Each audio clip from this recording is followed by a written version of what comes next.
Hello, chat room. Hello to you.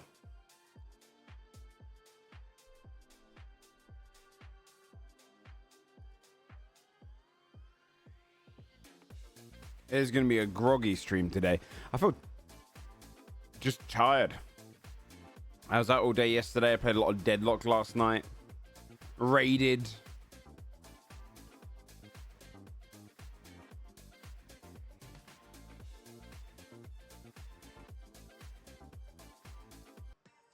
So I imagine we'll have a bit of a chill sesh, as the kids say. How'd the raid go? Yeah, we cleared it. It was good.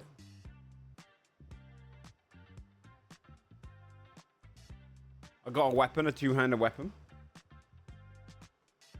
Also got a 613 of that very rare necklace in my vault. So, no complaints. Stop shortening words. Wait, what words did I just shorten? I don't remember shortening a word just then. Sesh? That's a cool word to shorten. Session. You know? That's cool. Hello! I don't know what... Shit, shouldn't say Sunforged. People are going to think we got spoilers. Uh-oh.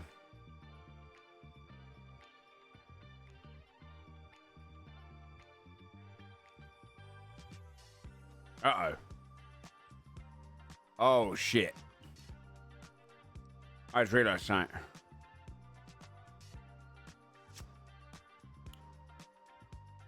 I might have changed the source I had for this starting soon screen.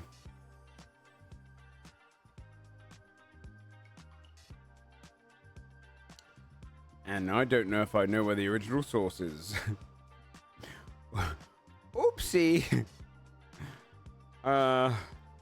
Shit. Now we're just looking in the void. I'll try and fix that tonight, but I had that opening screen made so long ago that I don't know if I've got the original source anymore. Oopsie. Let me get all my... Make your face big? No, because my camera's not really in a good position for that. Doesn't look good.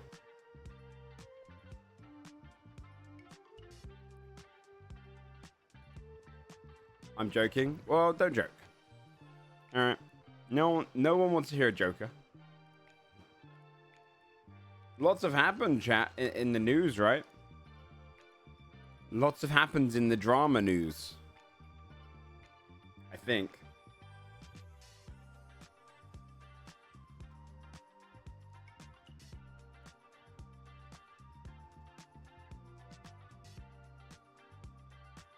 No, just don't exist, OG, okay?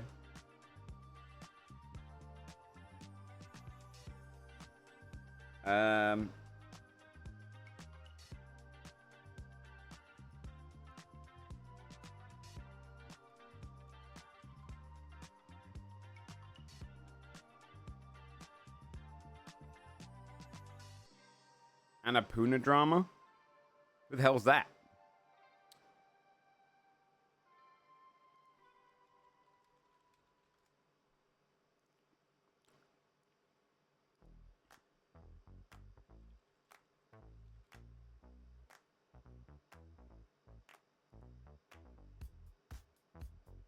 Game studio, their staff walked out? Oh shit, ready? Let me write these down.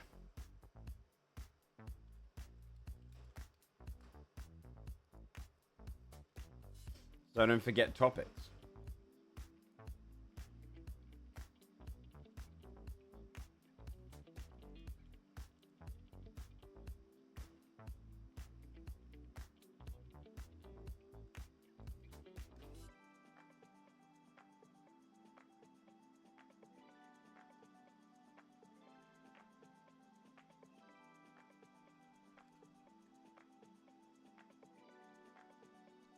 I've already forgotten half the stuff I was going to talk about. Toppings, which are the best. For what?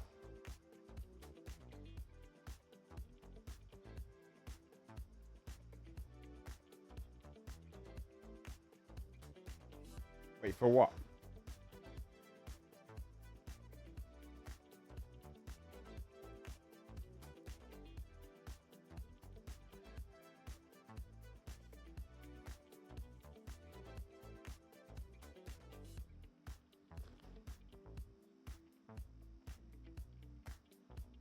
Sound like toppings? Oh. Well, I didn't say toppings. That would have been stupid. Okay.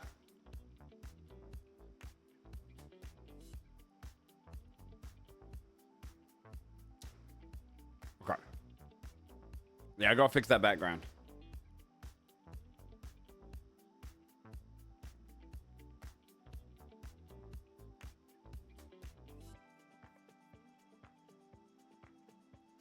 I didn't do the Costa today. We'll do it and take a screenshot. What's your favorite pizza toppings? I think a plain pizza is S tier. And I think you should have no more than 3 toppings on a pizza, you know? So if I was to get a couple of toppings, I'd go for probably pepperoni, Induja sausage, and then maybe some sweet peppers. I don't know. As in margarita, yeah. Sometimes that just slaps the most.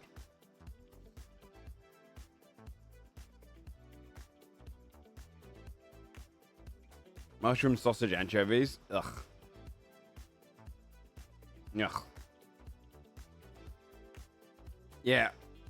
People who don't eat margarita. Missing out, man. Done. Where's your screenshot?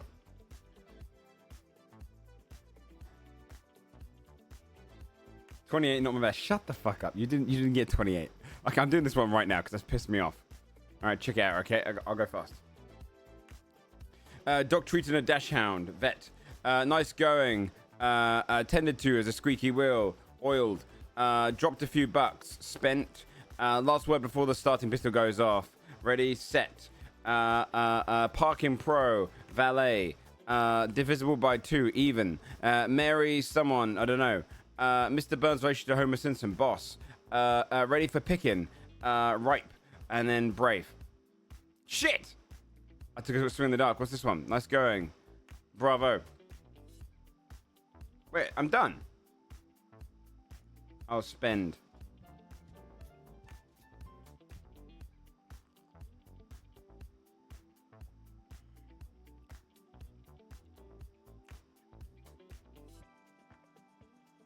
She smoked you. This is bullshit. Pizza with no tomato, cheese, only dough is the best. What the... Matthews, tell me your actual one, because I feel like you've got a stupid one. I think OG cheats.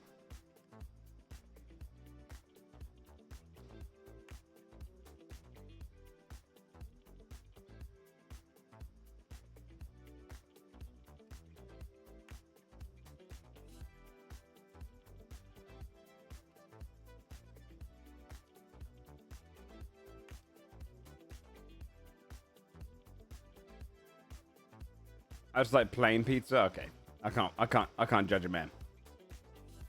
Pizza crust is only worth eating if you have something to dip in. Wrong. Get a bigger mouth. All you have to do is you aim. God, people are so shit at eating pizza. Okay, right? You, Sarrow, sort your priorities out. Okay. Paint online. Can't do a triangle.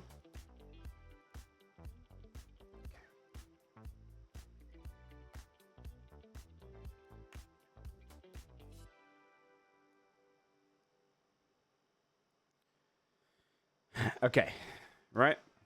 First bite. Remove the top. Second bite, this side. Right? You can pick either side. Okay? Third bite. Fourth bite.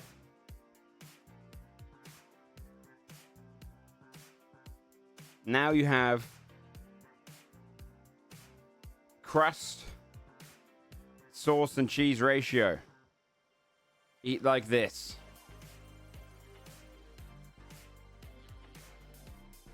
But how are you struggling?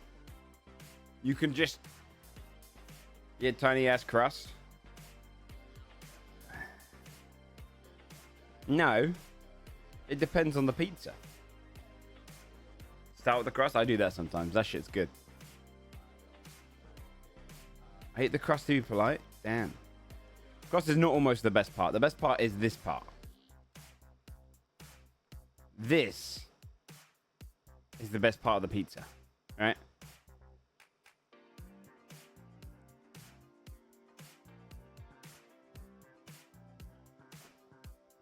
The first bite.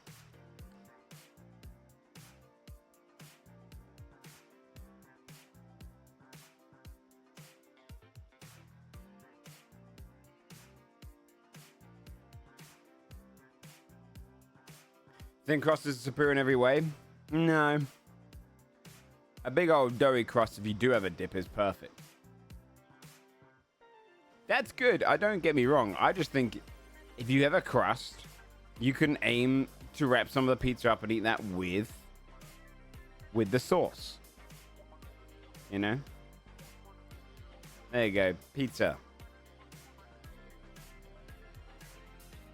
And that's just science, man.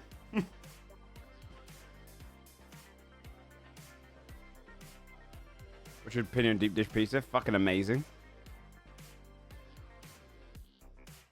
Why wouldn't it be?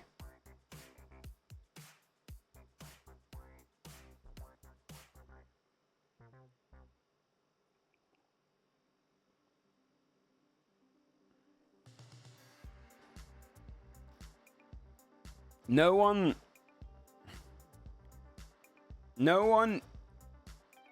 anyone who says they don't like deep dish pizza, how can I trust them?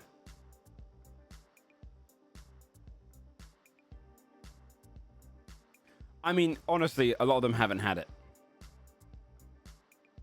You know, a lot of them will judge from afar. Like when you hear that big pizza debate, Benji judged from afar. You have to have it to understand. It's fucking good. The only problem I have with deep dish pizza is they love sprinkling Parmesan on it. And I think Parmesan tastes like feet. Or smells like feet. And smells is such an important thing for food for me. You know? So I'm like, hold off. Right? You don't need to do any more. You've got a great pizza there. No one likes the smell of Parmesan. If you like the smell of Parmesan, I wouldn't trust you around me. Son of a serial killer.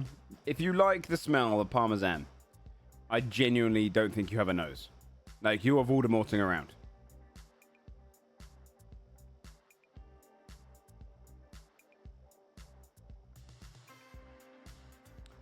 Who here at the deep dish pizza from Lunchables?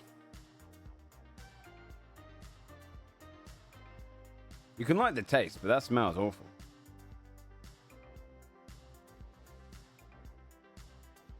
No filters on their nose? You need the filters. Oh, shitty deep dish. I've already had a bad pizza. Talking of Lunchables, did you see that Logan Paul, Mr. Beast, and KSI have launched their own Lunchables brand? And that's one of the drama topics, actually. So hold on. Lunchables, KSI.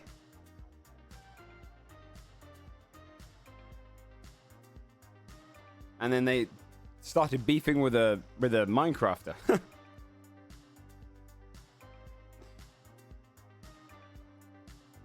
Lunchly.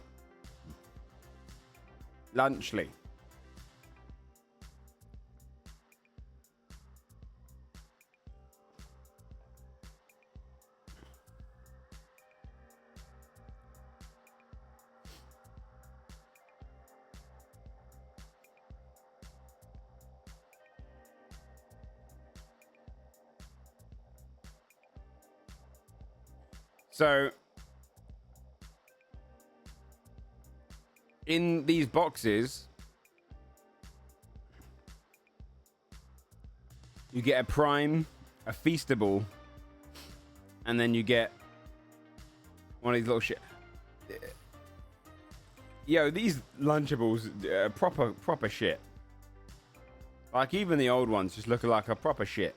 Like, my mum used to make me a ham sandwich every day, and I couldn't get more sick of ham sandwiches, but I would eat that 100 times over these damn Lunchables.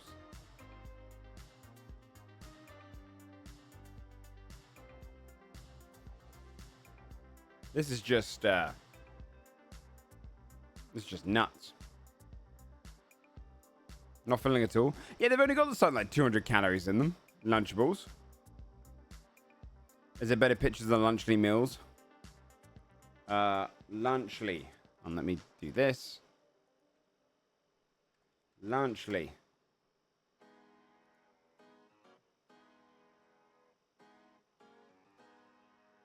There you go. Oh, yes, electrolytes.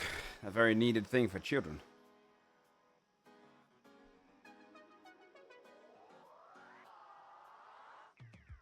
I hate that these guys are going to throw our children shitty food. Aren't the kids already eating shitty food, though?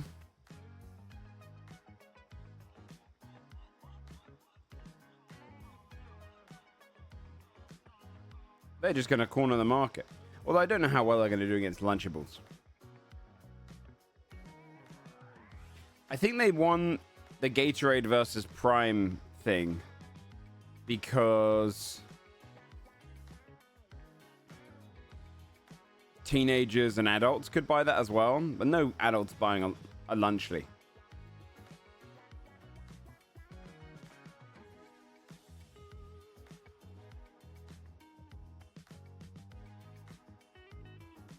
You know? I see Prime almost nowhere. It's pretty big. You have to, but it's only in certain shops, right? It's gonna be in Walmart and stuff, right? Prime is banned in most of Europe. Fact checking.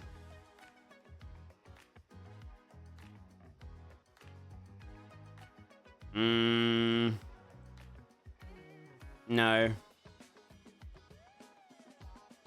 Authorities warned.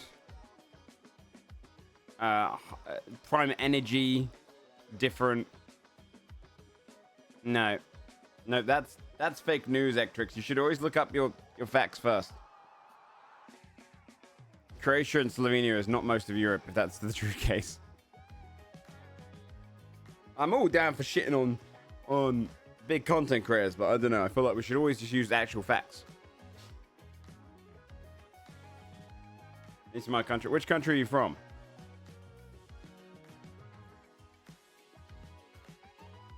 Lawsuit, but there's lawsuits against like loads of things.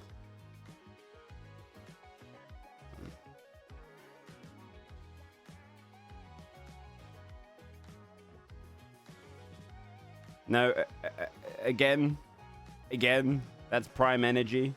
That's a Red Bull competitor.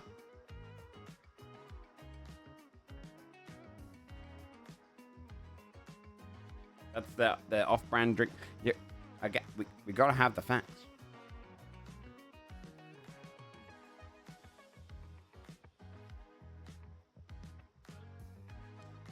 I mean, look, chat. I know it's popular to shit on these guys, but at the same time, we've got hit. Like the Prime has sold very well.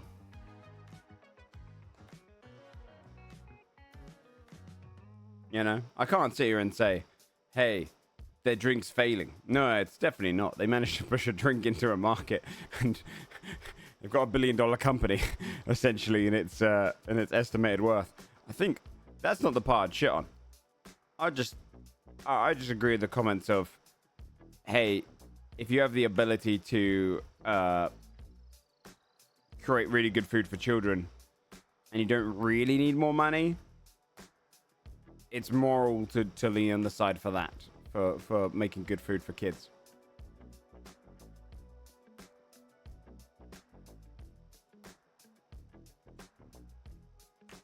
Yeah, I mean, we've been buying shit for years, right? It's just interesting to see them. Their business strategy is to try and knock out a untouched market, which is interesting. Like, you know, Lunchables are kind of unkillable in their area. But I can't imagine it be very good. I can't imagine it be very good. Lunchables suck. Of course they do. Look at them. They're sad. It's sad in a box. Kids will both not eat anything and also eat anything. You know what I mean?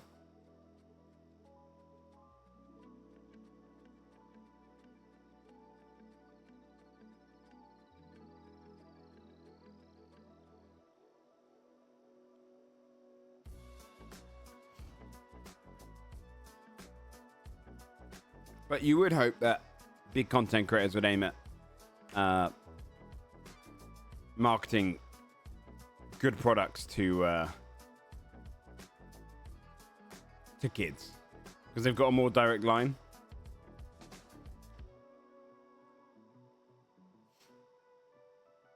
I was never picky except for onions, cocoa stuff. Yeah, but I'm talking like, will you ever pick it up to 5? Like between the ages of like 2 to 6, you probably were picky then, because all kids are. Kids go off food and then go back on food and then on food and off food and on food and on food.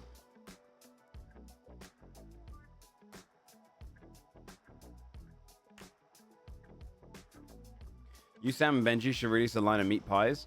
I don't think any of us consistently eats meat pies. Also, I think we probably have very different food opinions.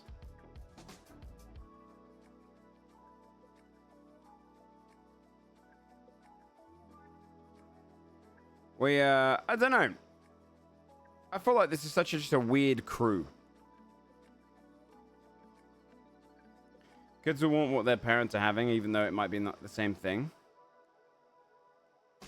Partially.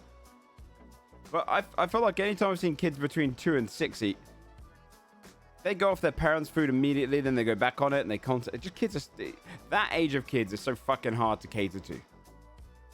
Do you know what they always like, though? Is carbs. Carbs are the true kid food. Ain't no kid I've ever seen dislike a carb.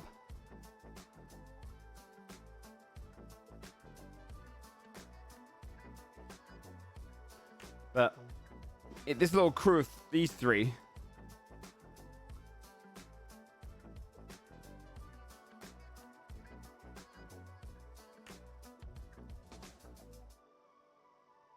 is a peculiar crew.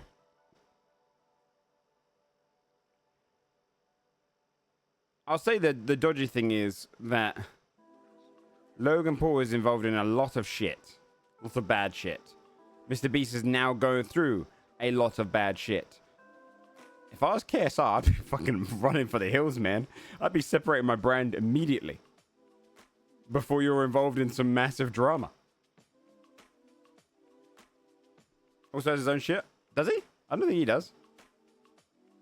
Has he done something really controversial? I don't think so.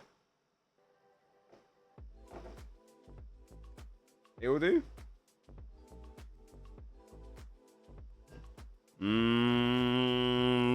What did he do? You have controversy? Do they? Again, I keep up with the internet quite a bit. Again. Facts. You can't talk shit about someone unless we have something to back it up. Okay, there's plenty to talk shit about Logan Paul and Mr. Beast and whatnot. Right? You don't... I can't sit here and just make up stuff to insult someone. That's silly. You know? Mr. Beast is going through a lawsuit now, though. Because he did not follow... allegedly, I guess... did not follow all the rules of competitions / game show laws in America. So he's getting sued. He is getting sued.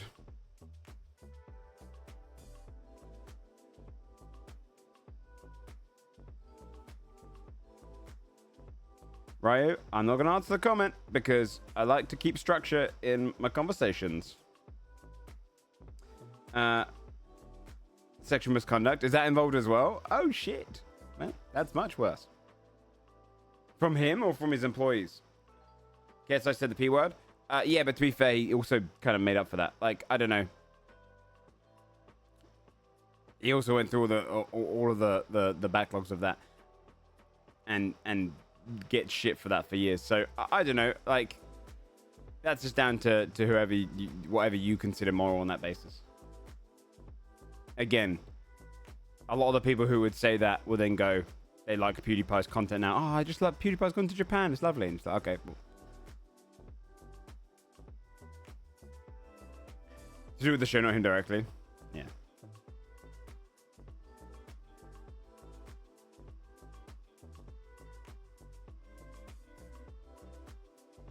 Is that one about game show laws? The one that a bunch of women are saying? I don't know about that one.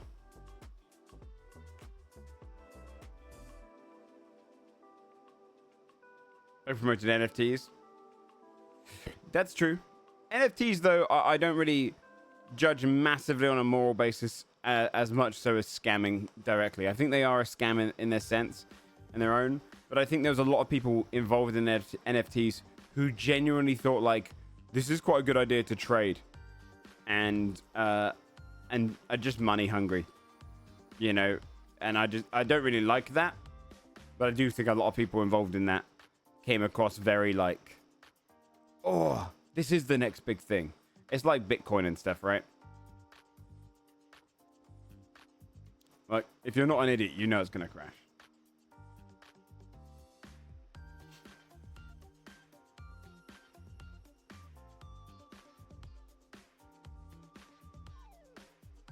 Lesser evils, by and large. For sure. For sure. I mean, the food world has a shit ton of evils. But I think they have an immense amount of... Like, I gave Mr. Beast a lot of praise over the last couple of years. Because I do think that he was spending a lot of his philanthropy very well. And I do think the big shame of Mr. Beast potentially collapsing into, like, you know, controversy now is the victim of that is now going to be those people that do suffer a lack of his philanthropy again, right? And that's a shame. So I think with the food stuff is, I don't think anyone's expecting Kellogg's to make the next big moral decision, whereas a content creator that large could have and made a difference, you know? And that's disappointing. It's just because they, like, Kellogg's doesn't have the reach, right? Kellogg's doesn't have the reach to start doing, like, personality-based foods, whereas Mr. Beast could have 100%. Mr. Beast had the kind of potential to actually change up a lot of foods kids eat, I imagine. The other person that the one person you can hope will do it now would be iShowSpeed. That guy has more clout than I've ever seen. If that guy started promoting, like, healthy foods, I feel like he could... If he teamed up with Taylor Swift, they could probably solve obesity.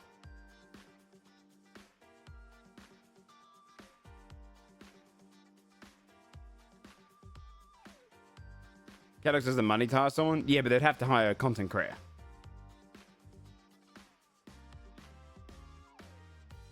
Like, I think the reach that that Mr. Beast has is crazy. I was Fally, yeah. I'm just going to save to talk about that in a bit because I don't want to cross topics too much. Start hawking NFT soon. Yeah, iShowSpeed could make a big difference. I keep looking at him thinking, am I going to see something problematic from him? But I gotta say, iShowSpeed's, he's all right. He's just fucking crazy. He's so energetic and all over the place. But he goes to countries. He set fireworks in his room, but that's not problematic. It's just stupid, right? He goes to, and if anything, that's a good warning for kids. They can see what happens. He goes to, like, every country in the world. Yeah, it's like a fucking cartoon. But he eats the local food. He always compliments it. I mean, he screams when he does so. And he just pays respect. It's weird. I show speed. He's every time I've seen videos of him going somewhere and eating something, he's just always like, "This is fucking good," and then everyone screams, and you're like, "That's actually really, yeah, it's aggressively wholesome." You know what I mean? You go into a street race, but that's not problematic. Do you know what I mean? Like that's not problematic. To be mad at him for doing that would be like being mad at Jackass for doing stupid shit. Do you know what I mean? The Boston dog shoot flames him? No. Yeah, he just does stupid shit. Like, jumping over those cars was fucking stupid. But I wouldn't say problematic. Yeah, he's a dumbass, not an asshole. Yeah. So hopefully that kid with his reach, hopefully he releases a really healthy product or something to help kids.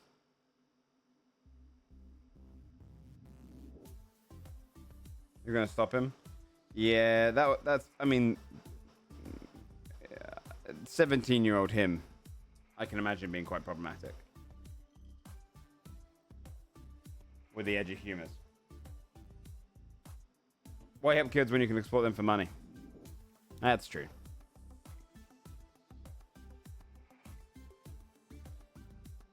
Why he named his dog?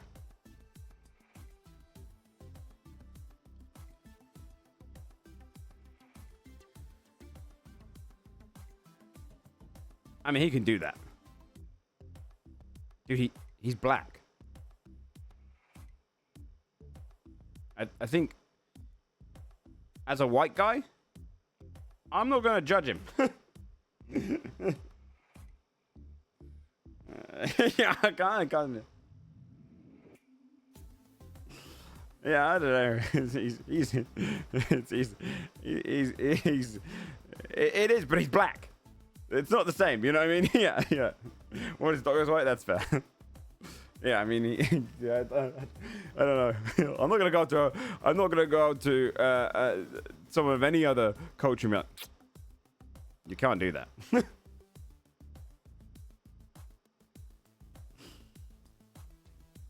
I'm white. I'm not gonna call my dog that, but he can. Oh, you can't sing that.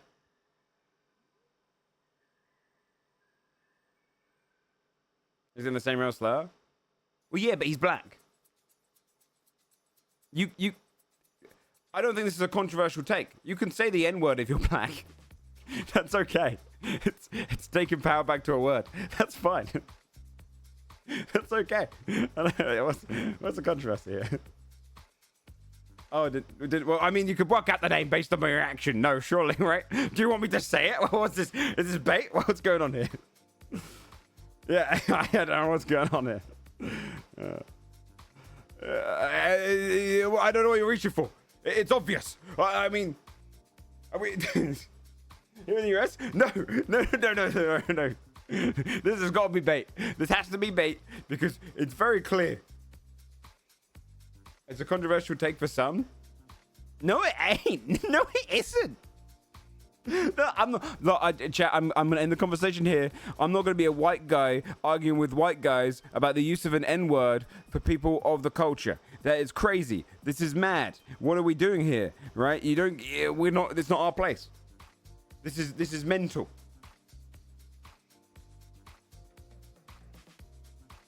This is mental. Jesus Christ.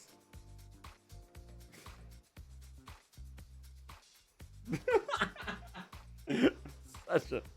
Oh, yeah. Yeah, I'm not going to cancel our showed speed for that, okay?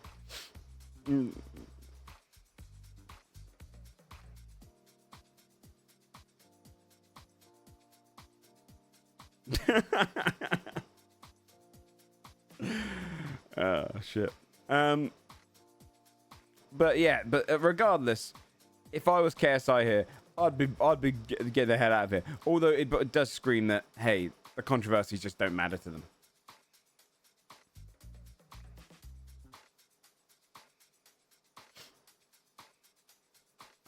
Chat, I ended the conversation.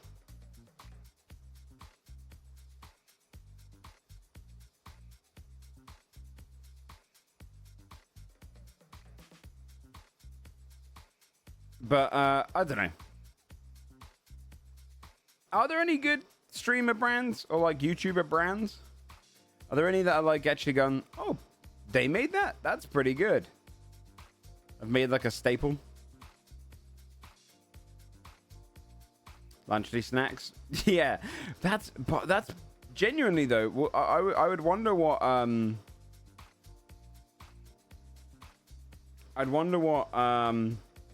Starforge expensive in that, but there's another problem with streamer brands. You're buying into a brand, you're getting ripped off. If Starforge PCs are the same products but more expensive, then I would say that's probably most streamer brands.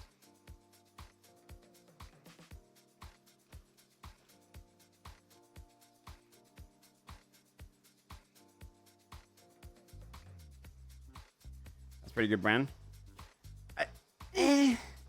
I think if you're ripping off, I don't know.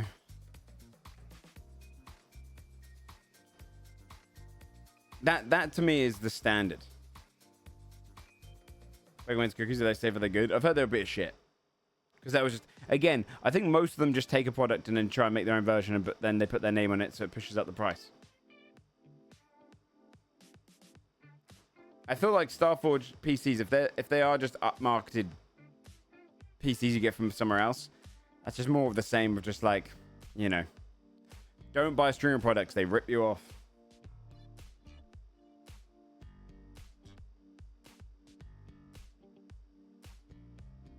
There's got to be some that are out there that are like affordable, decent quality, and actually like a staple in the market.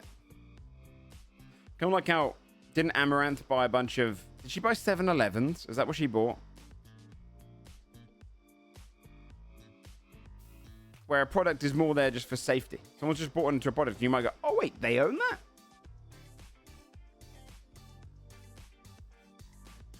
It's the same as buying a pre-built, custom-built PC from anywhere. Well, again, so I don't know the actual pricing here of comparison, but 30% upmarket. I don't know if the 30% is accurate. I paid for my PC to get built. It wasn't that more expensive. I think for my PC was probably like what, closer to $3,000, and I think I paid like 150 quid to have it built, and that, I mean, that's what, like genuinely 5% upmarket. So I don't even know if that's even accurate. I think 30% upmarket sounds very expensive to me. On a $3,000 PC, paying an extra $1,000 to have it pre-built sounds really expensive to me.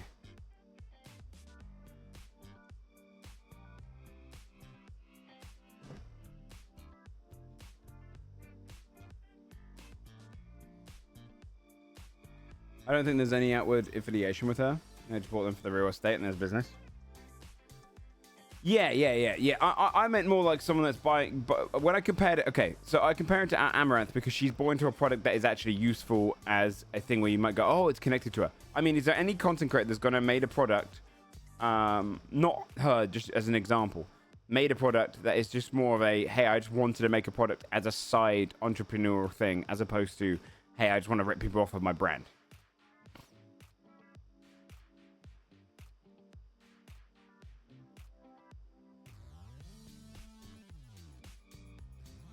You know what I mean? One way you might go, oh.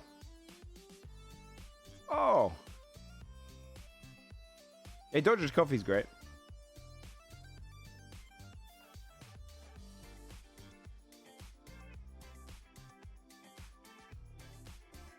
it just coffee now though?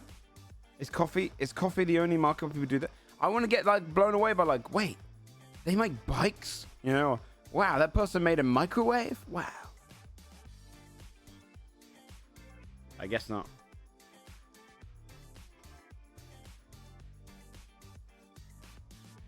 I hear the Hot Run branded sauces are pretty good. I've heard that too. A guy did bidets. Good ones.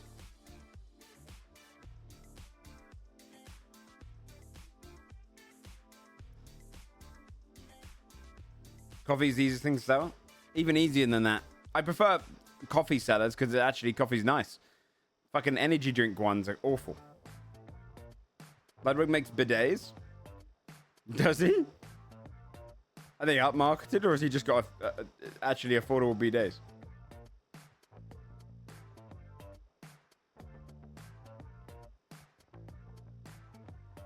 That's fair enough. I think it would make sense in the Western world, right? Because they're starting to become more popular. True and branded flavors for G-Foods, yeah.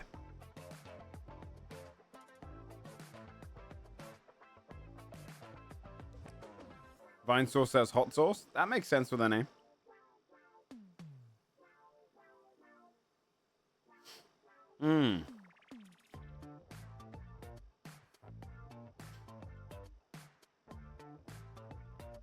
What's the to do in whiskey and other alcohol? Yeah. But they don't shut up about it. That's the worst bit about when celebrities and content creators become fully branded. Is when every other sentence, every one of those celebrities that's like fucking Kevin Hart and The Rock and stuff, all they do is promote their goddamn alcohol consistently. Fuck The Rock. But The Rock is a prime example of just corporate walking. Ryan Reynolds built a football team. That's true. Ryan Reynolds and the dude from whatchamacallit. That's true. They bought Wrexham. That is a very sweet purchase.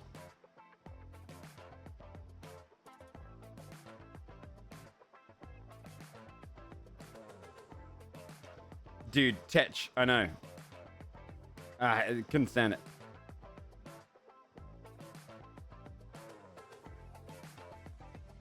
Mint Mobile?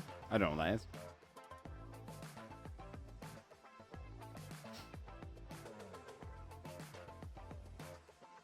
I think they look like them. Dude, that is one of the worst parts about Hollywood for sure.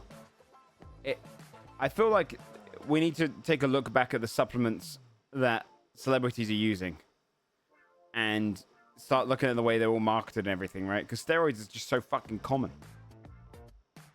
It's so common. Half the buff dudes that use, like, if not 2/3 of the buff guys you see are fucking, they're roiding up in some way. Or taking some sort of supplement. And then they'll be like, nah, it's all natural. And you're like, it's like going around saying wrestling is real, you know? Or the results of wrestling are real. You're like, what's going on here? Why are we still pretending this? It's okay to be like, yeah, no, I roid to get to a larger degree. Wrestling results aren't real. All wrestling matches are prefixed.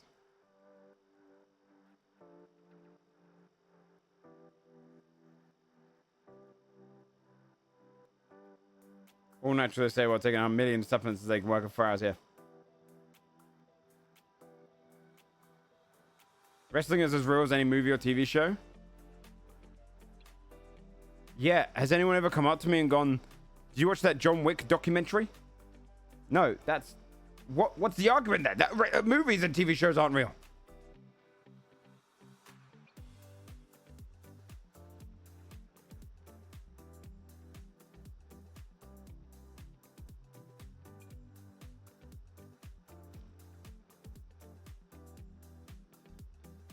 Did you watch it?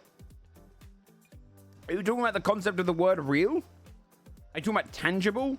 I don't think anyone's ever argued the wrestling isn't a tangible, like, there isn't actually atoms colliding. That's not the discussion.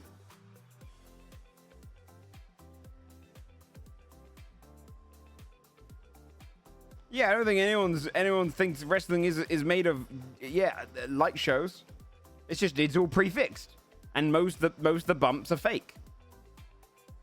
That doesn't mean that it's two people don't get injured. Of course they get injured. That's irrelevant. It's still fake.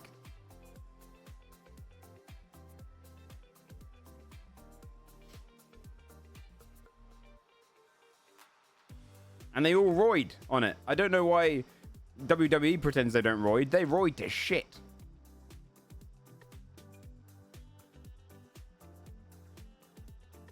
Yeah, Mankind did fall. That guy was like, he was like a Jackass member, right? He took pains, but it's still fixed. It's still fixed.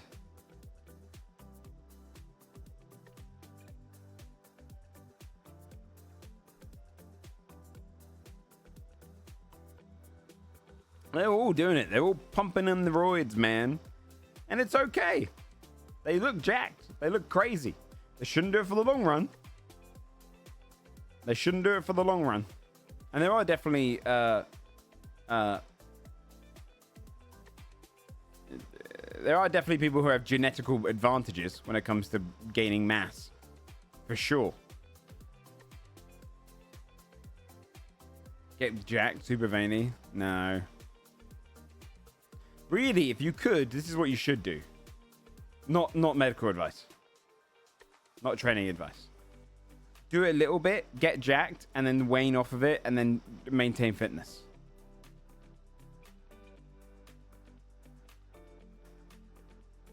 It'll get you there fast. But try and get the good shit.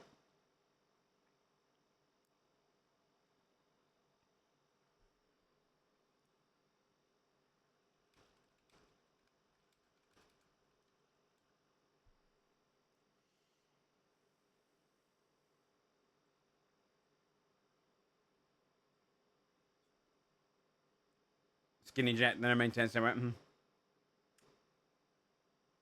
Well, I'm saying roid up.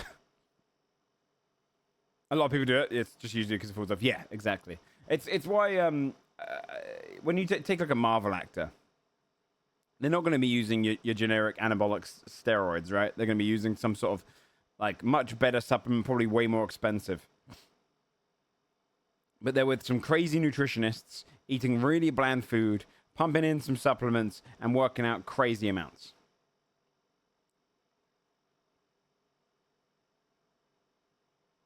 And to be fair, they look good. But then they got to ease off the juice.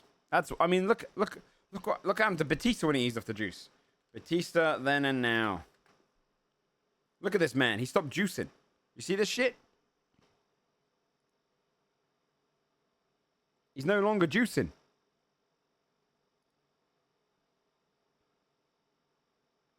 He's so much healthier.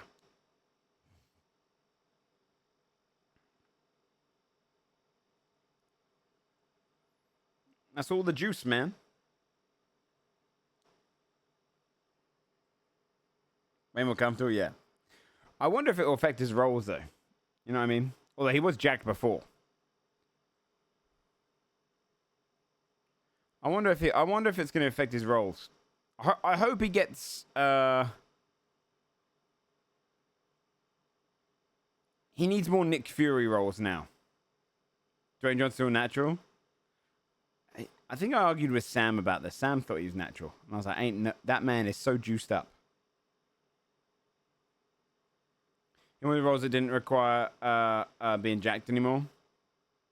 Yeah, I hope he gets them. I hope Hollywood doesn't forget Dave Batista. Like he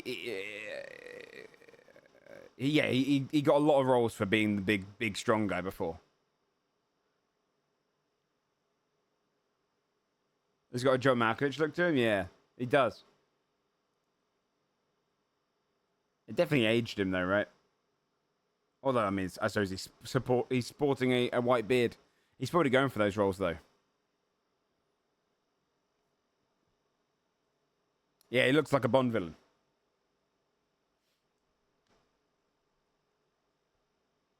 Sam thought the rock was natural.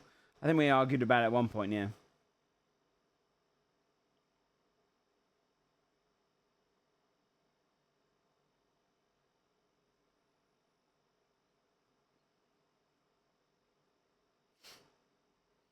Could try and being the big guy. Yeah, that's what he is. He was uncomfortable, he said, for years. Because it's got to be awful lugging around that much weight. Hugo Strange and the new DC stuff. That'd be sick for him. Actually, that could genuinely happen. Because of his connection to... what's that guy's called? James Gunn. Yeah. He probably will. I guarantee he'll get a big role in the DC world. Have they already cast Lex Luthor? Those Lex Luthor's got to be younger.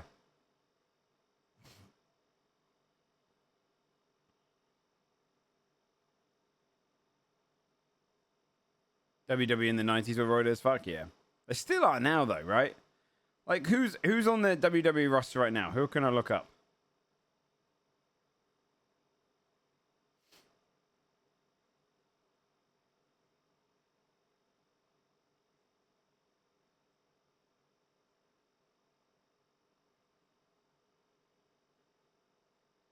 Cody Rhodes. Yeah, you're right. Let's see. Cody Rhodes. See, he looks more natural there.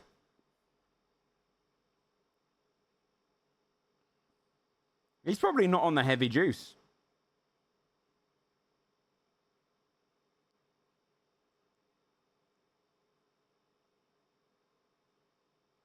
Vince was making sure they were? Yeah, that doesn't surprise me. Vince McMahon was a fucking awful human being.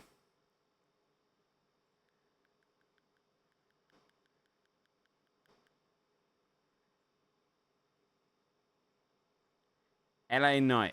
Is this guy juiced up? Probably.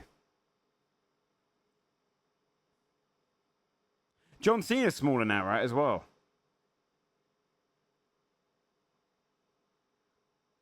Or more natural looking? Yeah. Yeah, they're probably just on less juice. Or healthier ones. Back then, they were just probably pumping shit tons of anabolic steroids. Yeah, smaller is relative. These guys, I still think these are both juiced out. Because they're fucking huge.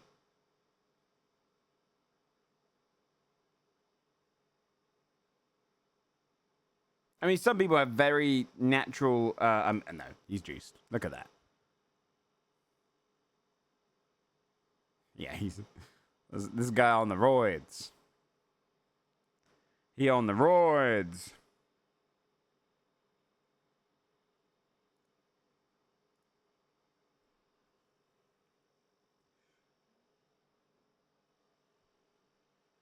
Ninja Man hit hard. Yeah.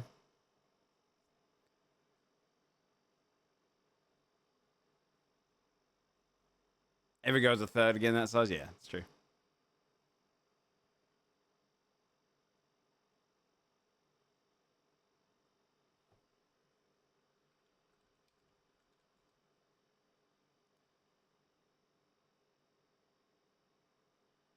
All right.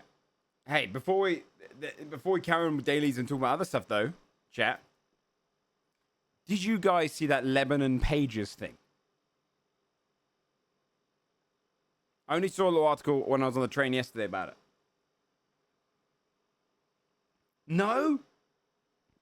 Dude, this is fucking nuts.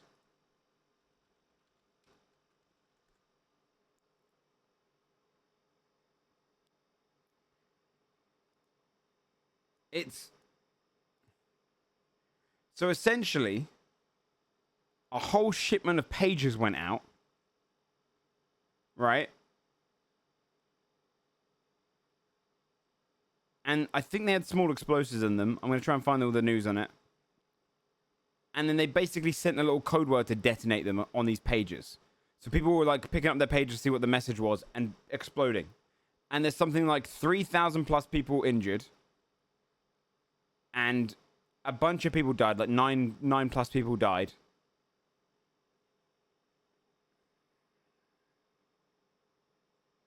Yeah, target out. Yeah. Yeah, I'm saying it was a trigger word.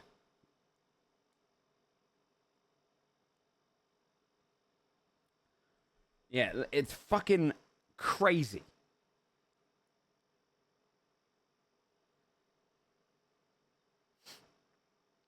So pages used by hundreds of members of the Lebanese armed group Hezbollah exploded simultaneously in Lebanon and Syria on Tuesday, killing at least 9 people and wounding thousands in a dramatic and unprecedented attack at a time of heightened tension in the Middle East. At least 9 people were killed in the attack in Lebanon. 10-year-old girl, fucking awful. According to Lebanon's health minister, 2,750 wounded. Fighters in Syria were also injured in the attack, with several reportedly being treated in hospitals in Damascus. Exploit the low-tech pages that Hezbollah has adopted in order to prevent the targeted assassination of the members. The pages were reportedly a new brand.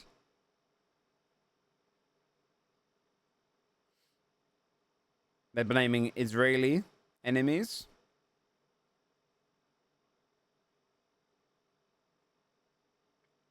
Yeah, crazy.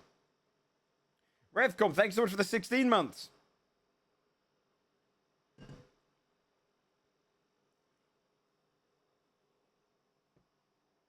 Yeah, it's crazy, right?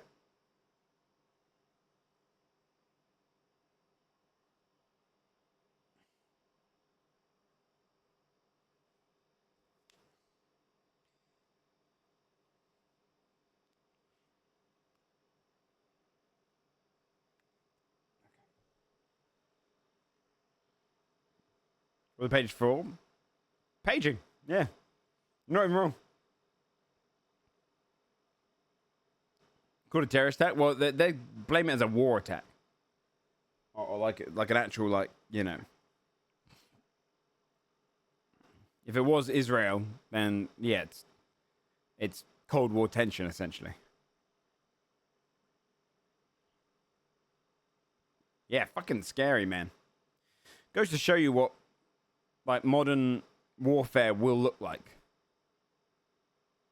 With intelligence. It will update your bloody phone, and it'll blow up. Yeah, it's just crazy.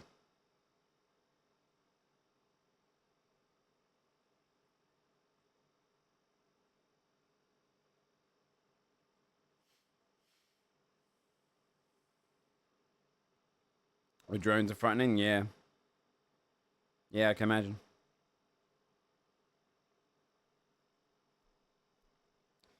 I don't know if we'll ever see the solving of the tensions in the Middle East with Israel and neighboring countries. I don't know what the solution could ever be. Obviously, no one does. But at the moment, it's fucked up.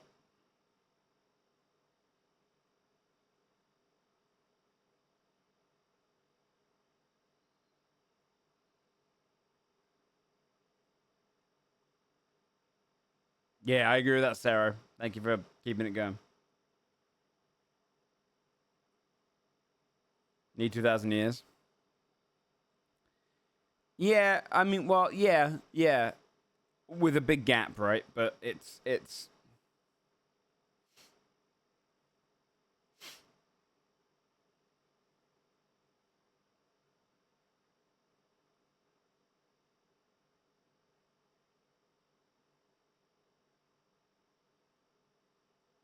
Wait.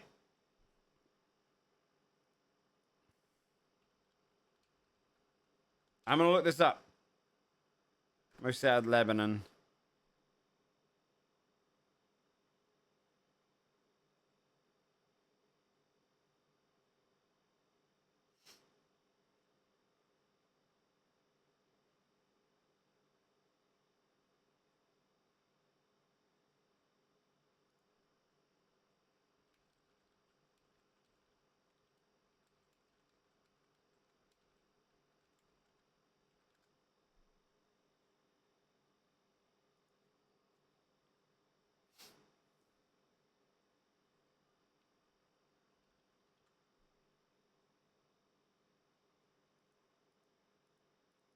Trying to find if it was Mossad, definitely.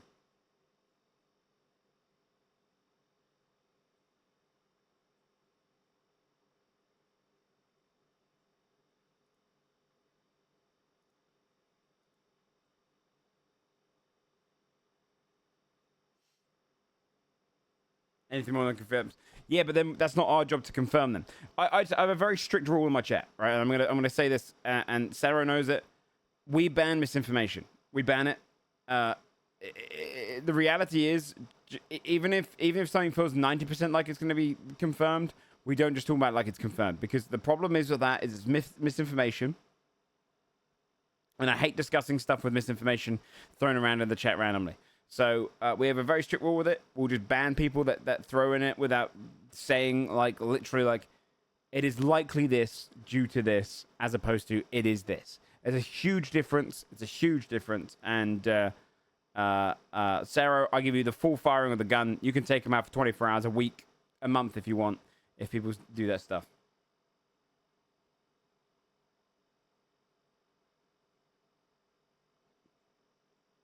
Yeah, you can say I feel like. Yeah, that's good.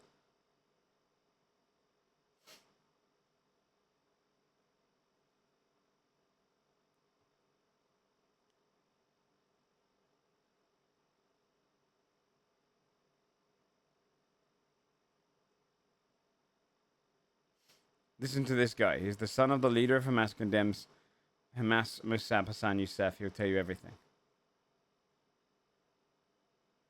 Wait, who are you referring to?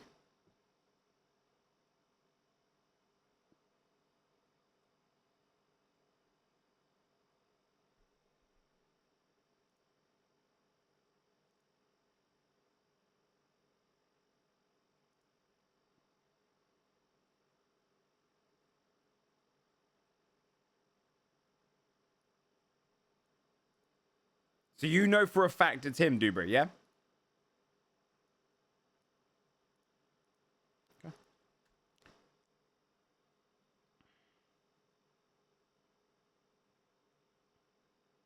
Tweak, thanks so much for the 47 months, my dude.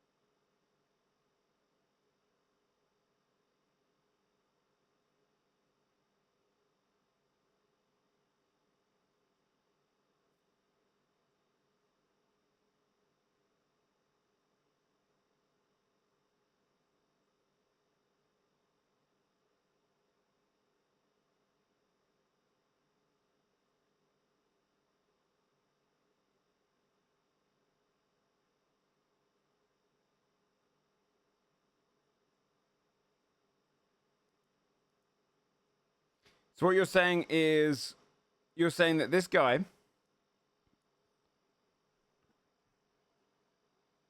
this is 100% confirmation because he's taking credit, or because he's put this on Twitter.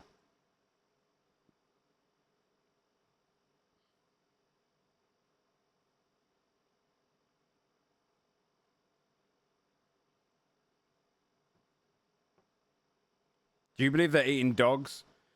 No, it's not a fair thing, because the likelihood it is Mossad. But again, it's misinformation. To just state something as fact. Yeah. I'd rather you say it is likely this, because all it does is spread misinformation. It's very basic communication, man. If you can't abide by that, get the fuck out. That's the rule. I don't want to be a source of misinformation. I'm happy to discuss it. I think it's good to discuss it. I don't want to be ignorant to the world. I ain't just going to be typing things like, you know, to fit X agenda or this agenda just because it feels better to say something is correct rather than something is likely.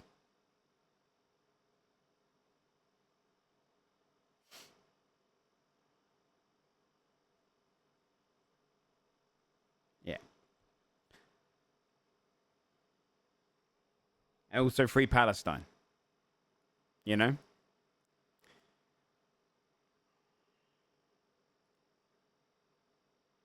All right, what's this Annapurna thing? Last bit of drama. Annapurna. Oh, I meant the game studio. Game studio. What's going on with this? They walked out.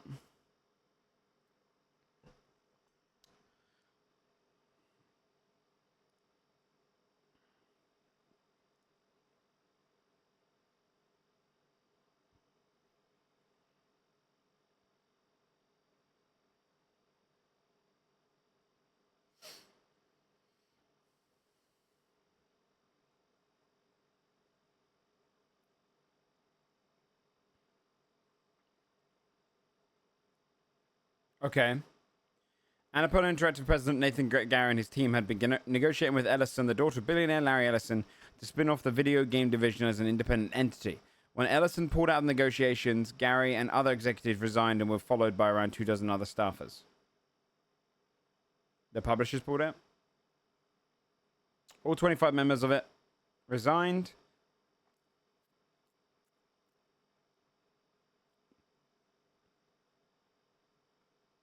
I'm not familiar with what games they do. Stray? What else?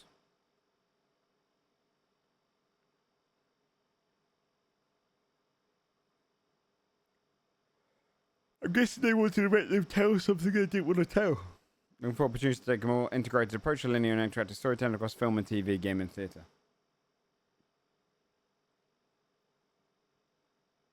Outer Wilds?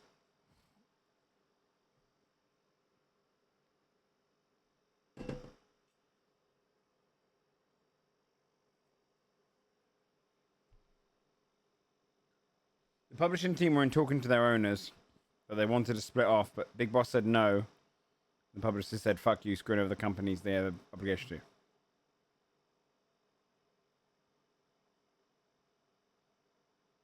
They were publishing a mixtape game I like the look of. Got it.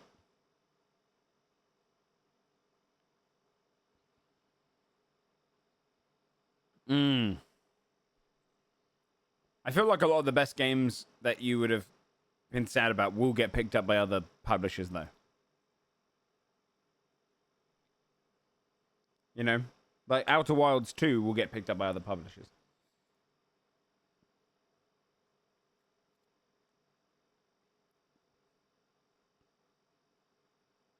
I imagine the same with a bunch of these.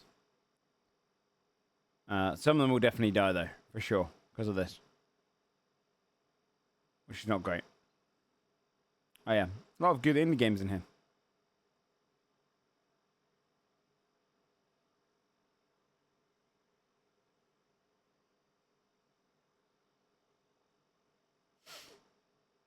Get picked up right away. I imagine with some of them, I mean, like, Outer Wilds is considered one of the best games of the last several years, right? So, like, they'll find a new publisher for sure.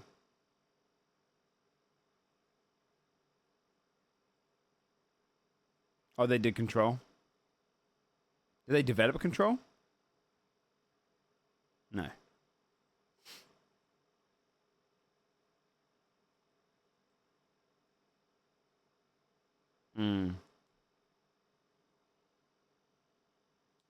Hellish American healthcare system. This can happen to doctors' offices too. Yeah, they ain't great.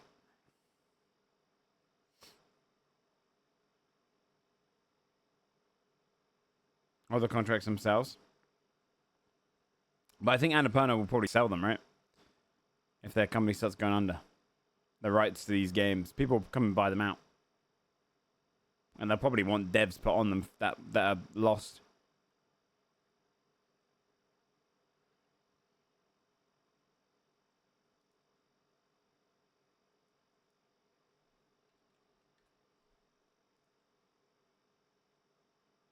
Wish you here would sell Anthem. You think someone else is going to touch Anthem?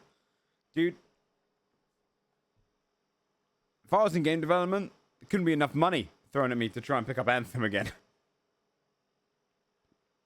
Add Promise? I don't remember a single person being hyped for that in our group.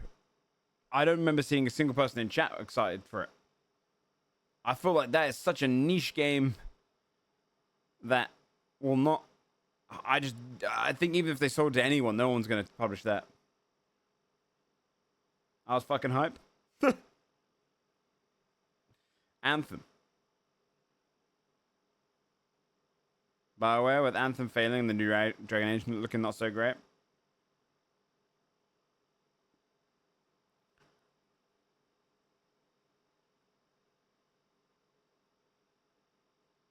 I just don't think there's much in the gaming world for a game like Anthem right now.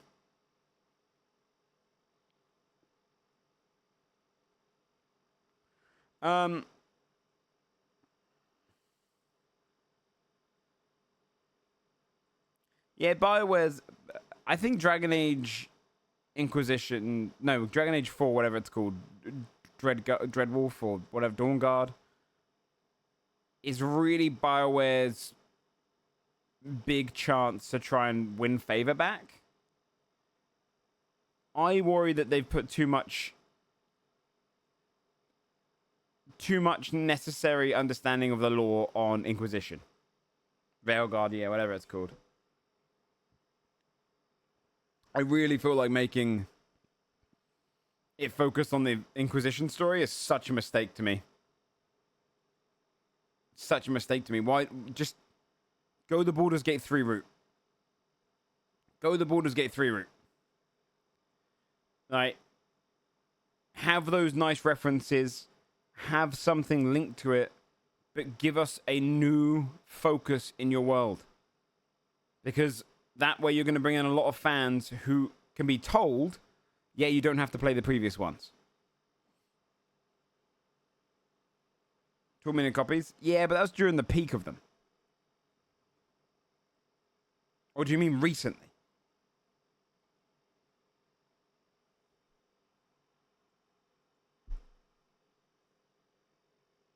I'd be surprised if that's recently.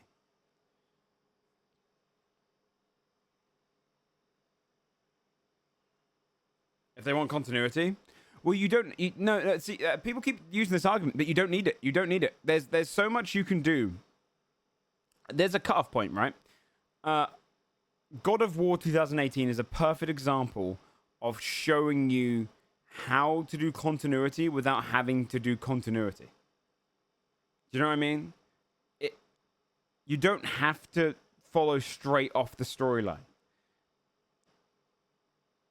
All you're doing is you're neglecting the fans who didn't play Dragon Age Inquisition, and it's not a fun game to go back and play now, I feel like. You know? Here's a good example of what to do, right? Say, because everyone talks about having a huge cliffhanger. Yes. But I could tell you right now, I could name a dozen people that probably will be like, I don't know if I didn't play the last one. Do you have to play the last one? And everyone will go, yes. And then they'll go, nah, I'm okay. And then skip it. If I was going to ask a dozen fans, would you play a Dragon Age game if it didn't continue from Inquisition and they love Inquisition, they'd go, yes. Every single fucking one of them. Right? It is marketing just for your core audience from a decade ago is, to me, a big risk. It might pay off, but it's a silly risk. It's an unnecessary one. You don't have to, because I know that people always go, but they left on a bit of cliffhanger. You don't need to worry about the cliffhanger. Do you know what you do? Well, I'm going to look it up right now, because everyone always brings up, I'm just going to spoil it. What cliffhanger does Inquisition leave on? Isn't it just Silas becoming a god? So by the previous games, doesn't work. Baldur's Gate 3. Why wouldn't you want to be like Baldur's Gate 3? It's like the most successful game of the last few years. I don't get why you'd want to continue a story that's 10 years old directly afterwards. It's crazy. What's the ending? Someone just spoil it for me.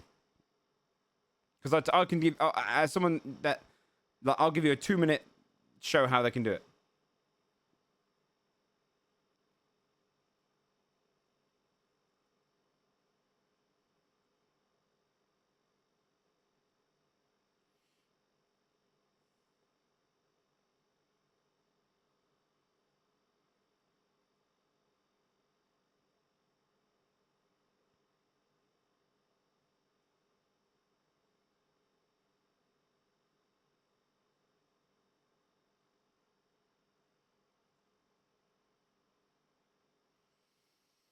So essentially, it's just because Solus is...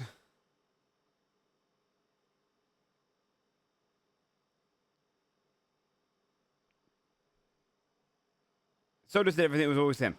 Okay. Do you know what you do? This is how you link it in, right? I'm about to win this. Years go by. He's disappeared. Because guess what? He's in no fucking rush. Why? He's a goddamn god. You don't need to rush into it. Okay? He's disappeared. We follow a new character, new companions, new story. Right? And then we're pursuing some sort of evil, and then we work out rather one of two things.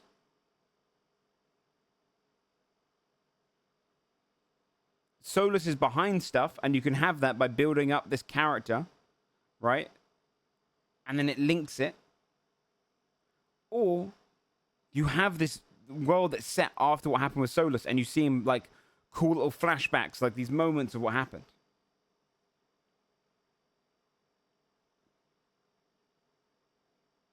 Those gamers, they know that the first advertisement was literally straight as Solus is the primary one where you're running along with Varrock trying to stop him. It's so much. Wait, but he is in a rush now because of the events of Inquisition. He wants to bring down the veil and merge two worlds. But what's a rush to a god? Again, but you guys, you're not written into a corner. You can always write yourself out of it. World of Warcraft, Sargeras was not a Titan that was trying to stop the Void Lords. That was never a story for 15 years. Right? For 15 years. Maybe 10 years. Probably. For a decade, that was not the story. Sargeras was just an evil Titan. Right? They went and retconned it. They retconned the shit out of him. Sargeras didn't know about the Void Lords. The Void Lords didn't exist. Right? Absolutely wrote themselves into a corner. The DLC. I disagree. I think what's going on here, guys? It's so easy to write yourself out of anything. A rush doesn't mean that they have to go straight there. He's a god. He could disappear, and then you find out. And then a huge portion of the storyline in the background of reading books and all that kind of stuff is why didn't he achieve it? You know, why didn't he pull it off? I think anyone is arguing it's like then I worry for the writing of this game. If they can't write themselves out of a basic goddamn cliffhanger, then this game is gonna suck ass. Because it's just you can write yourself out of anything. Need forgotten anything. They have the faith they can attract enough new people to balance out losing. I couldn't disagree more. Baldur's Gate 3 is genuinely just defeats your entire argument, John.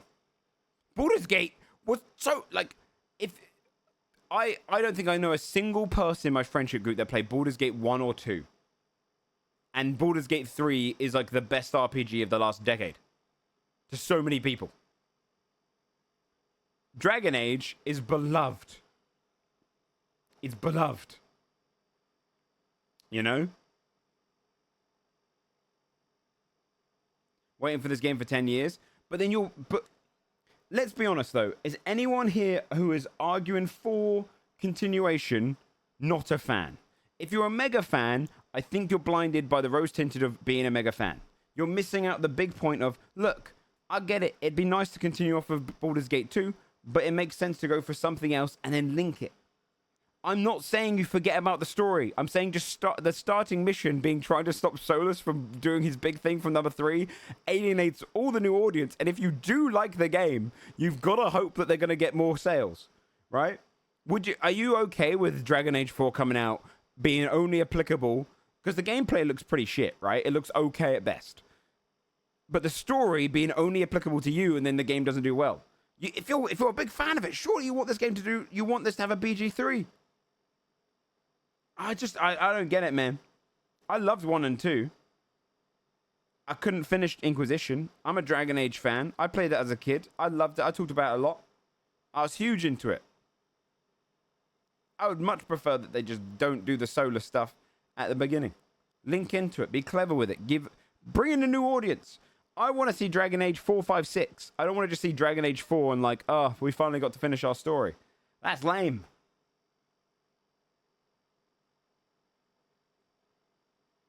Give me a KOTOR 3 as a direct continuation 1 or 2. No way. Why would you want that? Why do you want the game to fail? I'm gonna... It's just bad marketing. If you do a continuation of KOTOR off the ending of 2, you're just gonna have a game that doesn't do as well. Surely you want a new trilogy of amazing RPGs. I just feel like it's so short-sighted. It's so silly to me. You can still follow on. Bring new audiences to the game. Do you know what it reminds me? It's whenever someone argues about like, oh, I don't need new players in our game. I'm the opposite. I'm like, I want more. I don't want to gate it by saying, hey, you have to do this, and this to get into it. That sucks. Half-Life 3 is the only exception. At this point, no. Half-Life 3 should not just leave off straight where it went from. It should go to a different point and then build into it. You have to do several hours of building the world for new players. Like, do you know what you could do? There's a villain in the first act, which is named differently, and then it turns out to be Solus, and then you find some of the characters from Inquisition who tell you about it, and then you get both ends. But to start off with, you have to go in knowing the lore. It's just so dumb.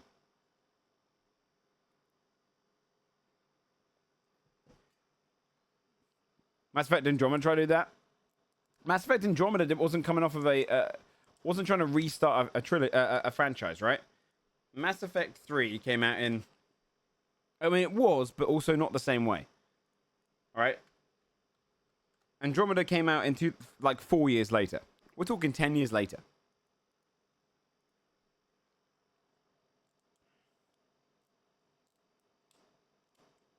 No, they were trying to make a new trilogy, but Andromeda didn't have life to it. I don't think Andromeda didn't fail because it didn't continue from Mass Effect 3.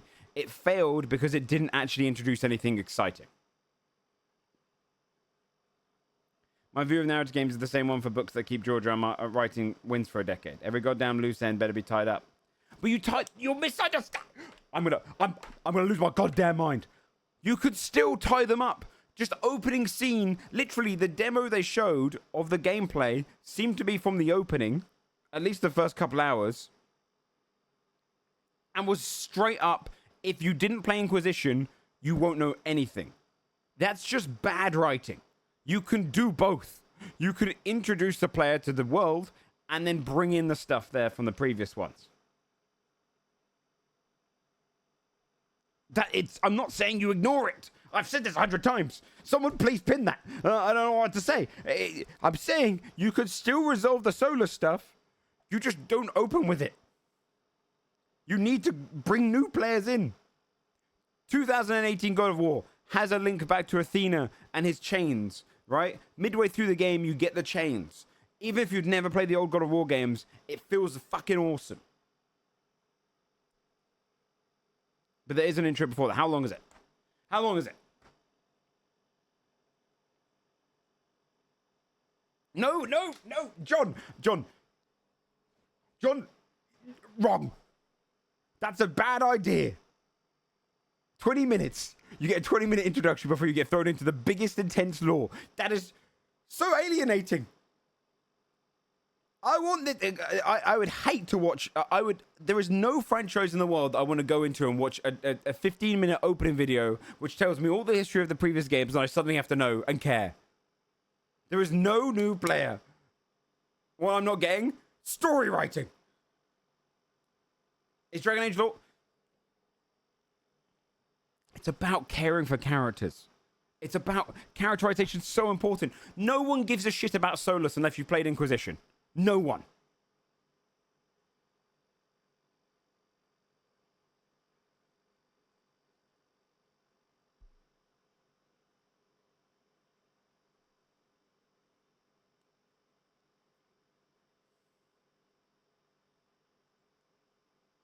Would it take 15 minutes?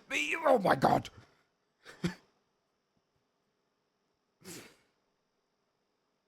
Imagine going into Mass Effect 3, 10 years after Mass Effect 2, watching a 10-minute opening that tells you what happened in 1 and 2, and thinking you should care about number 3. No one would care.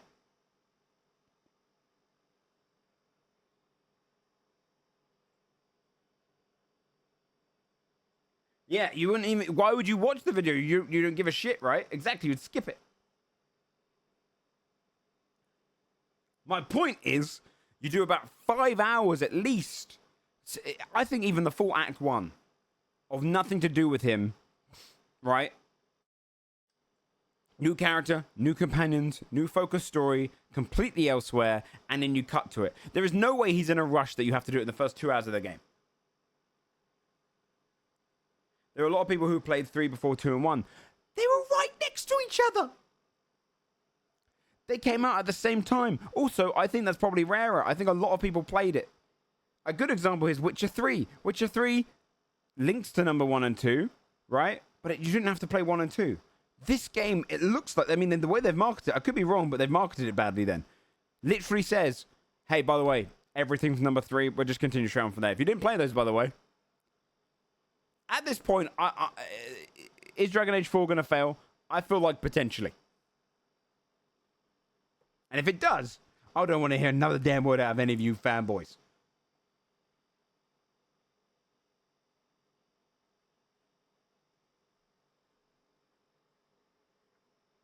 Exactly, pleb.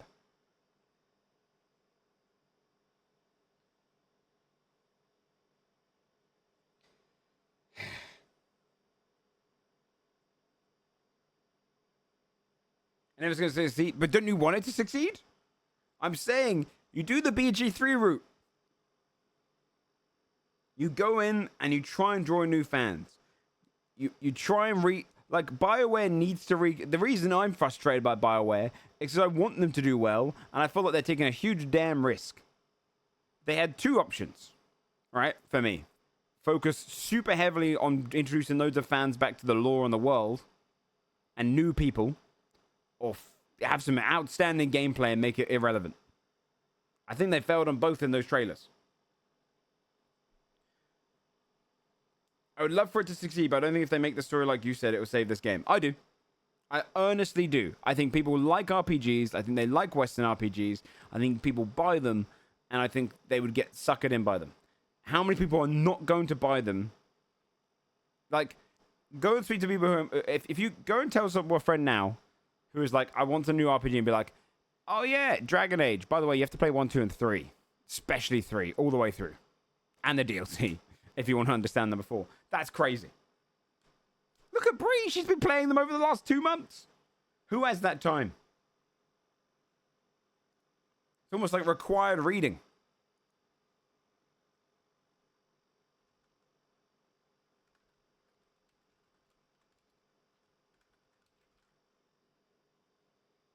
I don't think they need to. I think you need to play Inquisition all the way through to give a shit about the opener. You watch all the previous one. Exactly, Levo, yeah. I totally agree.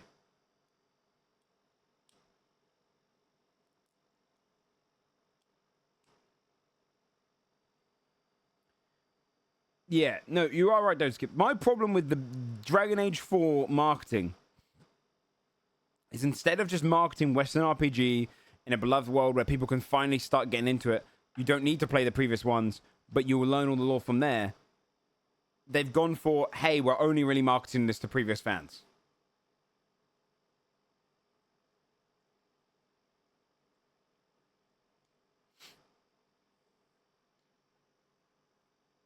I guess that kind of matters a little. Well, this one definitely matters a lot. You're starting the game off with Solus opening up a major portal.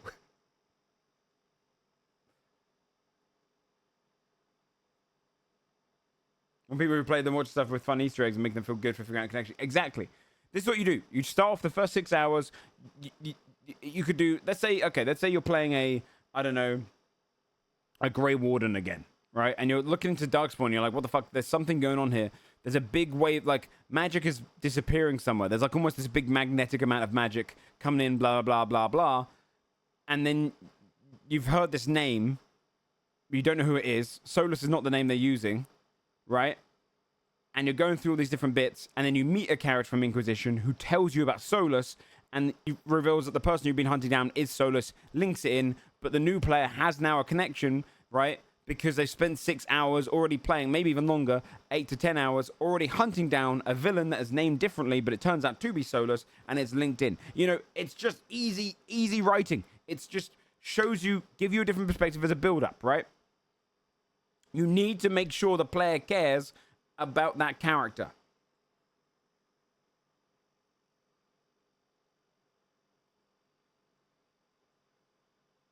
But you know, just understanding he's a bad guy. Bad guys need to care about the bad guy. Why the fuck do I care that the portals of the world are being opened and monsters are coming through, right? You want people to care. It's why World of Warcraft story sucks right now. Because you don't care if you're coming in as a new player. You need to learn everything else as a build-up.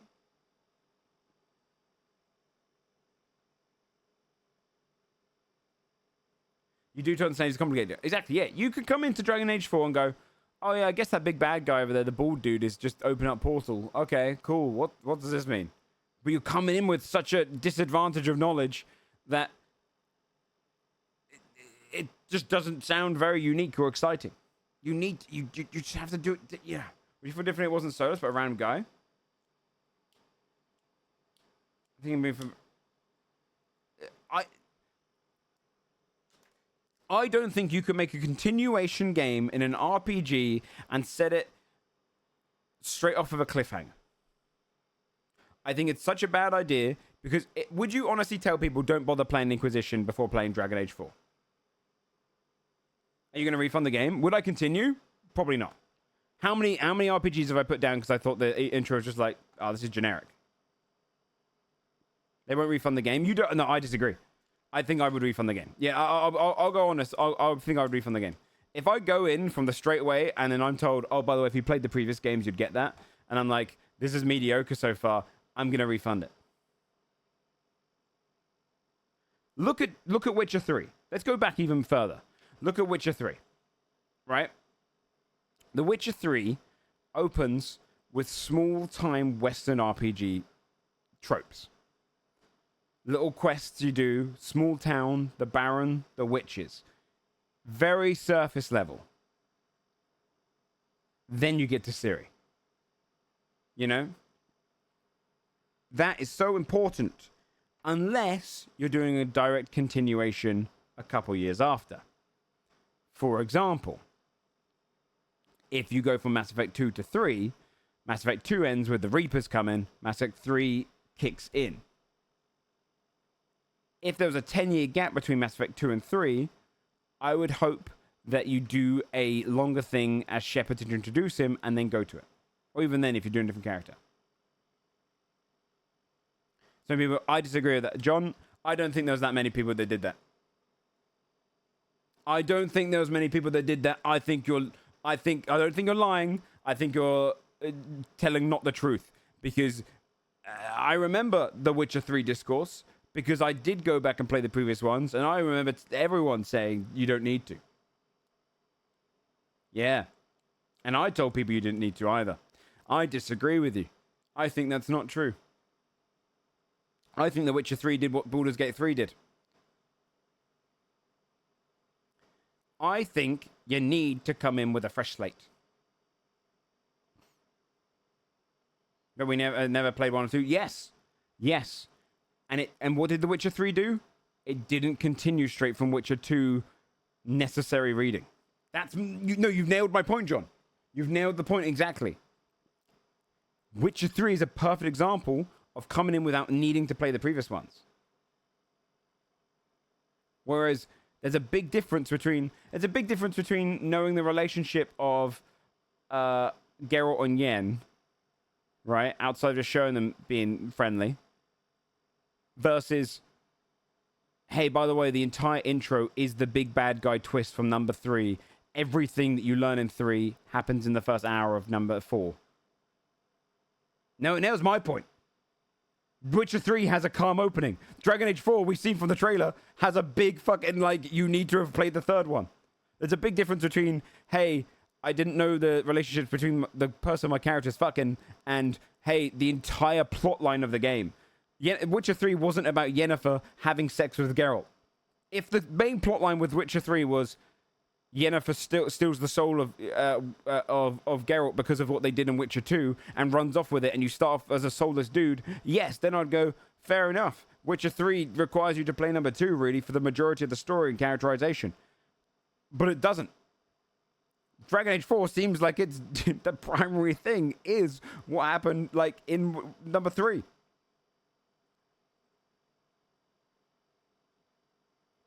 You won't see the Manchester much in Veilguard. You'll see a lot of Solus, I imagine.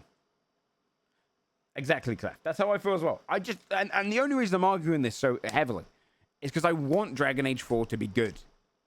Because I would love to have another series of RPGs in a fantasy world, especially that world. It was a cool world. And I just don't want to see people go, yeah, I'm not going to... Because bear in mind, that thing's going to be full price. I don't think I'll buy it. Why? I just haven't played the previous ones. I don't really want to go... Like, Dragon Age Inquisition looks outdated to me. I don't know. Do you have to play the previous one? Yes.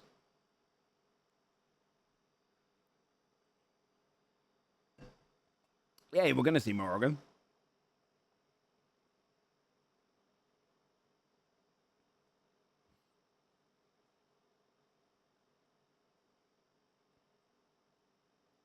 Having the pride of knowledge. No, but that's my point in fine. Are people only taking in the first sentence I say out loud? I'm not saying you ignore Dragon Age 3. Do I have to brand you with this? I'm going to set up my own branding, right? And I'm going to have to print it on the arm. And you have to go, oh, yeah. This is crazy. I'm saying you do the entire first act newcomer. And then you go into it. You need an Act 1 separated. Unless you're doing a direct sequel soon after. And a direct sequel is really only... Like, okay, here's a good example.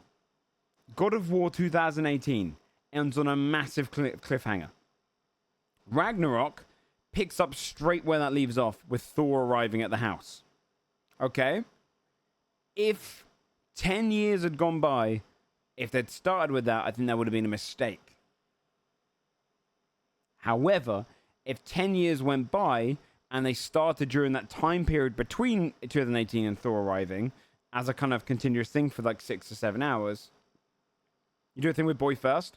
So, Noble, how long is that? If you say right now you don't get to Thor within the first couple hours of the game, right? If you lie, I'm going to ban you. Now you're coming at the franchise I love, and I know exactly what I'm saying. How quickly into sure, but to your point, it's not immediate. All right, ban him. Ban Sir Noble. Because I can't argue with people who aren't listening. Ban them.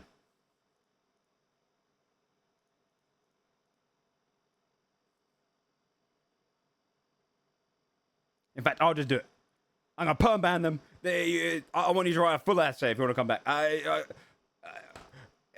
It's impossible to have this discussion when people are ignoring my major point.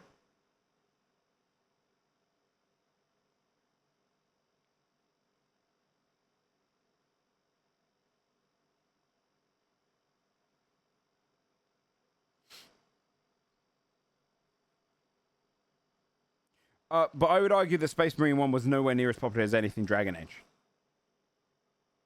And it's also, yeah, that didn't really continue the plot line in directly. Let me talk about God of War for a second. God of War goes straight into the Thor storyline after an intro, okay? You see Thor in the first, hour, which is what Dragon Age 4 is doing. I'm saying 6 to 12 hours of no Solus. If you played Ragnarok and you didn't see Thor for about 7 hours, that would be weird as a direct sequel. My point is, you could tell the Solus story. I think it's stupid to make that the introduction where players have to know Dragon Age Inquisition. Why is that being... Let me bullet point that for the last goddamn time. Solus story can still be told, but you need to give the character, the new player, introduction to the world, new storyline, new focus, and then you can start moving on to it. You need to give them some form of care about the world. You can't just expect someone to care about your world. You can't just expect someone to go into Return of the King if they heard of Two Towers 11 years before. Like how they introduced Bar, yeah. That's what it's like. If Return of the King came out straight after, and then that's a movie, so it's different. Would God of War be a bad refund if it just went straight into storyline instead of doing boy stuff? If Ragnarok came out 10 years afterwards, would it be a bad purchase?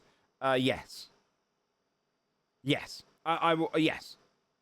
If 2018 and it was 2028 or 29 and God of War Ragnarok came out and I was a new player and I hadn't played 2018 and someone said to me, do I need to play 2018 to play Ragnarok? If I said yes, most of them are not going to buy it. Right? Yeah, it would be a completely different art style, bear in mind, gameplay, everything. And they said, do I need to play 2018 to play Ragnarok? I would say yes if I was telling the truth, no if I was lying. Well, no, you don't need to. You don't need to, and of course you do. Would I refund it if I started playing the game and all of it's about, like, the previous one? Yeah, I might.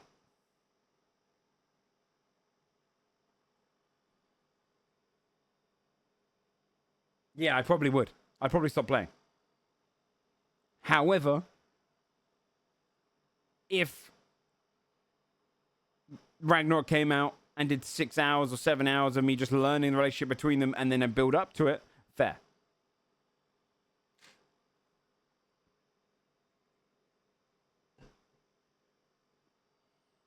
Yeah, 10 years is a long time.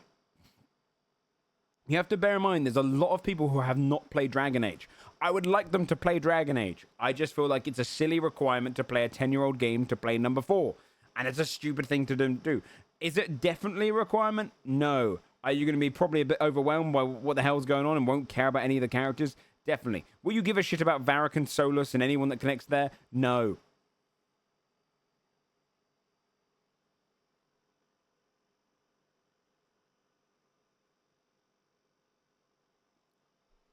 Yeah, just give me 6 to 10 hours elsewhere and then hit them into it.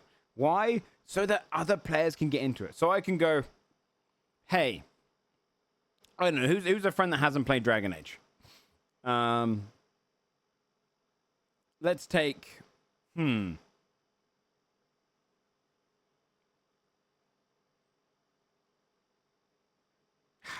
would use Bree as an example, but she's going through them now. But let's say Bree didn't play the previous 3. And I said to Bree, hey, you should try number 4. And she goes, is it set after the other 3? Yes. Oh, I don't have time to play them, though. Would she buy the game? The likelihood is no. You know what I mean? That's the thing. That it's not even the, oh, well, they're going to try out and probably enjoy the game. It's that a lot of people just won't pay that $80 intro fee for a game that directly connects to a 10-year-old game that they haven't played. That's the thing. Honestly, if a friend asked if you need to play Inquisition, I'd say no. It's better, but not necessary. You know what, John? You're lying to your friend.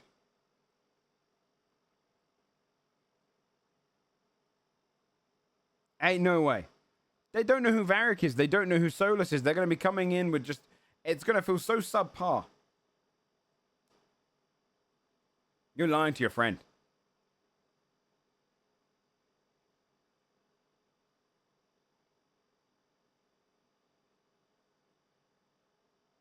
I was a farm, then portals popped up. Yeah, exactly, right? Exactly. And I think that's great storytelling. Show them the effect of it happening on some small world person who then gets involved in the major storyline. Right? It doesn't even matter in Inquisition. So again, I will say this about storytelling, because I think it's something people always miss out. If someone doesn't have an impact on a story, it doesn't mean that their character doesn't have an impact. You don't need to be someone that... You don't need to be the person that pulled the leather. You can be the person that they run into several times. Let's take, for example, right?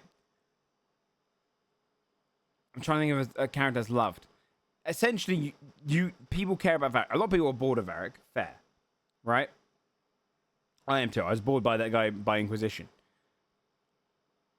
But people who like him, say if that character was done well, the banter works better if you know who he is.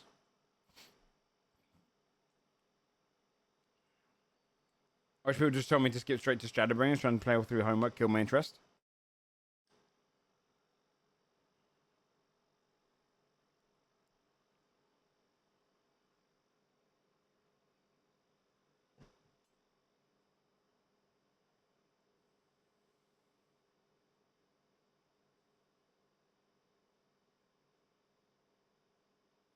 Yeah, that's also true, Levy, yeah. I just think the final, because we could argue about this all day. I just wish they let the story breathe a little bit more. Because I think it's going to alienate a lot of people who just won't buy it because they'll go, I don't want to play a game I know nothing about.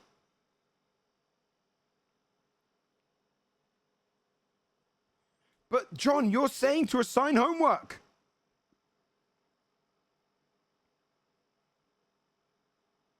Or you're saying to skip it and it's not going to be important, even though the only thing we've seen of this game is people who know the story going, wow, this is important. You're saying to give them homework. You said to make a 15-minute video at the start. That's homework. That's a YouTube video thrown into the game. But in your world, John, you're saying that you're just going to tell someone they don't need to play number 3. But I feel like they're going to feel overwhelmed.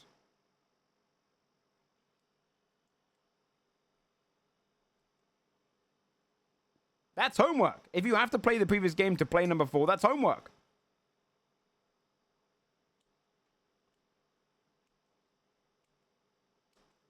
It'll be fine. I think putting it in the opening is a bad idea. I think it's a bad idea.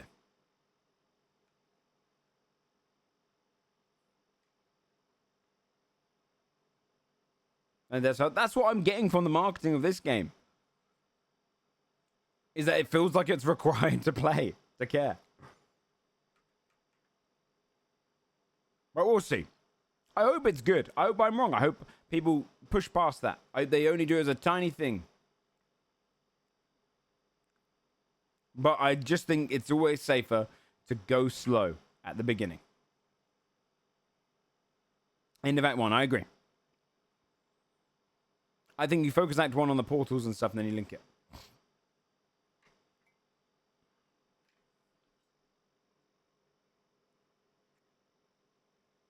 Well, A Realm Reborn is a it's tough comparing an MMO that has a very different leveling style. The reason The Realm Reborn is boring is not because the story is boring. It's that you get a trickle of story between very, very boring questing. So that's the problem with it.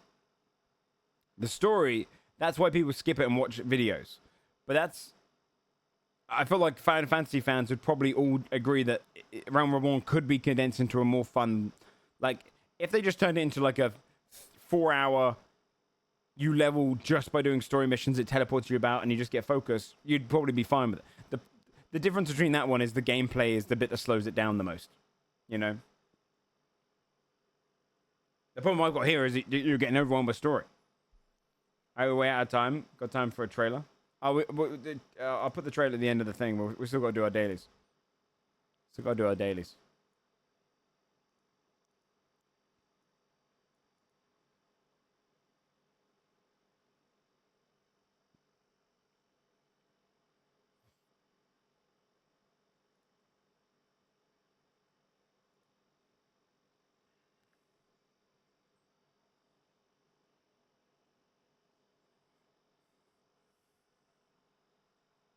Although I'll say right now, World of Warcraft's current story, that raid ending was bad. The expansion started off so strong. I think the current story is pretty rubbish. Good 2-hour run. Thanks so much for the 7 months. What happened? Nothing, man. That's the problem. I'll show you the ending cutscene of the raid. Right? This is the ending. Oh, have we not had music for ages? Sorry, by the way.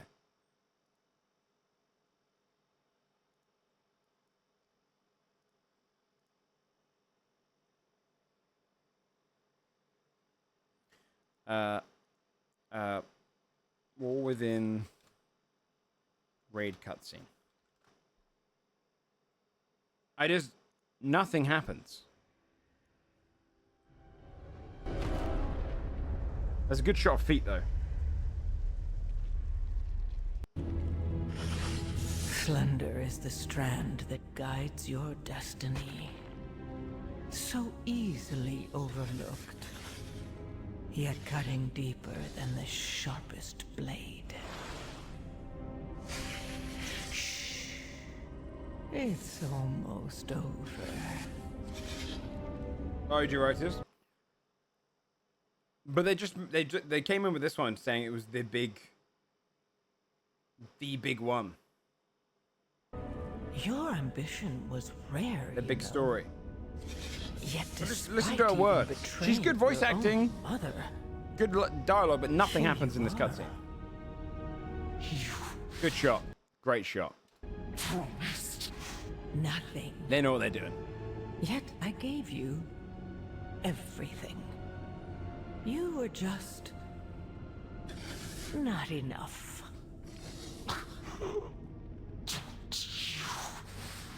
Pity me. I don't. You were a means to an end. Your survival wasn't necessary. I simply wish you had lasted a little longer. And now you learn the true lesson of the Void. Only the strongest survive.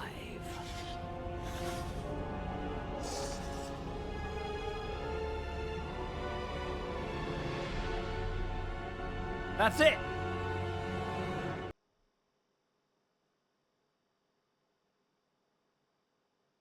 Yeah, I didn't think Cadwell was going to be dead because we just saw him dark screen, but I wish they did. It just nothing happened. Yeah, exactly, Fally. That's it. I'm like, just give us something more. Like, give us some sort of taste of something coming up. This was the end of like the patch, like story. I think they've got a quest each Tuesday still, but I don't know, man. I feel like at the end of the raid, you should be pumped for the next section of game coming out. You should be so pumped to be like, we're finally down the raid. Oh shit, cinematic. Oh my god, she did what? You know, but in this one, you're just like, oh, wow. Okay. Which character you got to know? No, I'm not saying to mourn her. I just want to see her next intentions. This is just ending on no cut. Like, this is the big raid, right? It's tough to get through to the end of it. You know, you've done all the work to get all your gear. And the last cutscene is just big villain taunts villain we just beat in fight. And that's it. Sir. You know?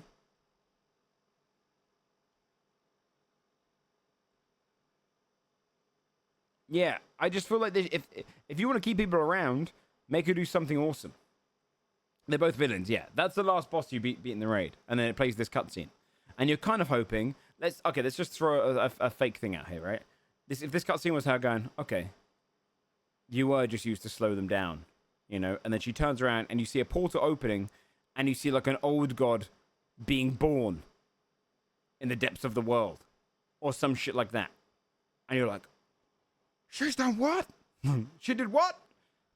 You might go, oh, God, I can't wait for the next patch. But literally gave us nothing to look forward to.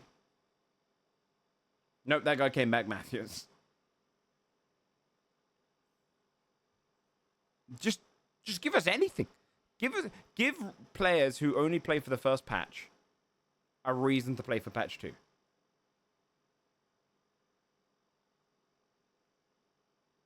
You know what I mean?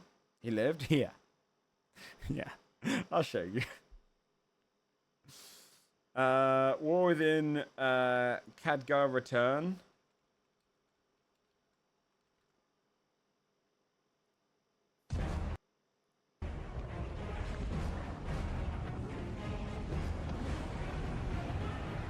Yeah, the Dalaran opening was awesome.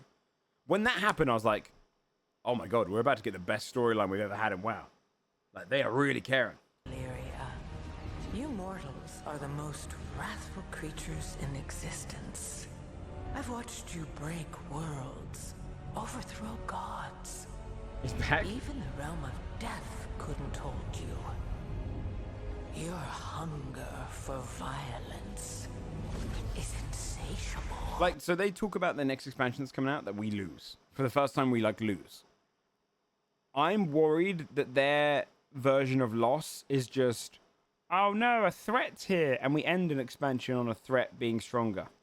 But I want us losing to be, hey, we don't live in the capital cities in the next expansion. They are filled with dangerous monsters. Thousands of people are dead in them. We have to live in little caves and shit. You know what I mean? Yeah. You lured us here. Like, it would be awesome. Imagine you try and go back to Stormwind, and it's just got massive void creatures just killing anyone on sight. Unleashed us upon the Nerubians. All to fuel the Black Blood's power. My power. This stops now. You're determined. So listen to that right there, right? That last cut. This is the cutscene before the raid. She already just said what she did in this cutscene, which was the reveal in the raid. The raid reveal was, I just needed you to last a little longer to distract them. And here she said, hey, I just put this wall together to distract you so I could just get, fuel the Black Blood by causing a wall. So the end of the raid cutscene should have been like, yeah, this is why she was doing it. Not just, yeah, by the way, just to remind you, I was doing that. Risen from the ashes of countless empires. This is her naughty little evil artifact. Cannot comprehend. You cannot kill me. I'm not aiming at you.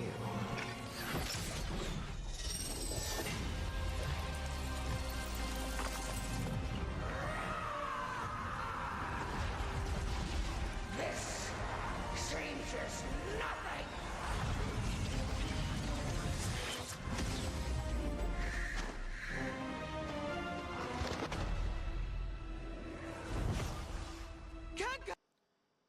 I saw someone in the guild chat be like, yeah, but we needed the raid one to show that she's still strong and doesn't care because we saw her lose here. And I'm like, we didn't really see her lose. She literally says this changes nothing. Oh no. No. I guess he was trapped in the thing. This can't be. You did well. Now here is where they should kill him. Right? This is where they should kill him. It's okay to give him his last words, but have him give a warning. You have to listen to me, Illyria. She is planning something. She is planning to bring... And then he dies, and then the raid cutscene shows what she's bringing. It's just basic, right? I knew you would stop her. He should give her his powers, yeah. Me, Khadgar. Don't let go. And then, obviously, chat, you can guess. Anduin's been struggling with lack of light for a while, right? And now he finally gets his chance to use the light. And it's a very lovely scene, where he casts Revive because he just didn't have it on his hotbar for years. Right? And it plays his theme, which is one of the best themes in the game. Great. Now, picture this scene. If it was Illyria who died, right? And then you have Turalyon, her husband, and her child crying over her, and then Anduin's light comes back to save her. And then she realizes, you're right, I've been too rash, I've been too harsh, I should rely on my friends and my family, not try and do this alone. You've given me a second chance. Better story. Better story. You know what I mean? Like, why did you waste your cool little Anduin gets his magical light powers back on Khadgar in a room with 3 people?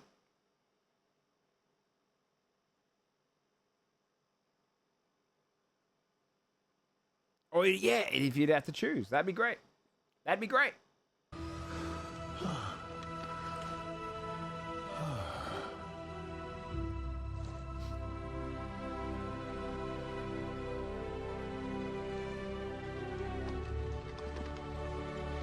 Why not just let everyone live? Khadgar's overstayed his welcome, man. We need a new guardian. I don't know.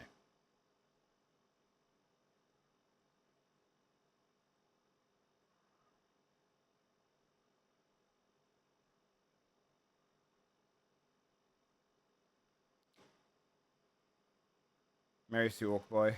Don't mention him. Don't mention that kid.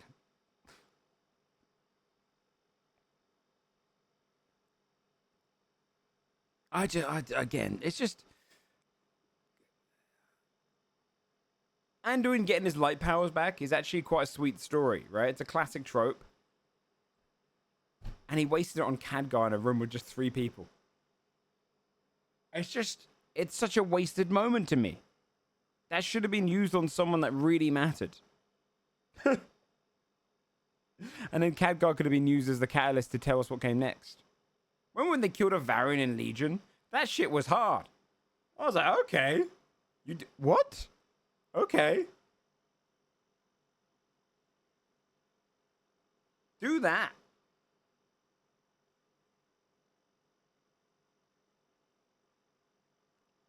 Like, give us some death.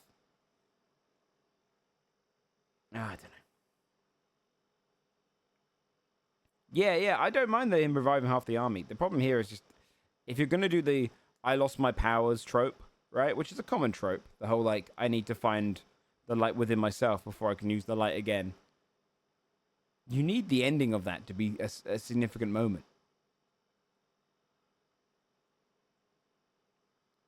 Doing it on Khadgar in a random room. Who cares? Who cares? Just, again, Illyria, her storyline right now is, I can take down this lady on my own. I don't need anyone else. She just said goodbye to Terralion. She's going to do this on her own. He keeps saying, let me come with you. She goes off, tries it on her own, dies for it, and then Anduin saves her. We see a moment where the child comes over, cries over the mum, and it's super sad, heart-wrenching, and then Anduin realizes the light is for this moment, and it comes back to him, and he saves her, and she wakens, and she goes, you're right. I'm trying to do it all on my own, forgetting about what matters. Thank you, Anduin, for giving me another chance. Boom. In the final cut, you think she's going to do it again at the end of the expansion, right? But actually, she's baiting in the evil girl, Zalateth, and then suddenly her husband dives in, other people dive in, allies, and she's learned from her mistake. It's just easy storytelling.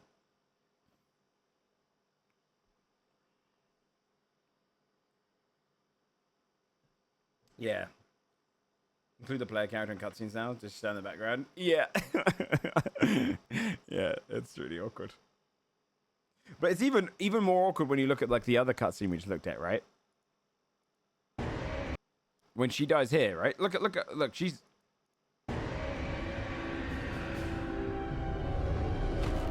She just fell down to her... So you fight this lady, by the way, right? This is her fighting room, right? What's her name again? Queen Ansarek. Okay, let me just show you the Queen Ansarek boss guide to show you what the fight's like, right? You fight down on this platform, and then during the fight, it's a really cool fight actually. You start you have to get like push up these platforms, and you start climbing platform until you fight her at the top, right? You fight her up here, and she dies. Here is her falling off that platform, right? And so she just lands on the original platform you start with, which is about 30 feet below the top platform, maybe 40 feet, right? Maybe not even that, right? So in this cutscene, all the player characters are about 30 feet above them, above Zalateth. And you're thinking, what are we doing up there? Why are we just looking? Is it just going to show a scene of all of the players looking down at Zalateth? Yeah, they're just too busy dividing loot. Yeah, it's just a little bit awkward. So sometimes they show the player characters, and sometimes they show like, do you know what they should have shown her? Sometimes I think about this. They should have just shown her. She hits the thing, and then she crawls and slides away and gets down to a dark cavern. you know, and then that's where Xalatath meets her. You assume that's happening in her head. That could be the case. Or they should have done a shot, right? When they do this, they should have done a shot with Xalatath doing this, right? Where they look up and you got all of the heads poking down, looking down. But I don't know. That's me nitpicking because it's funny. I don't know. It's yeah, that super close of her feet was not in her head. That's all in our heads. It's gonna remain there. I just think that it would have been nice to have a little bit more story afterwards.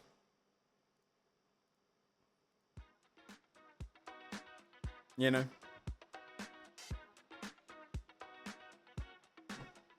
I'm gonna see if I can keep playing though.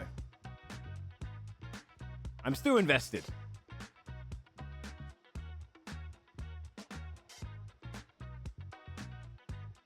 So early on, yeah.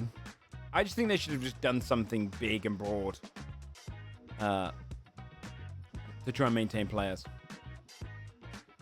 I'm sure they've got some cool stuff cooked. I hope to see more data and explosion stuff, but we'll see. All right, we'll do our dailies.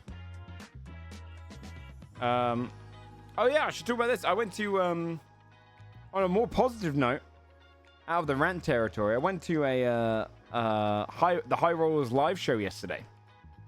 I'll show you. I saw you in the back.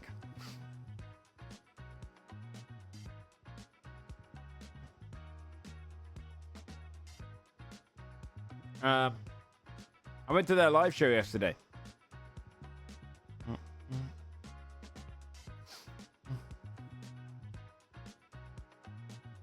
Did anyone else in the chat go? I know someone earlier on said they go. They went. I met a couple of people who watched Sunforge. That was very sweet. That was very cute. So if anyone is in the chat that came up and said hello and they watched Sunforge, thanks for doing that. That was very cute. I threw you queuing to get in. No, call me out. I wanted that. A couple people did it. I had good conversations with them. No, I like that. I was on my own, so I was just looking forward to just talking to anyone. You know? Okay.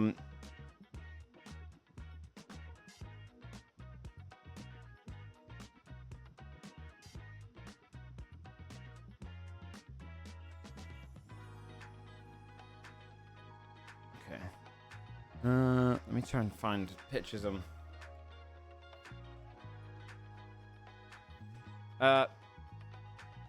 It was very cute. It was very sweet when people came up to me.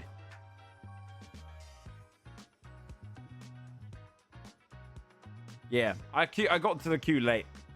I was meant to get I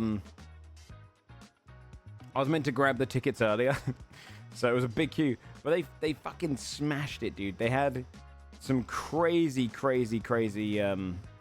attendance. Like the entire stage.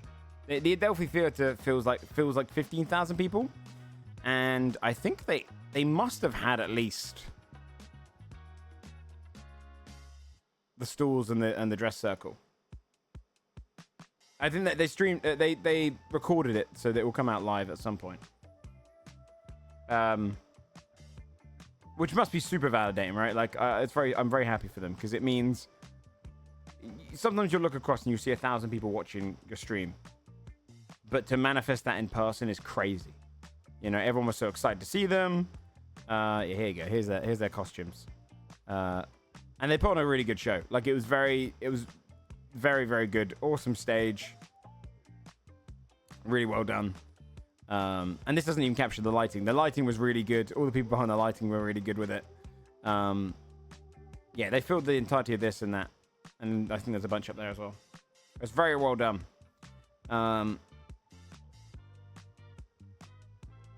Yeah, I'm very proud of them.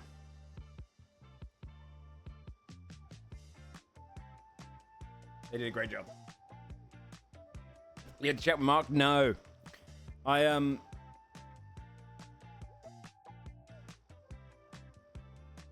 got there obviously beforehand they're gonna be super busy, right? Because they're on stage, like probably behind the scenes doing their makeup and everything, getting ready. And so I didn't get there till about 6. Got my ticket.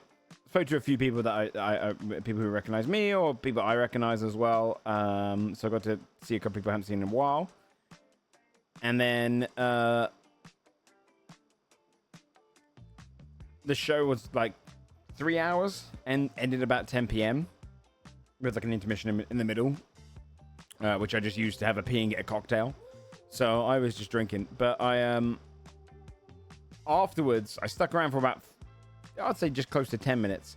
I was like, oh, I wonder if I threw Mark a message. I was like, hey, man, good job, good show. And then I looked at time and I was like, I can't really stick around. I should go and get a train because I don't want to miss my last train home. Or I will get fucked. I just have to stay in London. And so as I was heading to the station, he just texted me. He was like, hey, man, thanks for coming. Sorry we couldn't stick around. We have to go and shoot to get a car to get back home. And I was like, oh, good. Then I'm glad I didn't stick around because I also had to shoot. So I won't do this much. What did you think of the phony ship in the show? What do you mean by phony ship? Do you mean between the character and the dragon? I messaged Mark and I said to him that the two things that blew me away was he used the audience to make sounds for a puzzle. Oh, as in the fellowship joke. Yeah, that was really good. It was great. He used the fans to do different noises for yeah, exactly. If I'd missed an opportunity to say hello to him, I would have been sad. But luckily, they were in a rush as well, and I nearly missed my train, which is good. I got it. I was in the station queuing up for a Burger King because I hadn't eaten all day, and I heard platform. Blah, blah, blah, blah. I was like, oh shit! And I had to run to it, but luckily I didn't miss it.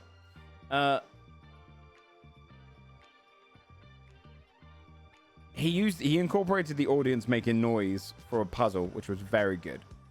And I'm going to give you a slight spoiler from this. I say a slight spoiler, a big spoiler from this. So just be warned for High Rollers fans. But I said to him, dude, genius. It was all about a comet that had like a vault on it that had immense magic inside the vault. They basically changed the way magic flowed, right? And functional public transport. To an extent, my later train got cancelled. So if I'd missed that train, I would have been stuck till 6 a.m. in London. So to an extent. Or I would have got a cab home, which would have cost me 150 quid. But the comet explodes, and he described a big ripple of magic, and how magic has changed forever on his land. And that's how he's introducing the 2024 rules of the Player's Handbook, which I thought was really genius. He basically made a canon reason for why spells work differently now for the 2024 stuff and how some people's functions. I was like, yeah, that's really good. That's really clever. Which was really cool. Yeah, he did a great job. They did really good. They were all comfortable on stage. They were funny.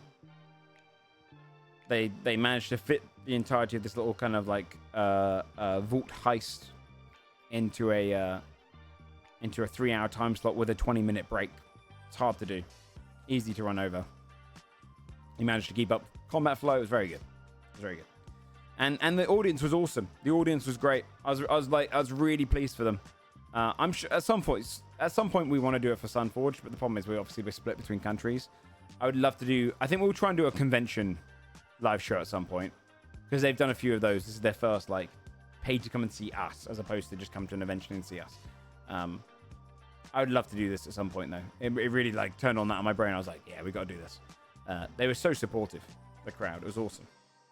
But the thing that stuck with me the most, chat, was going to London Waterloo Station and going down for a pee, and probably the worst pee smell I've ever smelled in my life.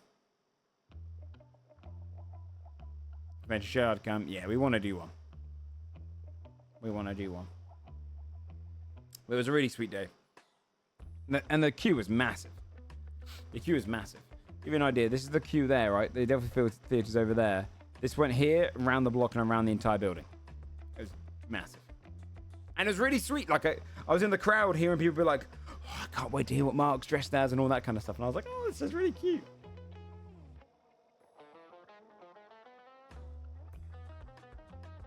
Yeah, it's very sweet. Good night out. I was sad though because Dodger and Sam were invited, but they couldn't make it. So I went anyway. Was ready onto the P. I smell it. Droop, demo, stoop, goof, blooper, snoop, dope, scoop, deck, dish, highlight, lad, sizzle, yard, info, porch.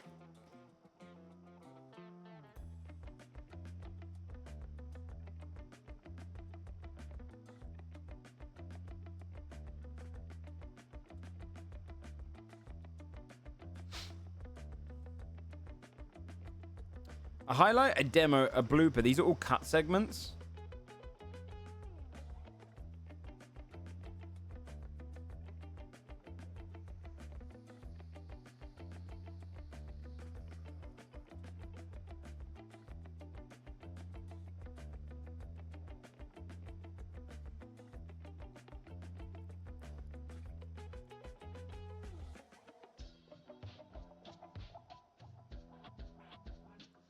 If you snoop on someone, info, scoop.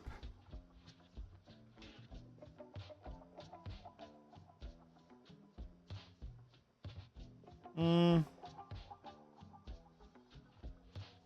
highlight, maybe? No, they're not even slightly close. Okay, yard. Sale.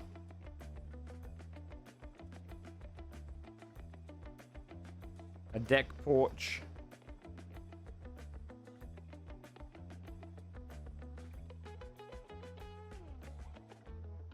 I don't know.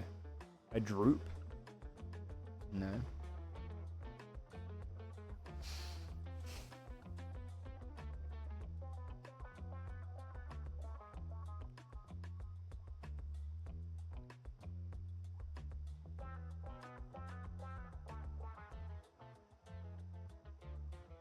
I don't know. Snoop Dogg.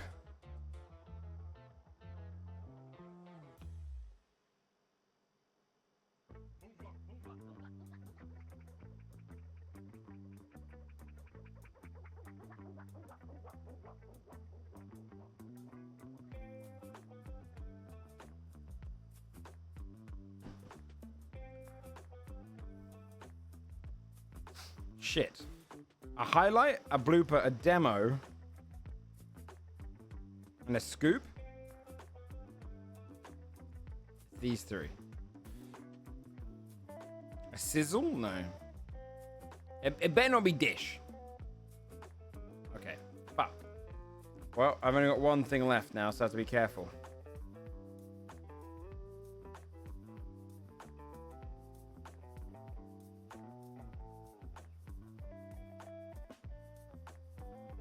Can I? I wish I could arrange myself. A goof.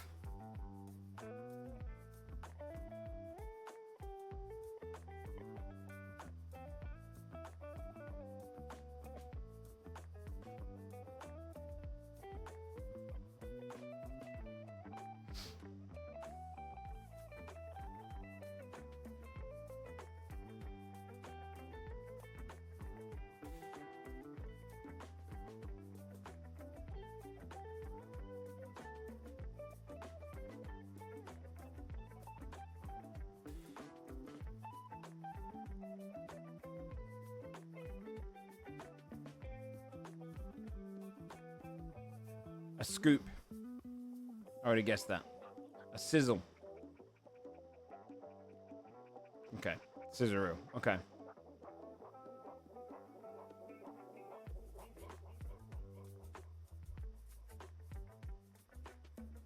Dopey. Snoopy. Goofy. Is Droopy one? Laddie?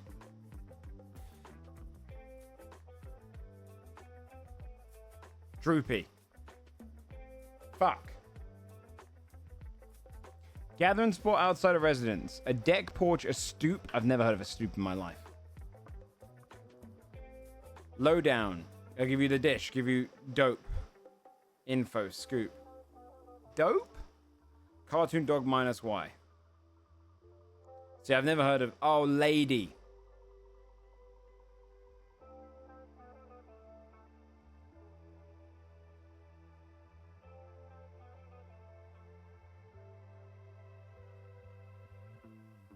Alright.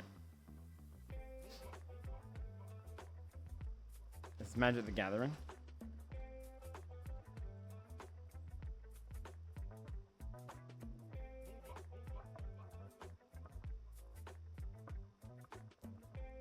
Puzzle programming game? Never heard of it.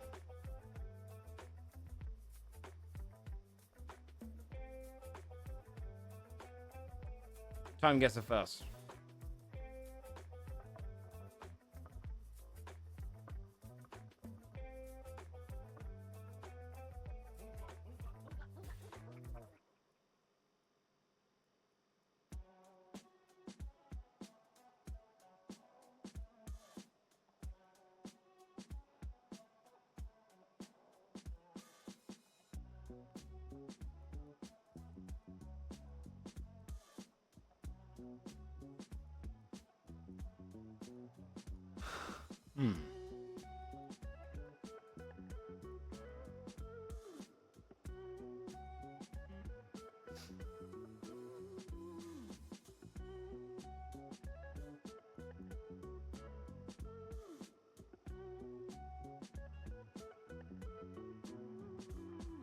So I know we're in the US.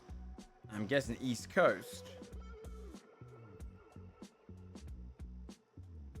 What plane went down?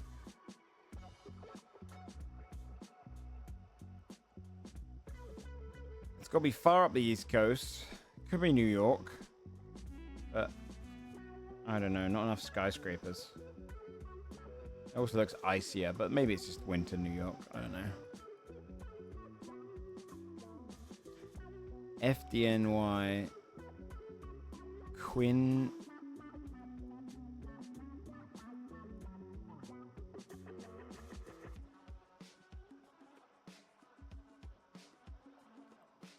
I have no idea. I don't know this story.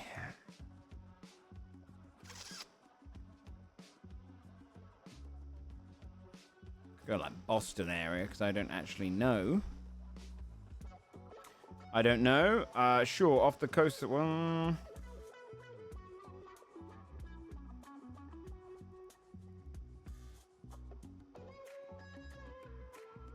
I don't know where we are. New York's always a safer bet, though. Fuck it, I'll go off the coast of New York somewhere. Over here somewhere, but, 2014. It was New York.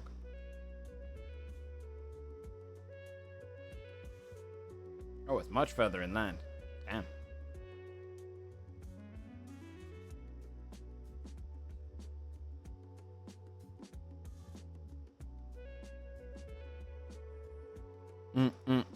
Okay. Go to the Hudson. Oh, New York Fire Department.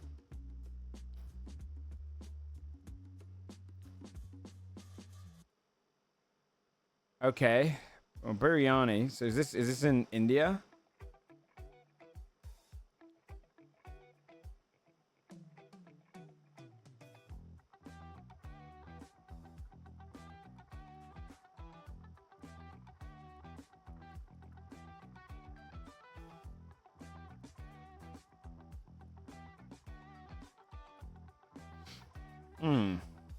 Any other? KA. Does that have relevance?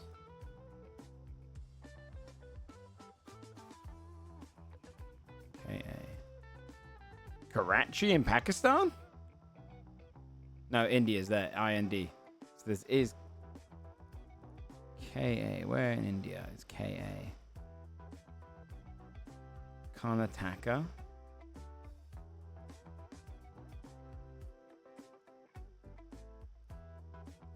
Kanpa. God, India, why do you have to be so big?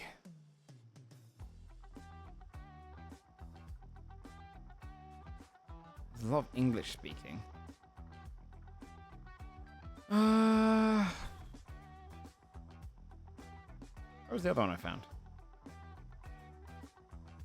Let me look around a bit more, because I don't know if I want to lock that in. I feel like it's going to be smart to go like Mumbai.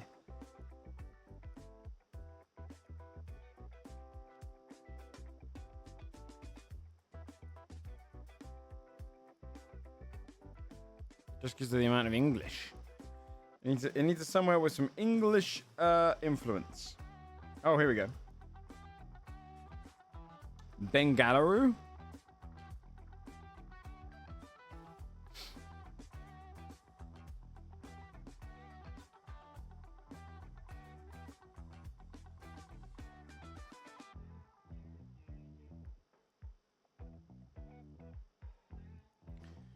I think Mumbai is always just the safest bet, but I'm not sure. Bengaluru. Oh, there it is. Nice. That's near the palace grounds. Let's just stay around here somewhere. Year-wise, I feel like pretty recent. Honestly, I almost want to go 2024. And you know what? I will.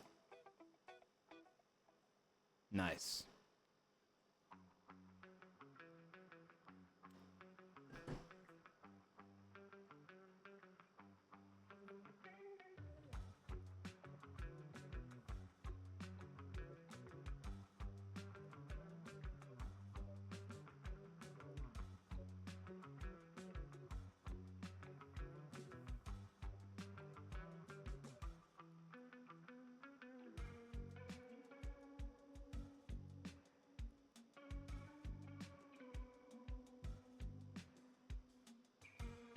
Just making sure this is not somewhere in fucking southern USA.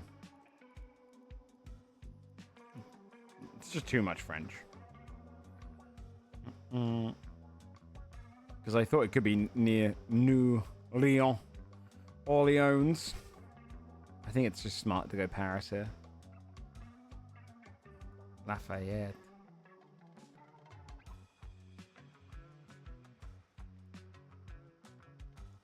And year-wise, 1955, 55 Paris. Let's see what happens. Way earlier. Way earlier. Literally just before World War II. That's crazy.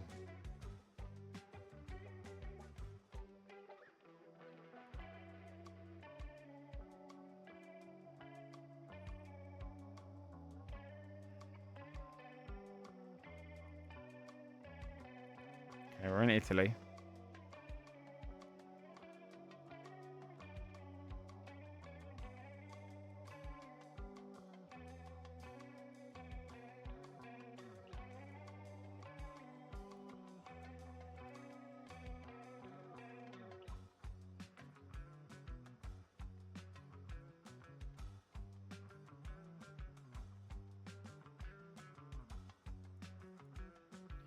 No, I don't know.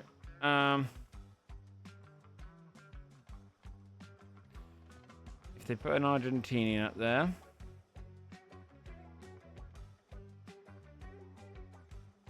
Estado. What year would you be? Look at Argentina.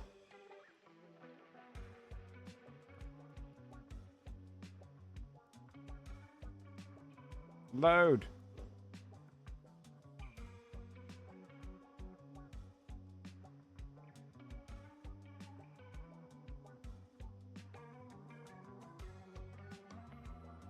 Can't see any license plates. Wait, 6XY doesn't mean anything.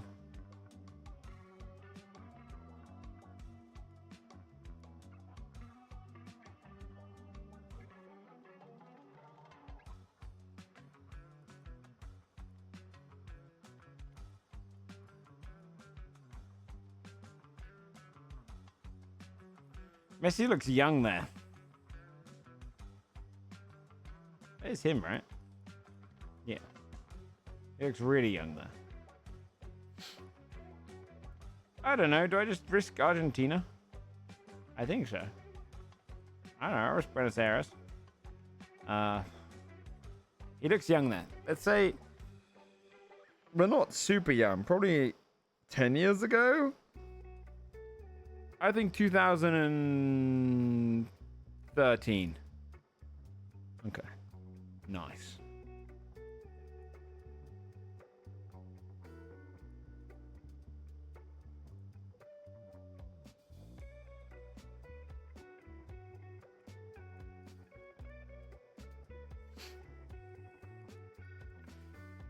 That looks like a really Polish word. Grand Hotel, Krasmaski. I see the ski. I'm just going to go Poland. Let's go Warsaw. And the year is 19...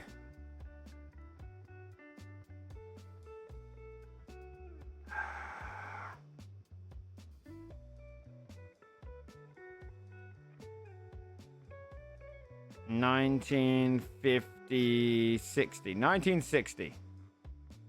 Ah, shit. That's not too far away.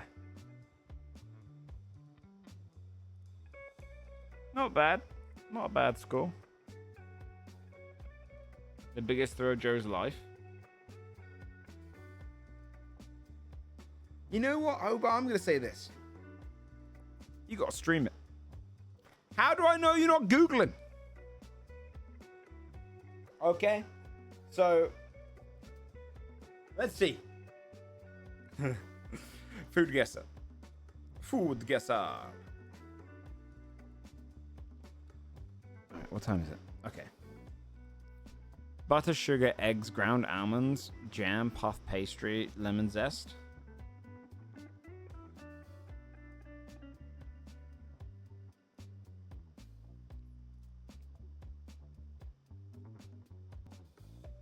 Puff pastry, France.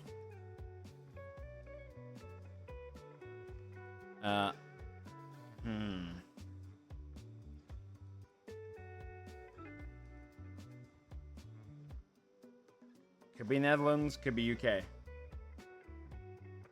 I'm gonna say United Kingdom. It's a Bakewell chart, is it?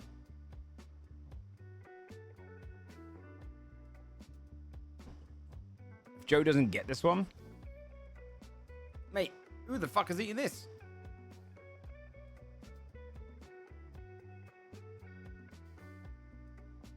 You guys? No. No. No one I know has ever eaten this. No, this is the only thing that's close to that. This is a Bakewell tart. See? No one's eating Bakewell ass pudding. This bad boy, sure. Sure.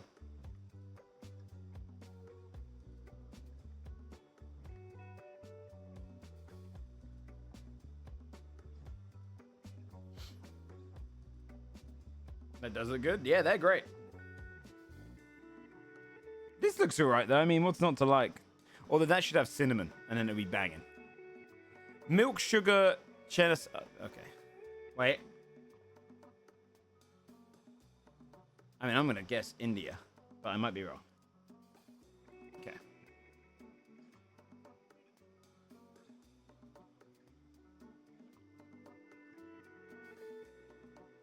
Spaghetti. Okay, this is fucking disgusting. Spaghetti, meat is optional, vegetables are optional, ketchup, Worcester sauce, soy sauce, cornstarch, black pepper, olive oil, Parmesan cheese.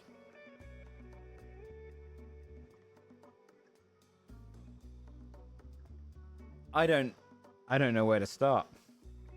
Australia? I bet it's the Aussies. Whichever country has this, by the way, they're cancelled. All right? They can't make fun of anyone else's cuisines. And I've got a feeling it might be somewhere like... Right, well. Sorry, Japan, you're cancelled.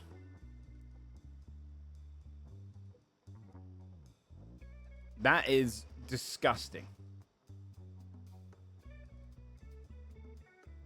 That is child's food. That much ketchup is kids' food.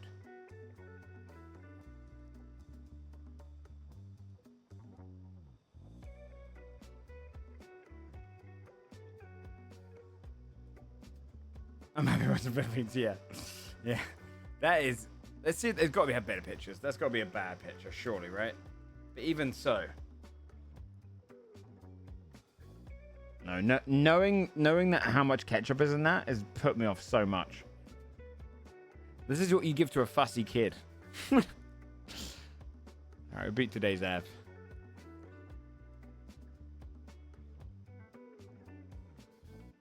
Although Japan has been improving their foreign foods, right? Like there's a big I saw the dude from Mythical Kitchen discussing this, where there's like a big kind of push to try and get the best of each foods, like beef, you know, Wagyu has been their big staple, and they've been trying to do that to a bunch of different other foods, like pizza and stuff. Guess they haven't started with spaghetti yet.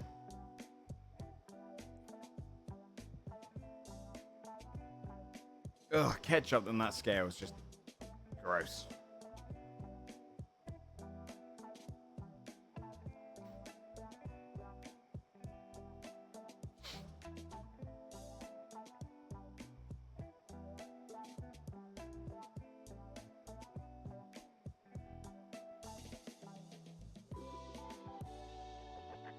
They have their own version of noodles. Japanese, Polish, and German food is top tier. Yeah, they've come the Japanese cuisine's come a long way.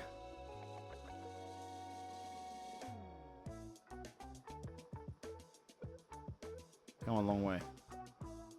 Just maybe not with spaghetti. Maybe they should leave that one alone for a little bit. Saw these movies from the Fast and Furious franchise in order their release dates down with the latest. Okay. Oh, this is really fucking hard. The Fast of the Furious. This is number 3. Is Too Fast actually number 2?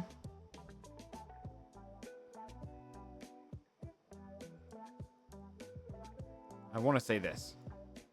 Damn it! I was so close.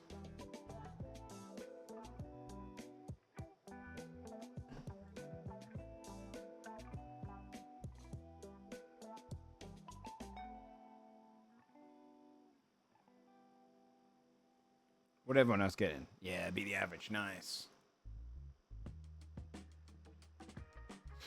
I really only knew these ones, and then I guessed this one, and I knew that was later. Fast and Furious. I think this is number 5, right? Oh no, Fast 5 is called Fast 5, right? This must be number 4. And then Fast, that's probably Fast 6. I know Fast 7 was called Fast 7, I think.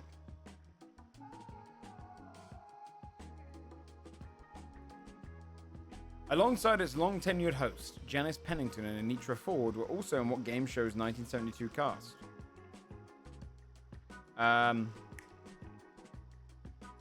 What's that one with the celebrities in the squares? Is that called Celebrity Squares? What's that called? Games called Hit Me, Penny Ante, and Poker Game were retired from what show's rotation after 20 plus years. This is really tough. Okay. There's a gambling show. Jackpot. Over $200,000 in Plinker plus a diamond bracelet, a Fiji vacation, and a new car. Oh, is it the one where you have to guess what goes along the conveyor belt? Is that the one? I might just say Jeopardy though. I don't understand. It must be Jeopardy because there's a probably rounds, right? I don't know, but it might be the other one. The Price is Right. Yeah, okay, I was right. That's what I was thinking of. Shit. Affirmation of Our Brothers was a segment in what October 16, 1995 event?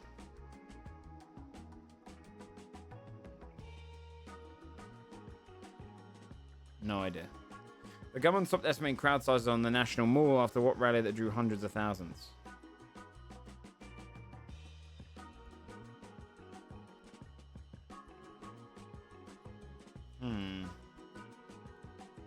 Is it going to be a rights movement?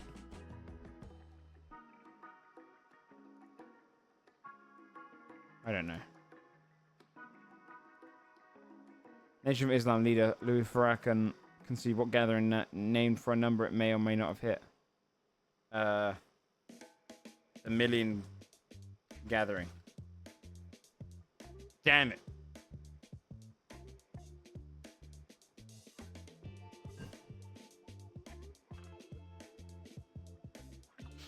Finding a new use for idle strawberry shortcake machines is the origin story of what snack brand created by James Alexander Duer.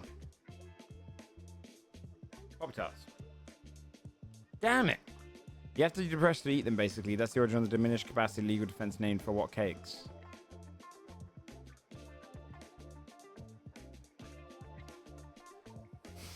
That's the origin of the diminished capacity legal defense named for what cakes? Mud cake. After 2012, Hostess briefly stopped making what golden sponge cake brand? Oh, Twinkies?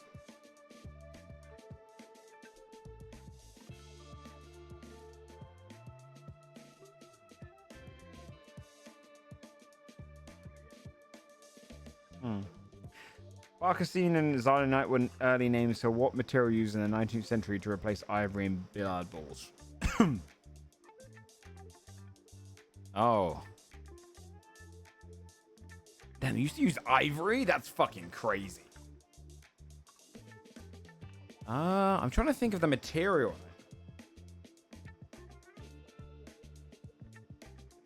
I have no idea what they're made of. Now made with non-flammable plastic 20th century ping pong balls are made with the same stuff. I have no idea what that is. I have no polymer. Until Akate overtook in the 50s, Hollywood made most pictures of Kodak on what Kodak manufactured film?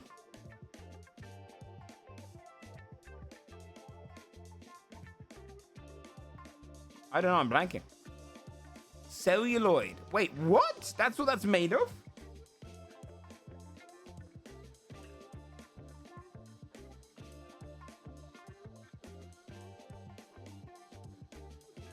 That's crazy. They're made of celluloid?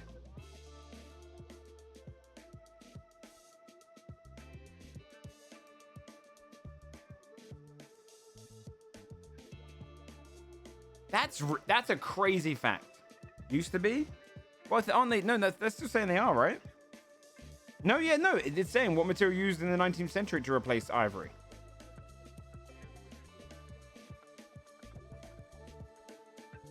Right?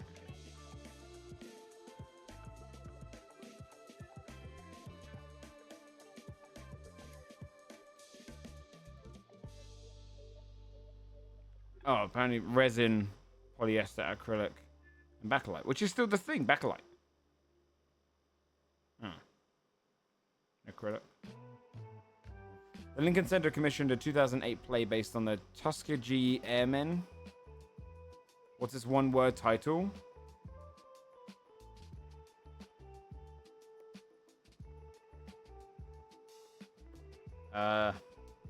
Fly.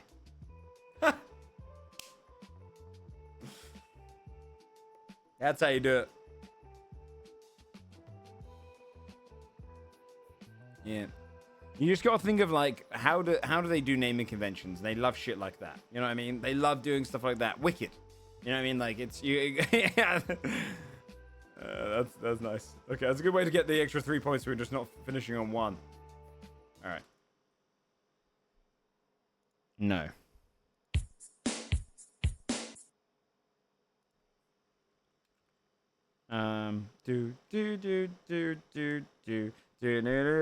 Isn't it Push It? Push it real good. I'll keep listening. Oh, maybe not.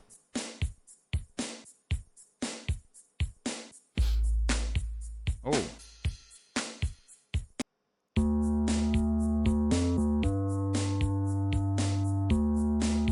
Wait, That one sounds really familiar.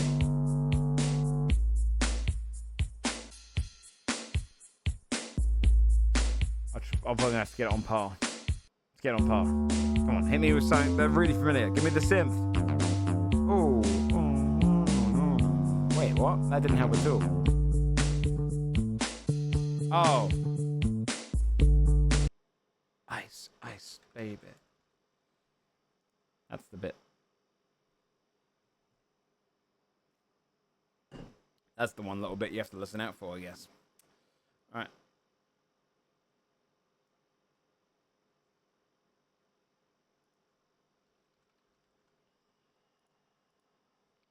Damn it. I thought I was cooking. Nope. This is...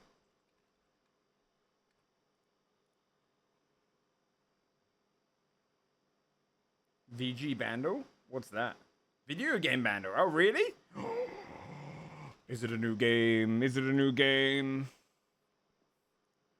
Yeah, Gran Torino. I'm not going to continue watching that one, just in case.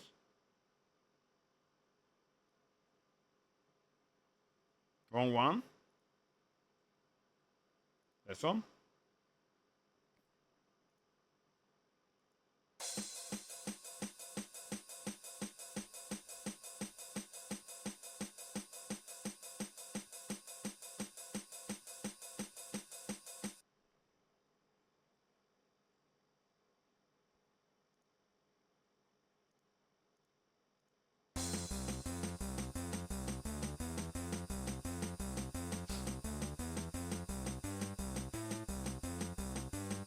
No idea.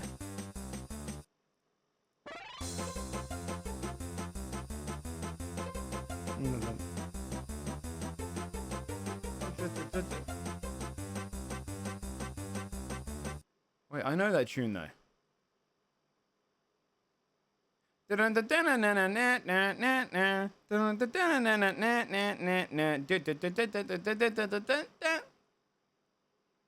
Is it Mario Kart? It's not Diddy Kong Racing, is it? No. Is it this?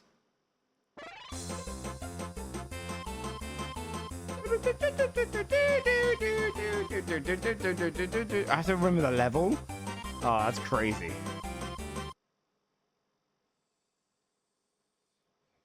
Super Mario Kart.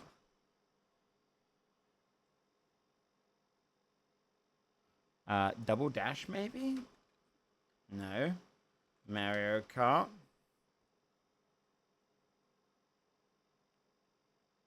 I don't know, dude. It's not even coming up with anything.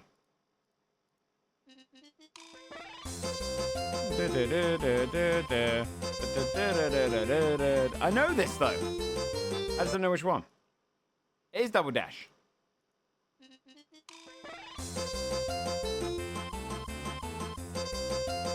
That one. Okay.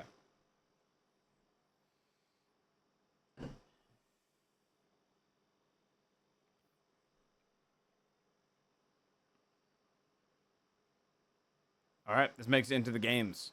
Can I play old days on this, or do I have to sign in? How do I... Can I play old days? Yes. Yes.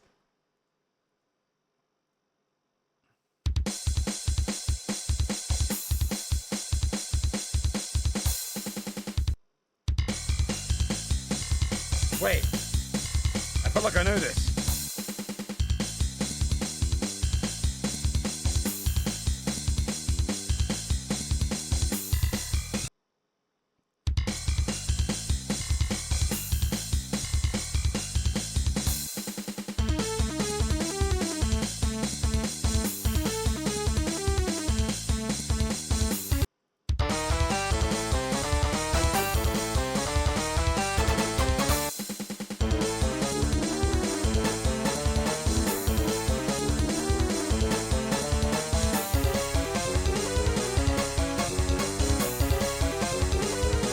Know this.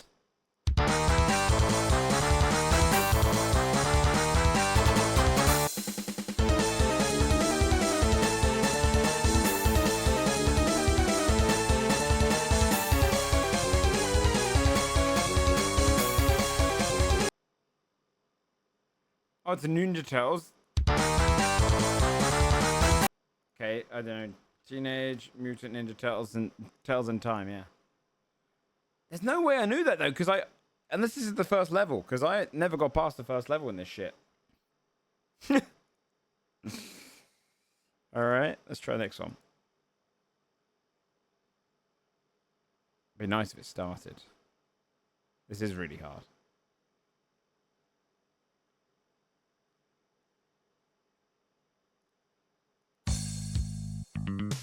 No, I had that game on SNES. Wait. I think this is Street Fighter 2.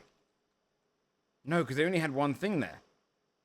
I know this. This is a selection screen. Oh my god, what are you?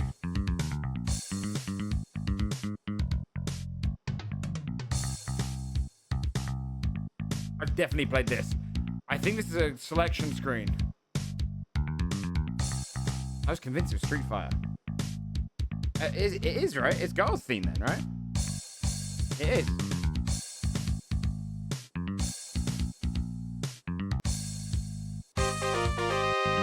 Yeah. Yeah.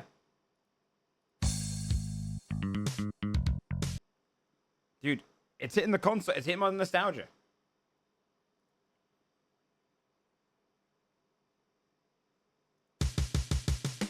They do need more options.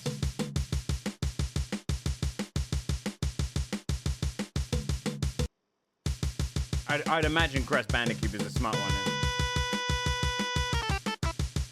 Oh!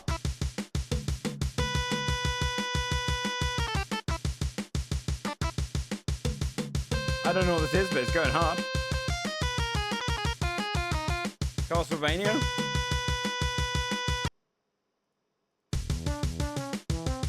Oh, wait, hold on.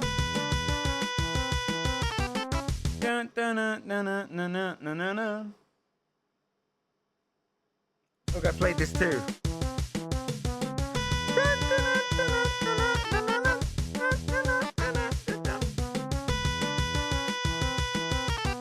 What are you? And he goes. Doo, doo, doo, doo, doo. Is it Metroid?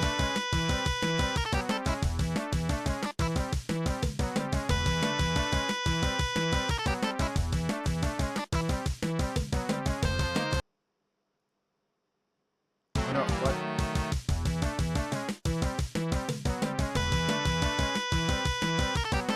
Why do I know this tune? Is it just one of the super?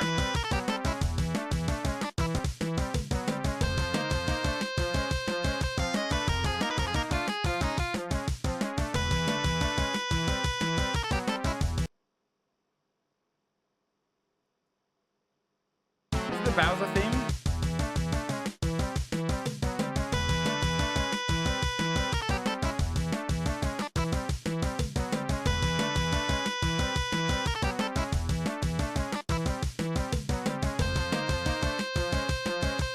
On that one, but that's fine. They reused that tune, right? They definitely used that tune again, right?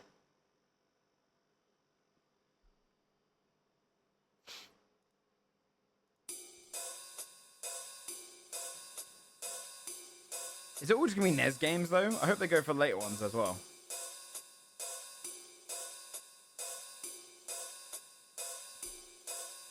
No idea.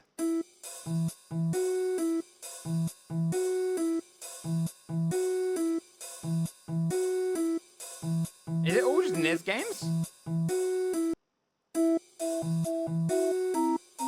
Oh, Pokemon, right?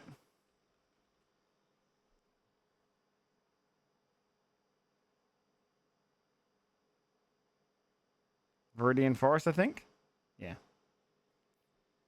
Mm-hmm.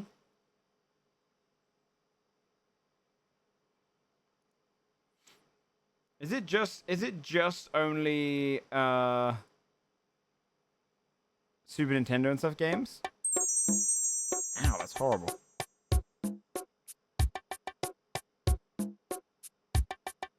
But is there any like newer games? Because if this was done like through every game, that'd be sick.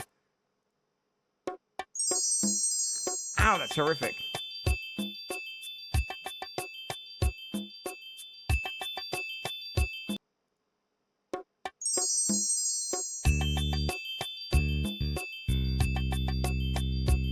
don't think I know this one.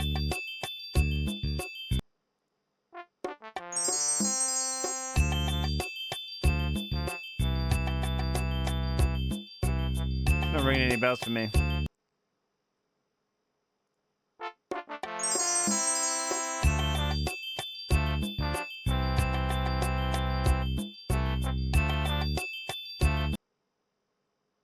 Oh, okay, that's why. I don't know.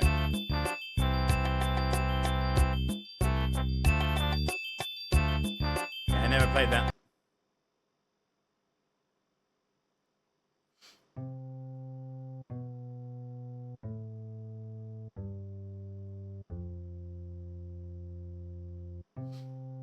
I think it's just because these games are easy to turn to MIDI, but I'm...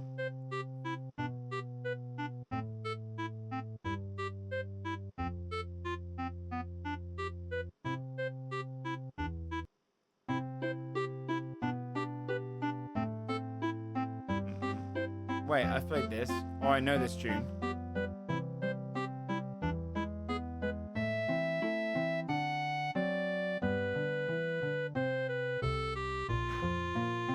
Why don't I know this tune?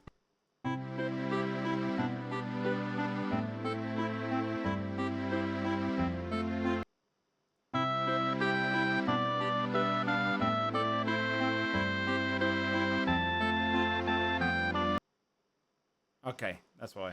I ain't played it. I've heard that tune. Is this... Okay, I'm gonna get to 10. If this is just NES stuff and Super Nintendo stuff, I'm a little bit, you know... disappointed. Check it out. Yeah, we'll do after this one. You're right.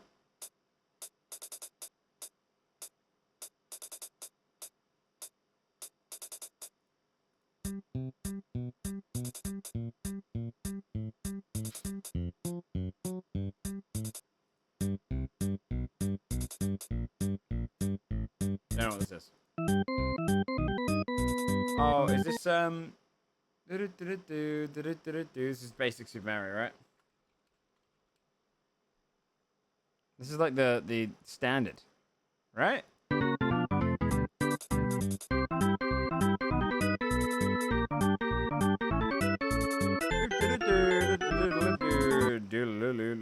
What the? I don't know which one it is. Just this one? Okay, there you go. Alright, I'm gonna go for like 51. I'll give it 2 more chances.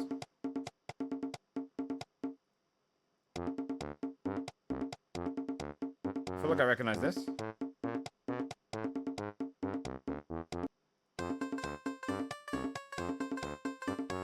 It feels like that's wrong.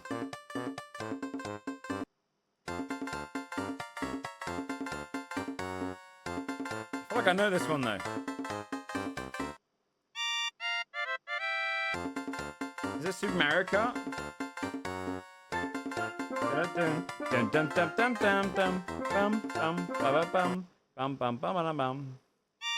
Is this standard Super Mario Bros?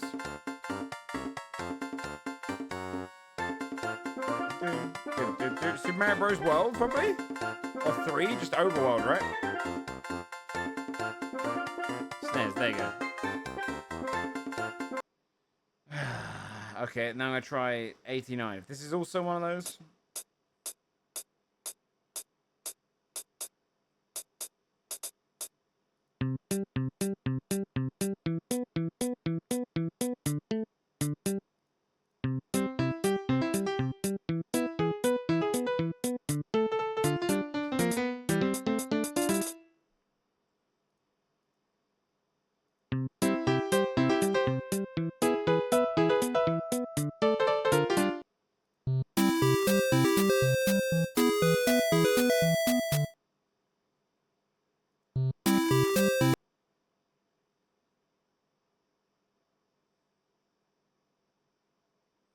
Yeah, this site sucks. What was the other one?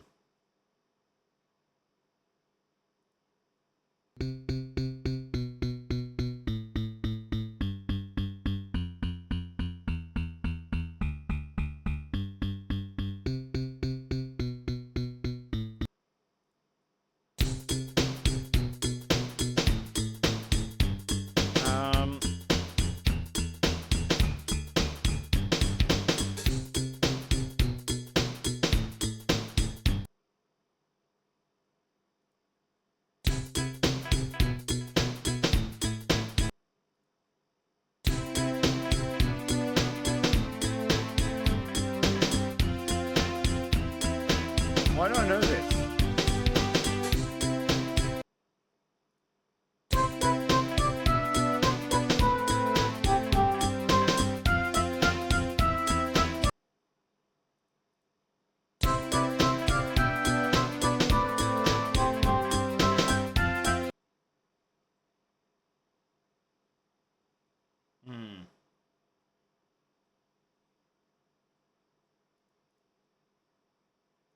That was at least an N64. Let's just try a few on this.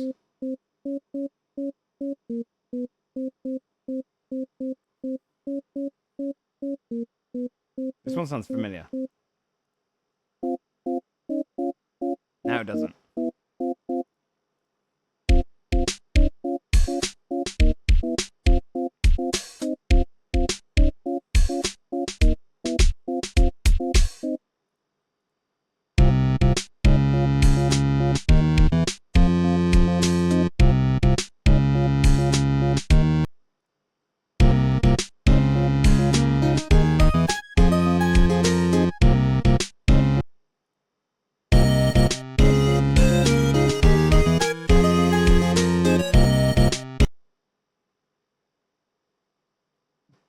But a game from a later console. 87, let's try.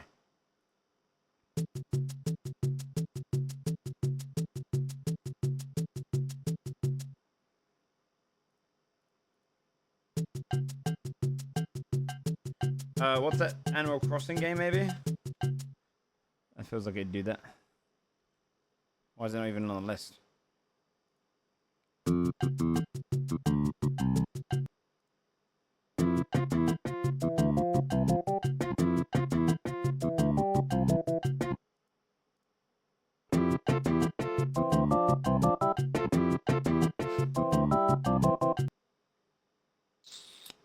Okay. One more chance. If this is another Nintendo-based game, I quit.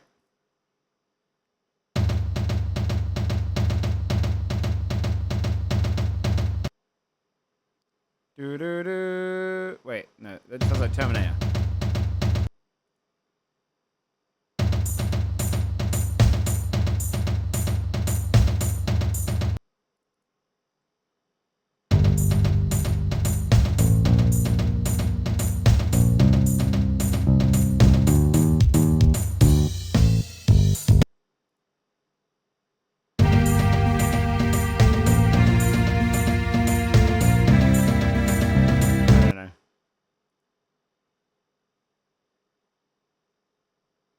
All just fucking Nintendo peeled. Why is Age of Empires 2 as an option? Did it? Yeah, but I just didn't really play Nintendo games after the 64. It's just not fun. Because I grew up.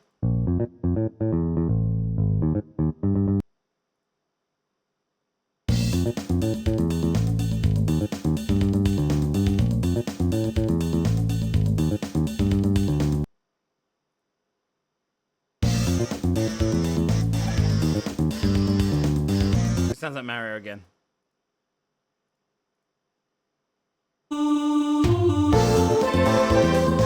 Oh no, this is that, this is recent, isn't it?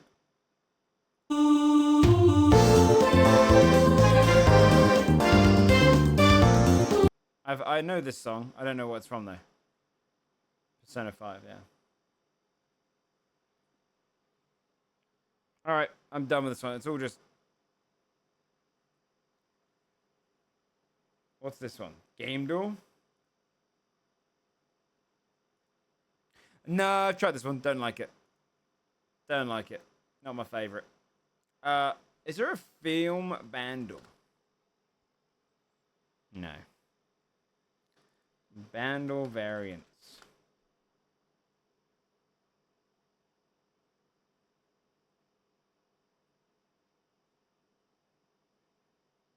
Never mind. It's over. Let's go to trailer. Mickey 17. Isn't that just Themely? Yeah, but that's dead. Themely's gone now. Hi, Mickey. Are you experiencing any vertigo? I guess I am feeling a little dizzy. Oh, wow! Did you see that? Now, I wouldn't be surprised if you're thinking at this point, what have I done? Okay. Is that Robert Pattinson? It's working out, and I wanted to get off of her. Okay. You're planning to be an expendable? Yeah. You read through the whole application. I should have read through it. Once you die, we'll print a new version of your body. They made me work my ass off on one mission after another. Every time you die, we learn something new, and humanity moves forward. Oh, wait! He's alive! It's fine.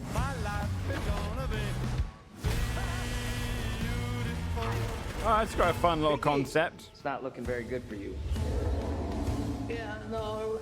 I'm sure you're used to it by now, but what's it feel like to die? Even on my 17th go-around, I hate dying. He's doing a crazy good accent, by the way. Uh-oh. Why aren't you dead? Multiples.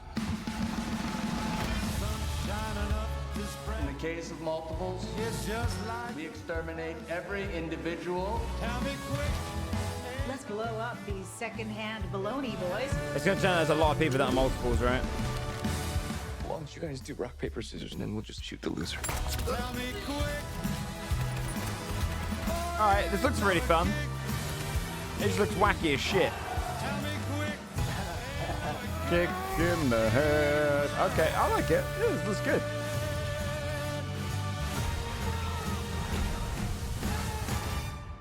I don't like you, but I'm you. I'm not you. I'm gonna kill you. This is very Fallout. Wait, did she just have a threesome with them? Fair enough.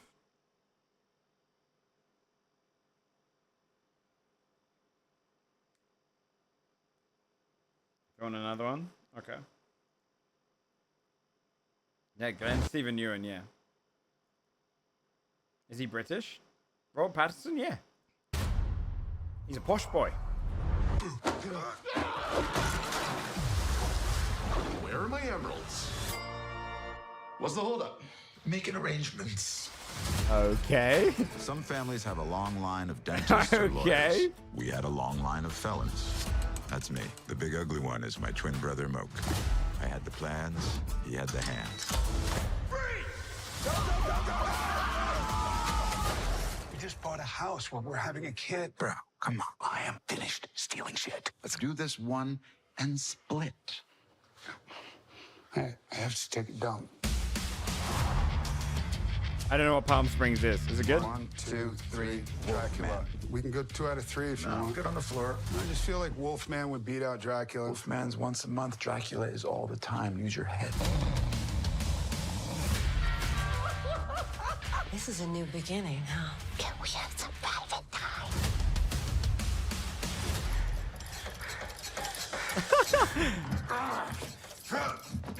Okay. That was a bit of a... Okay, that joke fell flat afterwards.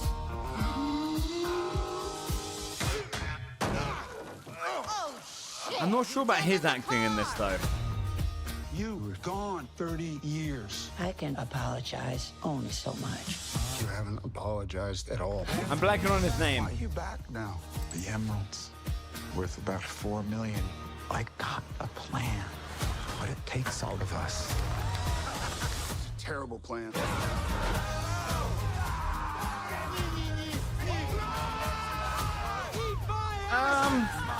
Suck on my balls. Hey, don't make me come back there! I am justice!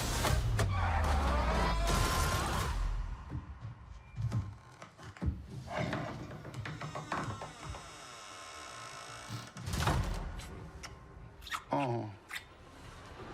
Okay. Thank you. Nah, I'm gonna skip it. I might watch the first episode and see, but I think a lot of the jokes fell so flat. Like, that was very much a, oh, it's exciting to see a bunch of these cool actors. but it's a movie. It's not even a TV show. No, it can't look shit. I'm gonna be honest. I feel like that the comedy in that was real weak. Yeah. Yeah, I was excited when I saw like Brendan Fraser up against Peter Dinklage. And then the jokes look really kind of bland.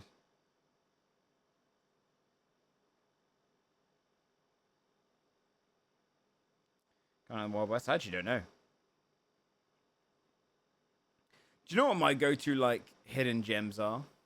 No pun intended. I want to see more Danny McBride fucking comedies, man. Righteous Gemstones was so good. Is that coming back soon? I thought that was going to be what this was like. But then I just realized the comedy's not. It just came back when? Well, recently? New season? Dude, that show's so good. I just think Danny McBride's comedy is solid. This is just like, I don't know. I started laughing at one joke and then it immediately like did it badly. Josh Brennan's just acting in this is weak as fuck. It's weird.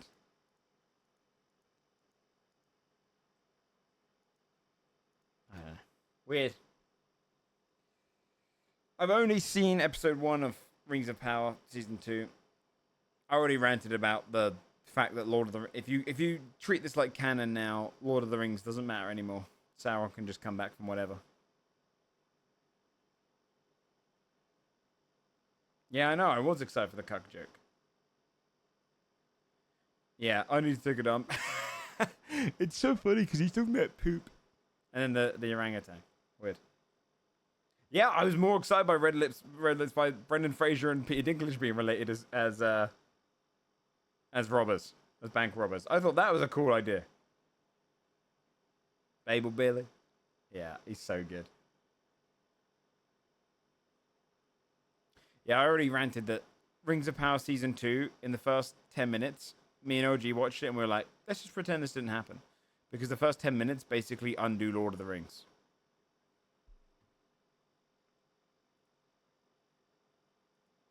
Which was just nuts.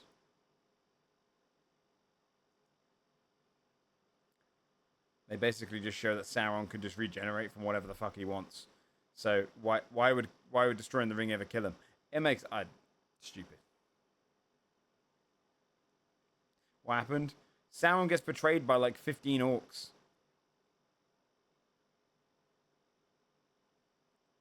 Mickey looked good, Sarah.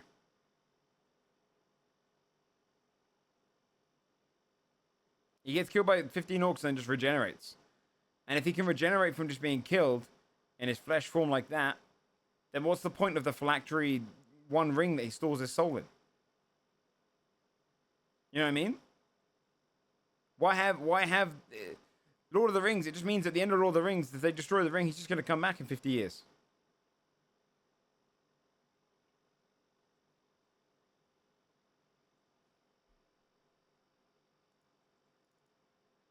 You know?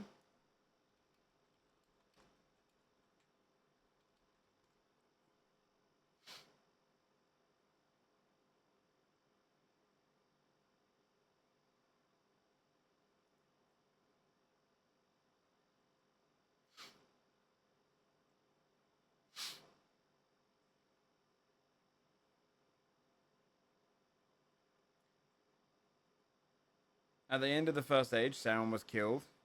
And then over the next, like, 1,000 years to regain his power. Is that true? I don't remember him dying. Didn't he just shed his body? Let's Google it.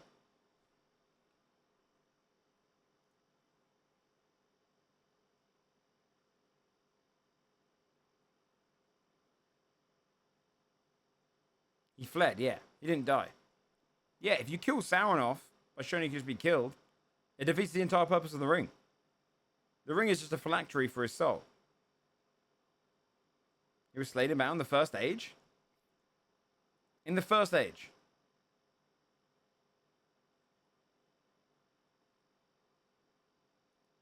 Or are you talking about the Second Age when he dies to Isildur?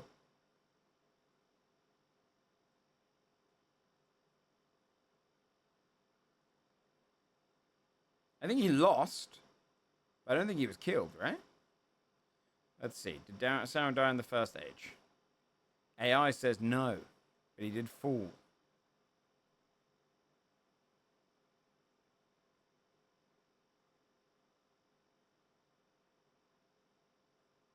Before he bound himself to the ring, he could be killed and come back. The point was he poured himself into the ring, was bound to its fate.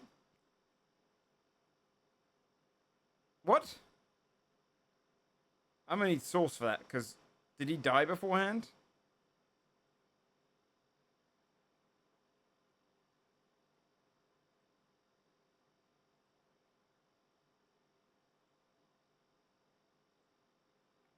Mortally beaten?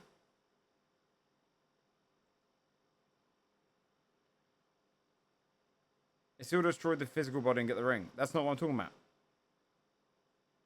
The reason Sauron could come back after Isildur defeated his mortal body is because he had the ring. Right? They needed to get the ring so that Sauron could return to a physical form.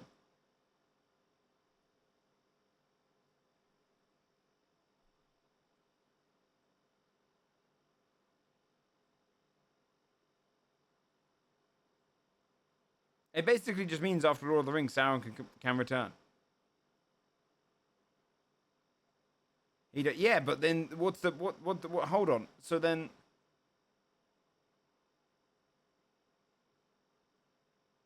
he can return technically. That's bad law.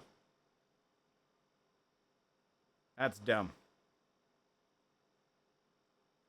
Yeah, that's a somehow Sauron return moment.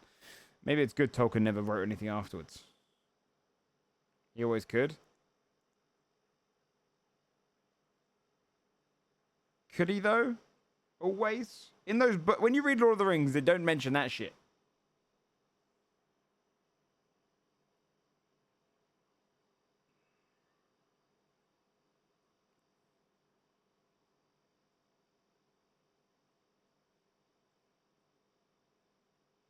Sauron is not human? No shit, Sherlock. That's not what I'm arguing. I'm not arguing he's a mortal being. I'm saying that his soul should have been destroyed with the ring. That's what it felt like in the Lord of the Rings book, at least. If they're now saying that the Silmarillion had a passage which mentions he's going to come back anyway, it defeats the entire point of Lord of the Rings.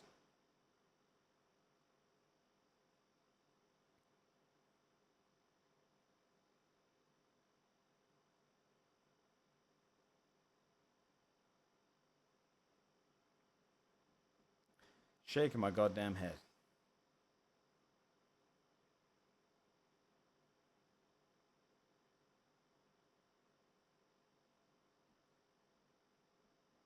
Let them feel the pain. Yeah, no, I don't want this now, man.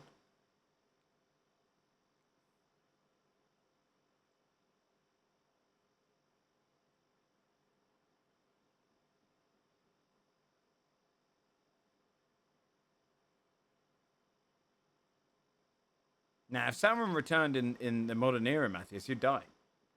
America would drone strike him.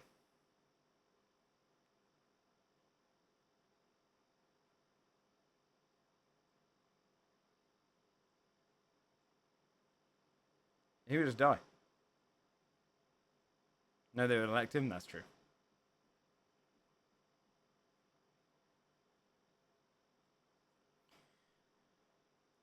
Good. That reminds me of when I named Mesogaia. I remember I got a comment being like that's just the Greek for Middle Earth. This guy copied Lord of the Rings. The guy not realizing that Tolkien named it Middle Earth because of Midgard. Yeah. Midgard, you know, the entire thing he based the fantasy on.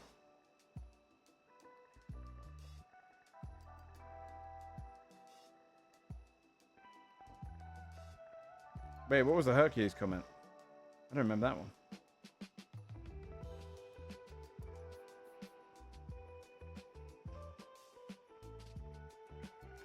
He just come back? Yeah, but does he die? Or does it say he was defeated? There's a very big difference. I don't know. I like the Rings of Power dwarves. I haven't watched season 2 beyond episode 1. A Fall of Numenor? Sure, but does he die in that?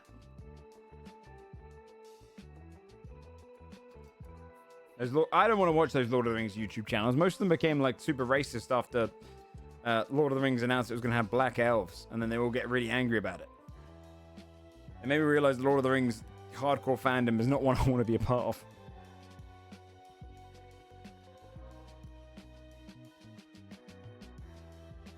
When it's destroyed, then Sauron will fall, and his fall will be so low that no one can see him ever rising again. Perry will lose the best part of the strength that was innate in the beginning.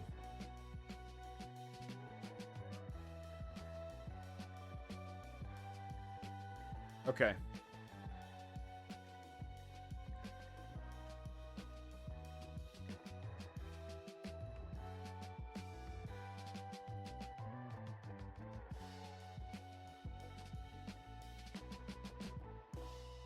Were people mad there were black elves or weren't?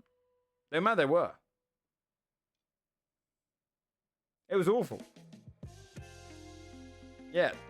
Lord of the Rings had a really bad fan basis when the Rings of Power was announced.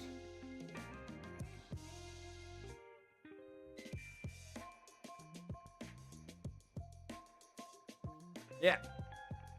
Same with the dwarves. They were really mad at the female dwarf. Yeah. Yeah, it's really weird. Don't ever start a date, Crab Nut. Yeah, it was really weird. Watch that whole guy's YouTube about how low was that. Oh god, that guy was cringe as fuck. Yeah. Yeah, there's a lot of bad fandoms. In the same time when House of the Dragon was announced and shown. Yeah, because the Valyrians. Yeah. Yeah. They're meant to be pale of skin with white hair. Who gives a fuck? You know what? Daenerys is meant to be a 13-year-old girl. Did you care then? And if you did, someone check their logs, check their history logs, because you're going to find someone that needs to go on a list.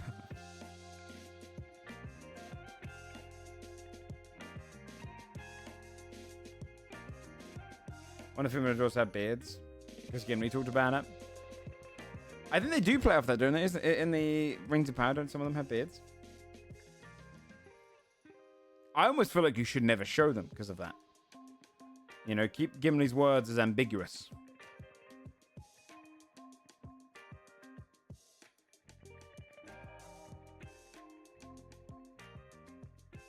Talking of that, by the way, I didn't realize Jason Momoa was... he's got a lot of shit. We spoke about this before, though, didn't we? The Jason Momoa stuff. Apparently, he's a dick. I didn't realize some of the weird shit he said back on Game of Thrones. Yeah, apparently, Jason Momoa is a dick. How so?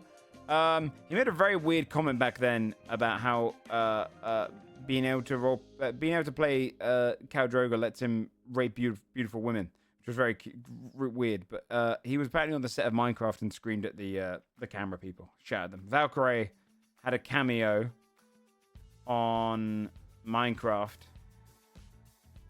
and said she saw on the day that she was working, Jason Momoa got really angry at a bunch of camera people for putting the camera in the wrong place and screamed at them. Like she said, shouted at them. On one of those, you know, those like, eat something bad or tell the truth. And they asked, like, what's your worst celebrity encounter? Apparently, he was just a really big asshole to a bunch of camera folk.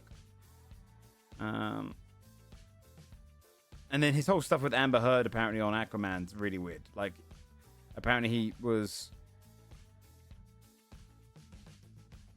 follow her around, and then when she wouldn't pay attention to him, he would tear up her books that she was reading. And, like, do it jokingly. Well, that's fucking weird. Yeah, apparently he's a dick. Apparently he's a dick.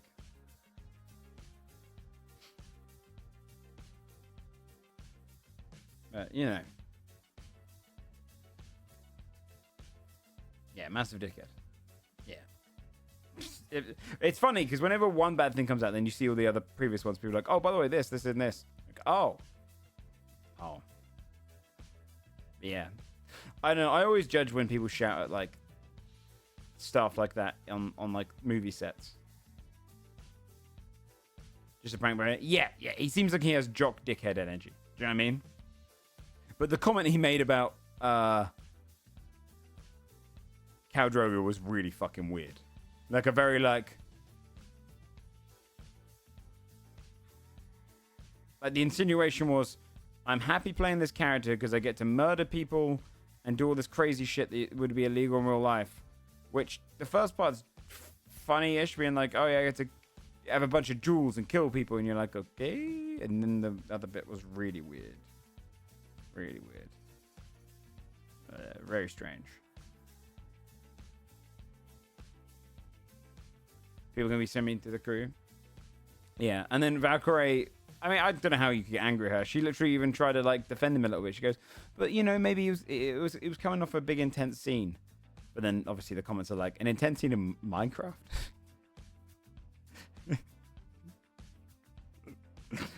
All right, calm down, Danny Day-Lewis. The Christian Bale one was bad. Yeah, the Christian Bale one was really bad. But I'm sure he's a dick in real life, right? There's a lot of them you could probably tell are probably pretty shitty. And I'll tell you right now, I've met streamers with the same ego, right? And YouTubers with the same ego.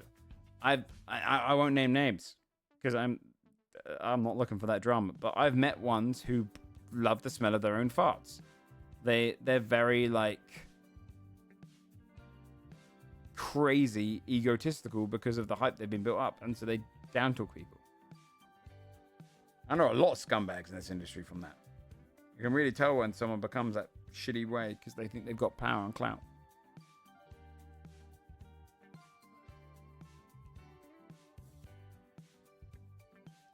Supposedly Bale's gone better. Yeah, but PR, right? I think the thing is, it's okay to have the lower expectation. They just filmed the scene where he runs the cobblestone generator. He's pretty stressed out. That's fair. Actually, that's a good point. Yeah, he might have been, you know, he might have just lost all the shit in lava. He had a morning lava scene.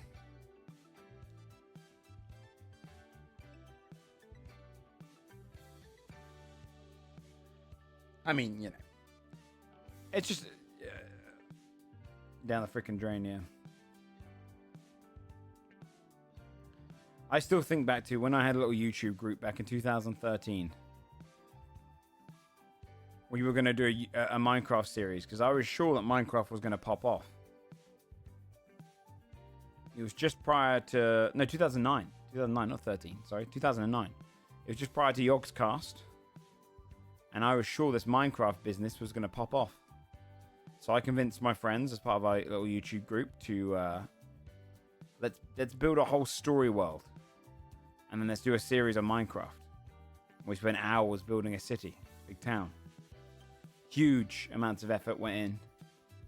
And the person who owned the server did a command to try and clear an area. Ended up clearing all blocks up to like 40 feet high. Or 40 blocks high. Wiped our entire city out. Didn't have a backup for it. Everyone got bored and quit. Didn't want to do it again. And then probably about a month later, Yogg's cast started. And they did a very similar thing to our idea. And look at them now. Yeah, look at them now. We could have been huge. That was our closest bit. And bear in mind, we already had a following. So, and then we all stopped making videos. Yeah. That's weird, right?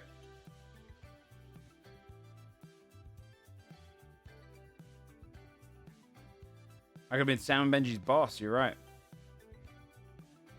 It was almost my game. Had the British Minecraft above? Yeah. Yogscast Joe? No, it'd be a competitive brand.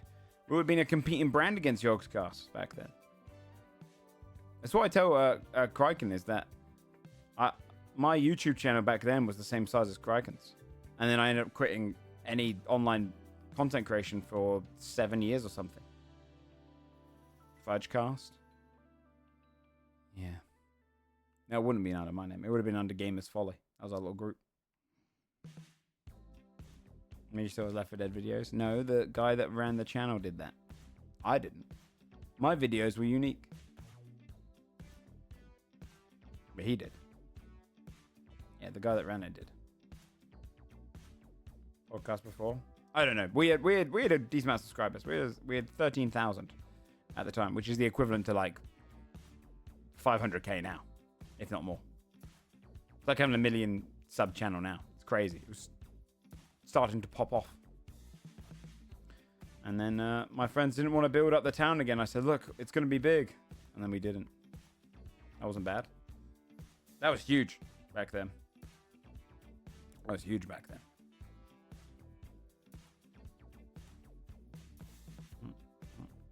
I think it was like 13.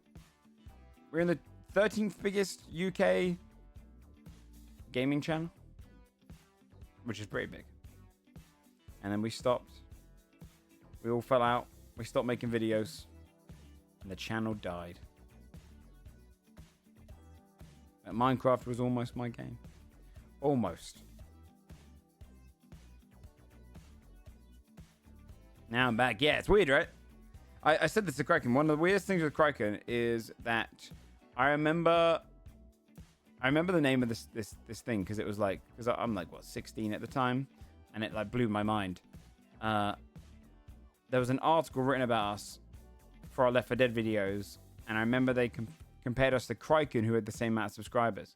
If you like their stuff, you know, if you like what Gamers Follies do, and Left 4 Dead Joe, which was my little name at the time, L4D Joe, you'd also probably like this channel with a similar size coming on that high and rise, and it was Kraken.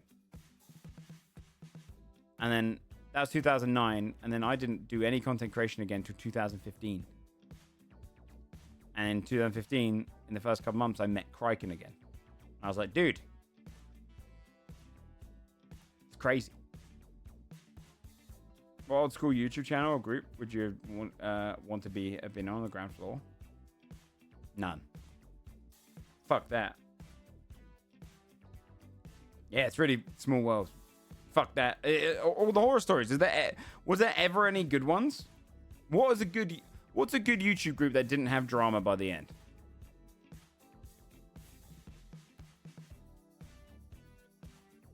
I suppose I'd be part of one, like, you know, you look at Sam, like, being part of stuff like Dogscast.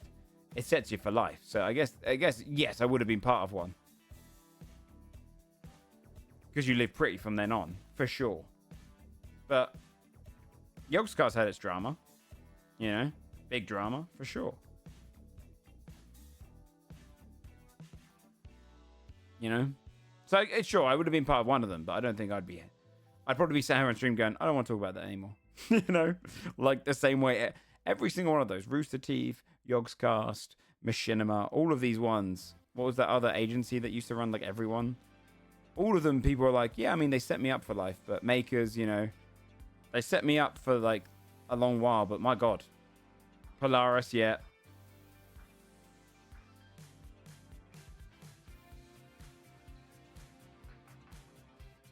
Yeah. So, to be fair, I guess I would have probably joined one, but I wouldn't want to talk about it now. Mythical's been around for a good while. That's true. That is the boomer survivor. That's true.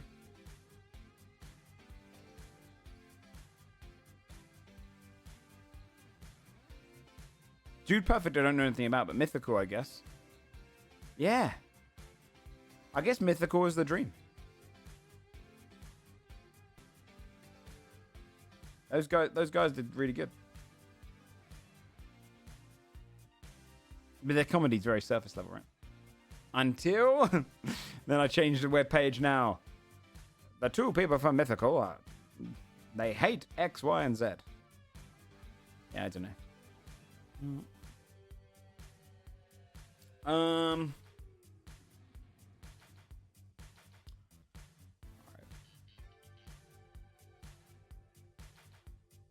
Very drama feet. Yeah.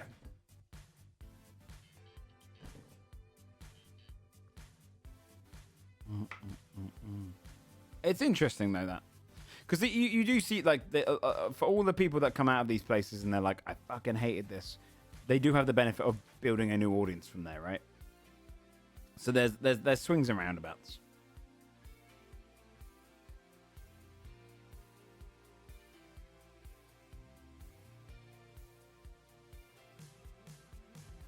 Both. Optical.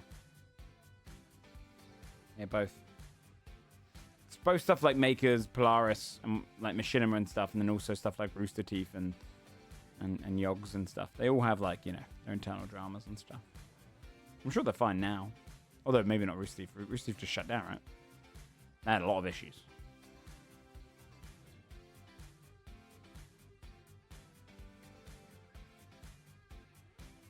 What's this comment? Let's see. Cowboys versus aliens check. Nice.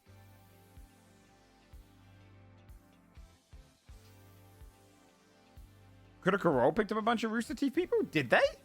Who did they pick up from there?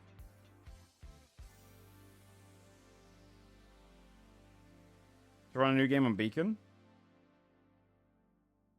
Really? With Gus and some of the crew? Really? That's very clever of them. Critical Role is that's a dream company to work for though.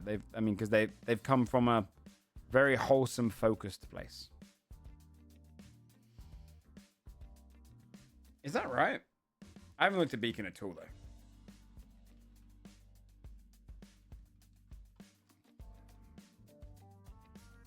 Tales from the Stinky Dragon. Oh, this is the video I almost watched. I forgot to look at. I haven't looked at this video. Good morning, critters. It's been a very busy summer over here in Critical Role Land, and we're just getting started. That's right, we have been having a blast dropping in on the Beacon Discord, running AMAs and fireside chats, even Beyblade tournaments that got oddly emotional. So yeah, thank you for that to our Beacon members, or Beacon Bits, as you call yourselves. Is that gonna stick? Is that really a thing? Okay. Thank you, Beacon Bits, for all the love and support. And guess what? I tell you what Critical Role does really well. Everyone has a role in their company that is significant. And they all have this kind of like equal share across. Right? Where like Marisha, I don't know what her role is in the company specifically by name, but she's very much a face of all their products that are coming out, etc. I think, is it Laura Bailey and Ashley Johnson both do the charity? With like Travis being the CEO. It's very clever. Everyone's a face, yeah. Great director. We're just getting started. Today we unveiled all of the exciting fall programming we have lined up on Beacon, Twitch, YouTube, and of course all of our podcast networks heading into Laura's in charge of merch at Ashley's charity. Yeah, that's very clever. Our 10-year anniversary! Hey! It all kicks off with the recent. One of the craziest things you can do is Players Take Season 2. Look at this. YouTube, Critical Role, Campaign 1, Episode 10. This blows my mind, right? Look at this, right? Welcome. On the old setup, right? And look at the sub count. All right, bear in mind Geek and Sundry had like subs going in here. They already had some subs, right? And you look at like Critical Role, episode 10, right? And then you go Critical Role, Campaign 1, episode, let's go 20. Right? Hello. Sub count's now 6,000. Right? In 10 episodes, they grew that much. Now go episode 30. Welcome. 10,000 subs. Now go episode 40. Hello. 13,000. Let's just boost up by 20. These are Twitch subs. This is campaign 2, isn't it? No, 20,000. And it just, yeah, the number one channel revenue-wise, yeah. Episode 90. Welcome. Obviously, people have surpassed this nowadays. 34,000. But that was an unheard of number back then. You know, that was so they pushed up Geek and Sundry in the course of a couple of years from 2,000 to 34,000 subs. Crazy. Yeah, it just kept going up. And I remember I'd gone to the campaign quite late. And it was just nuts to see. They have so much better production than the rest of the streamers. True, although I do not think they're number one anymore. By a long shot. I imagine Kai Cenat is so fucking far ahead now. The last 2 years have changed up the entirety of how you don't think so? No way. I think their numbers are strong, but I mean, Kai Cenat current subs. Look at this.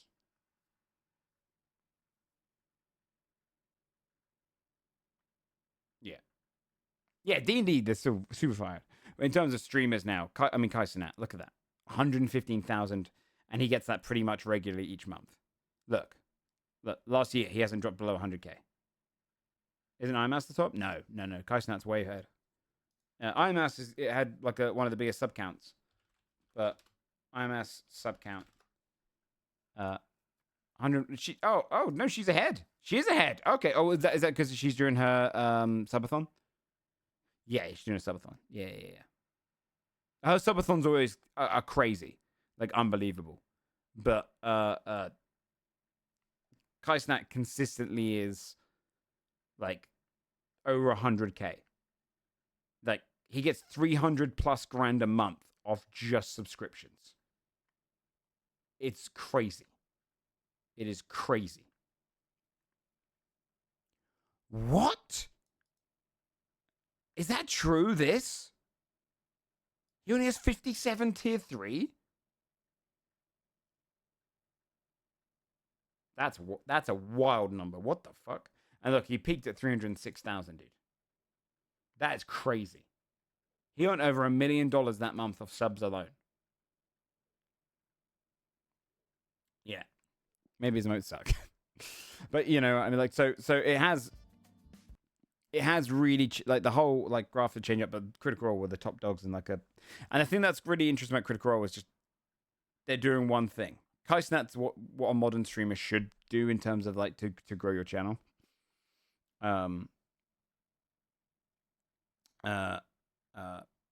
Because it's just so fucking, like, consistently show based of all types of things. Why is it so low on the top end? Wait, Kai Cenat's one? What do you mean?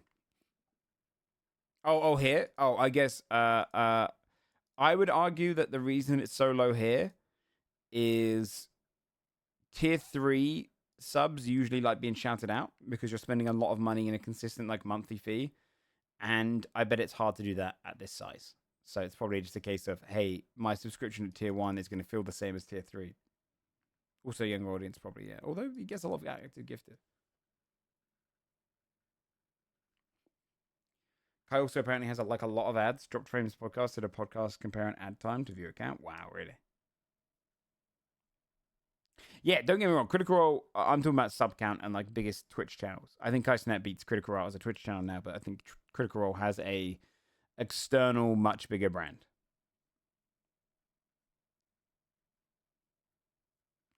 You know? A much bigger external brand. Also, this has to be kind of off, right? Because that doesn't make up 115K. So there's going to be some numbers there that she's missing. Yeah, it's just crazy. This whole thing is just fucking nuts when you look at the top end. Merch? I'm sure he does, yeah. I'm sure he does. Because AMP's rich in general. Do you watch these streams as entertainment or tips for work? I don't watch them. I see clips and stuff all the time. Because they're just around Twitch all the time. I've clicked on his streams before when he's had like celebrities on there, but I don't watch anyone. I don't think I watch Twitch. If like 50 people upgraded to thingy right now, only Joe will partner. That's true. That's also true. As Sarah said, we are trying to maintain our Partner Plus chat. If you enjoy my streams, we're a lot less subs than that. We're a lot less. We have to stay over 300. We could slam Psycho that. Yeah. Yeah. No. Critical Role probably earns way more money than Kai Cenat. I'm just saying in terms of Twitch channel sizes. Because one of the things that blew our minds a couple of years ago. Romani, thank you so much for the 5 gifted. That's very sweet. Thank you very much for that, buddy. What's the current goal for this month? I have to get 300 subs that are not Prime, not gifted for September, October. Sorry, for August, September, and October. And if I do drop below 300 during any of those months of paid for, what am I at now? I can't tell. I can't really tell. You'll be able to see a number above the screen, but our sub count from there you can see is 570, but that's including all gifted as well. It's really hard to tell. They made it specifically very hard to tell. I don't have like a unpaid for sub number. On purpose they do that. So it will say something like 200 and something, but some subs will come in a bit late in the month, etc. But yeah, there you go. 278 out of 300 right now. So if that drops below 300 once, essentially Twitch will cut all my income by 20%. And then I'm quitting Twitch. They gave you, there's a bar above the screen, but not really properly for me. It's really awkward. They don't want you to do Prime because they get less money out of it, Demorph. They don't want you to... So the big thing to look at Partner Plus is they don't want to pay out. It's unusual for a channel my size to have Partner Plus. So I'm very grateful for it. But I do obviously rely on it now. Because I don't earn very much money. So it's definitely one of those things that helps. Which is why I appreciate it. I just have to maintain it for each time each year. But if we ever drop below it, I probably will quit. I'll probably finally put down the old streaming boot.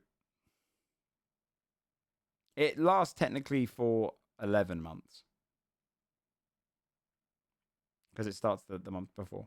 McSaul, thank you so much for the gifted subs. I appreciate it. I wish those count towards it, but they don't.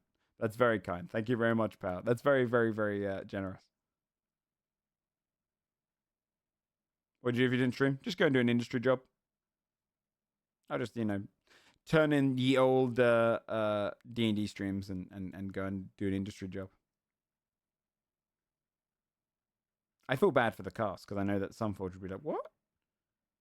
Why are you quitting?" But I'd probably, if we drop below a certain income, man, I'd probably quit just because too much stress. I'm too old for the stress now. So I appreciate it, guys. Thank you very much for having me hit the goal. Right now, wherever you listen to podcasts, and Beacon members can listen to the first 3 episodes on Beacon right now. And if that's not enough tabletop podcast goodness for you, we are so excited to share. Game development, yeah, game writing, voice acting, maybe community management, so different games and stuff. Community management's pretty easy to get into when you're a content creator because of we build a brand. Out of our thing, so it's fairly easy step in the door. Beacon is the new home for Tales from the Stinky Dragon.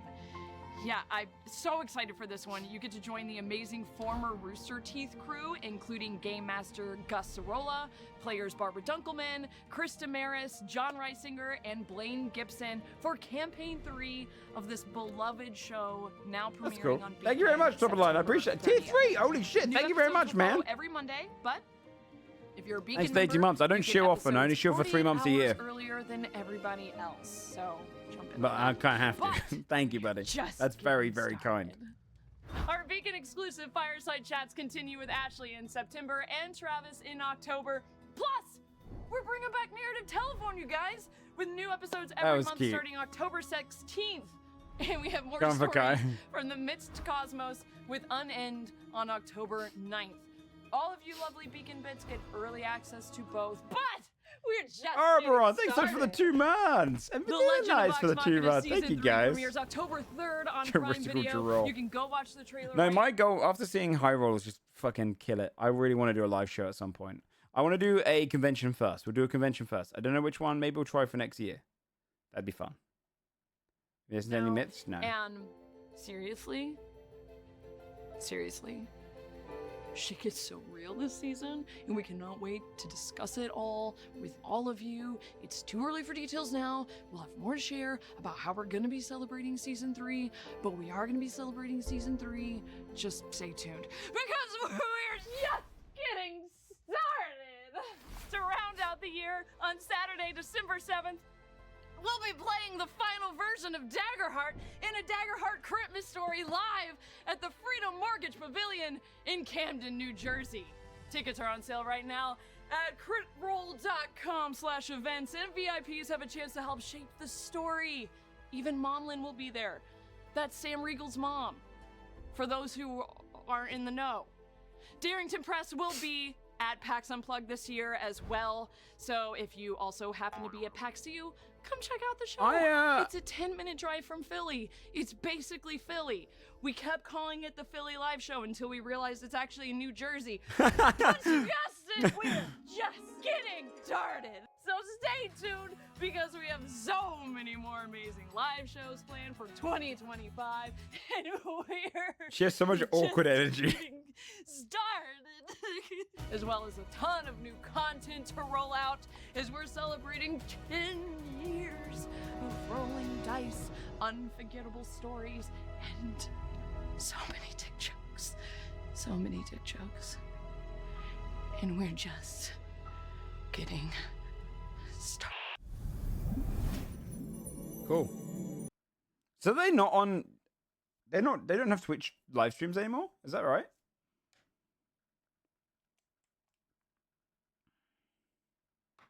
Still blows my mind. She went boxing, by the way. That's crazy. I haven't had since campaign 2. Campaign 3 was on Twitch. Not since COVID.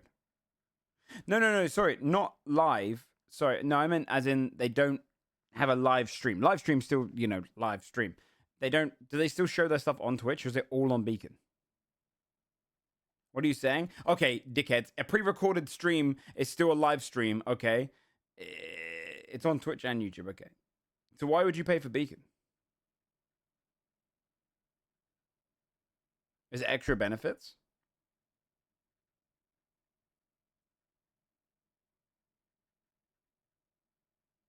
I just give you a tier 3 sub. Oh, it's just an extra way to... It's like paying for my Patreon. See that segue? As you skip ahead. Okay. Oh, that's cool. 2 days early, too. That makes sense.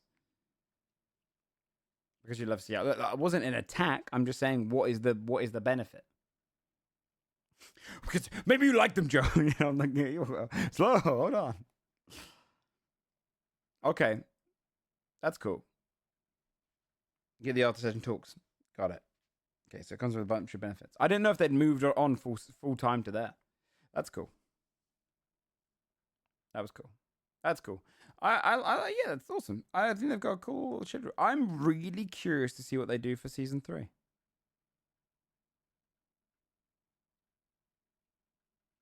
Wrath of the Crit Role community. No, I don't mind.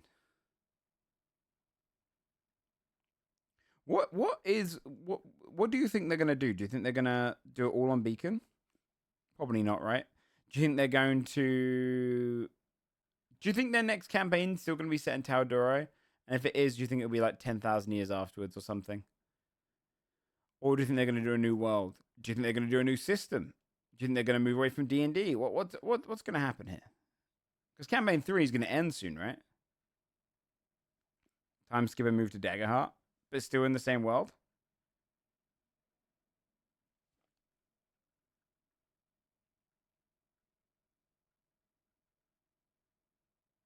I can see him not moving to Daggerheart. I agree.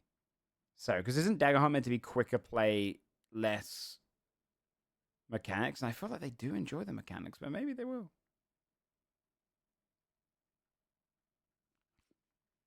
I feel like campaigns completely new. Yeah, that's what I feel like. That's kind of what I hope to do with my 3 campaigns, is go completely new for the next one.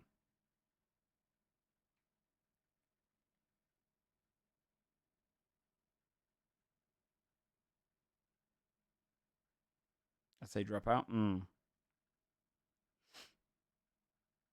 I got real tired. See, I'm getting back into it because of the callbacks. I'm a sucker for them. But I do understand that it obviously alienates the idea if you didn't know anything about it beforehand. Okay.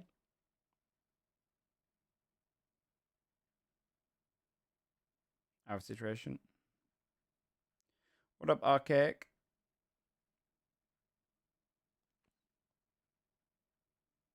Anyone who'd be willing to move? They could probably pull more people across, but I don't know if it would be a another thing. A quick Game of 3. I stopped listening to. I was listening at the wrong time, to be honest. I remember I was listening during a time where like Mistletoe stressed me out with a lot of the behind the scenes stuff, not from the players, from like production side of trying to like keep up with the wizards and do this, and there's different things that was meant to happen didn't happen. And I remember just getting a bit stressed out over Mistletoe. So and I'd be watching this on like around the same time I'd be doing my mistletoe prep, and it would stress me out a bit too much, so I'd kind of blank out a little bit to think about D&D too much. So I kind of blanked out a good like 20 episodes, maybe 30 episodes. I was just kind of using it as background noise. And so now I'm catching back up. I'm back at the episode 50, but I've been reading them, which I recommend. That's quite cool. So I'd recommend reading it and getting to the point where the pacing's gone crazy now in campaign 3, because that's what I'm trying to do. The watching on Discord chat, I like 10 episodes in. Yeah. Faster pacing. Feels too drawn out. I do it Critical Role's way, though. That's the style I really like. I like watching Dimension 20, but that's the style I run. Campaign thought I want to get into it better. I think I will be. I don't watch Mistletoe. No, but Sunforged, literally my ongoing main content, is like Critical Role's style. Long form content. Not here for D&D chatter. Yeah, most people are though. If I stopped doing D&D, I think my channel would die.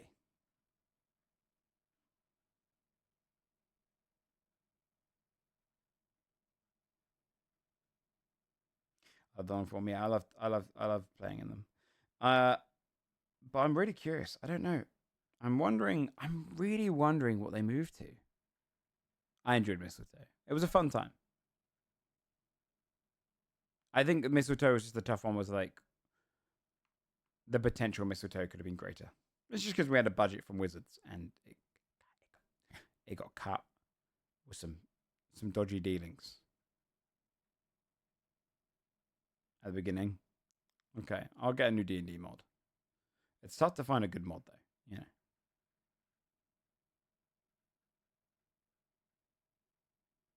Should I compare to CRs? It might be because you're connected to the players more. I don't know.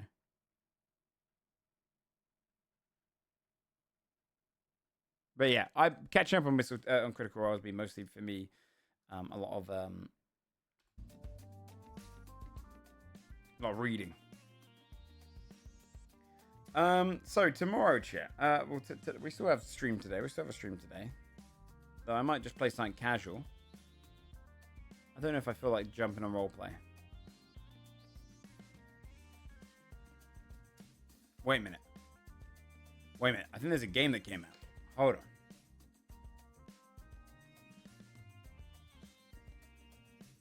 Did that Plucky Squire game come out? How is that? Very positive. Ooh. I'm not sure. I don't know if it's how. Let's see how it's reviewed.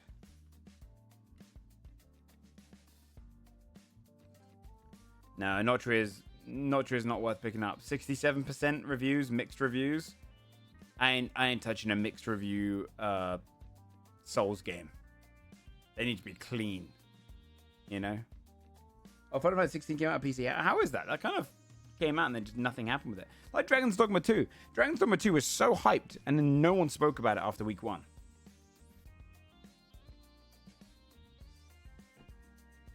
The Plucky Squire though seems fun.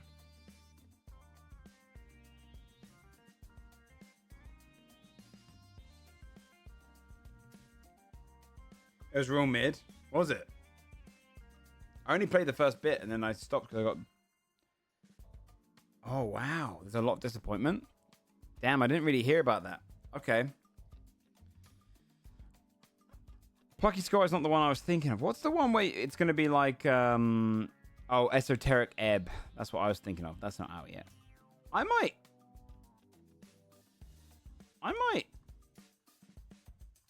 get the Plucky Squire. It looks really cute. That's the one where you play on a... That's a long time away. Oh, that's it, man. The Plucky Squire. Should I buy it? Seems like a fun one. It's got DLC day 1. Let's see what it is. A digital art book and a soundtrack. That's actually not bad. I don't care about that DLC. It's a good 2-stream game. It'd probably be 3 streams for me because I'm...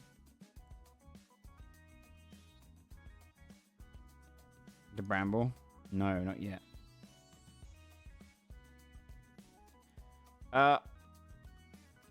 I'm probably going to do my test for my cop tomorrow.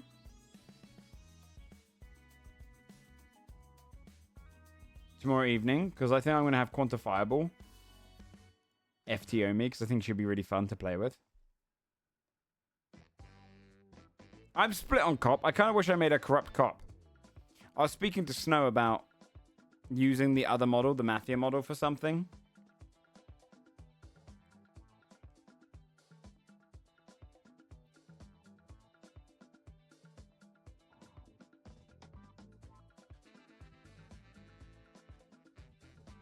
If I don't use it for, like...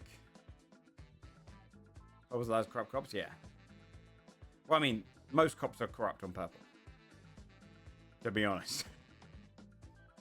They're just... Not your, like, takes payment corrupt. A lot of them are... I mean, they're kind of corrupt, you know? Although I really want to do the Judge Dredd thing. I want to do the Judge Dredd thing. At cops, yeah. I've been enjoying Andy. I'm hoping that if I hit Andy on Trooper and I want to make another Trooper, they'll let me just skip all the other previous Trooper stuff. I want to do the Mall Cop idea. I think that'd be so fucking fun. I might ask Quan if I can make another character and just focus on the Mall. Because I just love the idea of going, let's take this few weeks. Once Andy's Trooper, I want to do it with a different character. So I might ask if I can have a secondary cop. And just play a Judge Dredd at the Mall character. You know? I just think that's so funny. Like, literally just policing the shit out of that place, being just an asshole cop who is by the book. You know? I think that's such a fun idea. I probably won't play Plucky Squad today, by the way. I'm looking at... It's going to take me an hour to download it. So I'll probably play it tomorrow a little bit, maybe. Will less power to do anything? No, I don't want to do a security guard. I want to play a cop. The whole idea is there's so many crimes that happen in the mall that people don't want to deal with because it's the mall. So I want to actually arrest people for those crimes. The assaults, the battery, the threats, everything. The littering, like everything. My goal would be take this cop character and clean them all. That's the idea. Yeah, I'll get attacked a lot. It's going to be hilarious. And like by the end of it, I might just start asking Snow, can you just start fucking throwing robotics on this character and just keep coming back?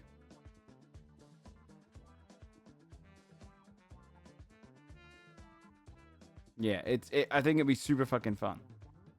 Like, the entirety of the focus is on the mall.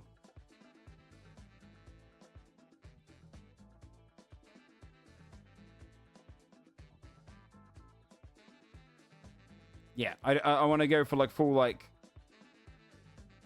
Judge Dredd, like, you know that. What the hell are you doing around here, scum? That kind of, you know. I don't know what voice I'd do for him though. Move along, citizen. Like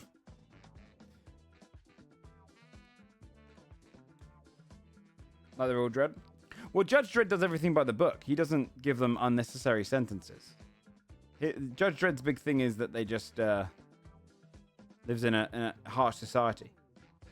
And he doesn't let anything fly by, right?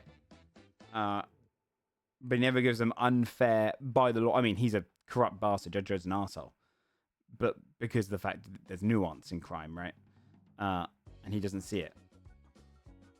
You know? But I think playing a cop like that would be fun. Because they're corrupt in the sense that they believe the law is untouchable. But the idea is to clean them all. Like, I want to stand there in the front of the mall just staring. Hands on belt. Eyes covered. Grimace at all times. Making sure no one gets out of line.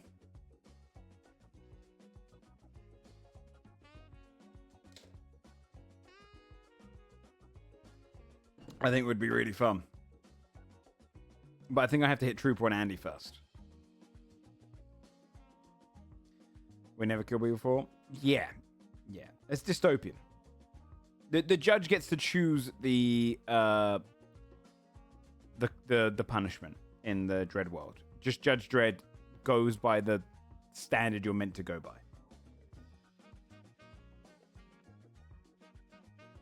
A motor cop would be cool, but I'd want to stay around the mall.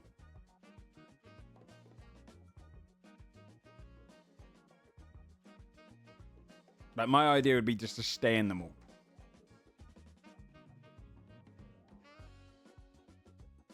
Yeah, coming back with little, like, fucking new enhancements and shit.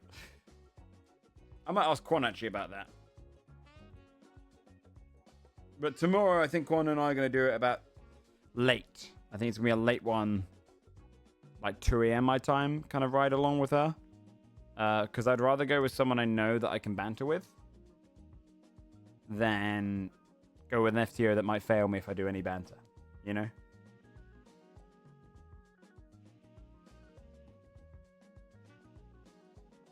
Yeah, small. Oh, if I could get a little scooter or something, that'd be fucking amazing. But I just think the idea of doing that would be fun. Because Andy's fun, and Andy's good for just general copping. But now I really want to do the, like... I want to just go like, okay, it's 3 p.m. my time. Let's fucking load up a stream, and let's try. And if I get bored of doing it, I'll just go back to Andy. You know what I mean? I've got it in my mind now. I want to try and clean them all. Because when I was riding around with Spot, he didn't like the mall. When I've run around with other people, they always just like, I don't want to go to the mall. There will be stabbings at the mall that people don't get prosecuted for because they don't want to deal with the mall. So I feel like if I go, okay, I don't want anything other than the mall. The only time I go away would go for 13As. Don't you under Mangler? Well, this is the thing. I don't want to do another cadet. Why is the mall so bad? Because it's basically the spawn point. So people get in fights there all the time.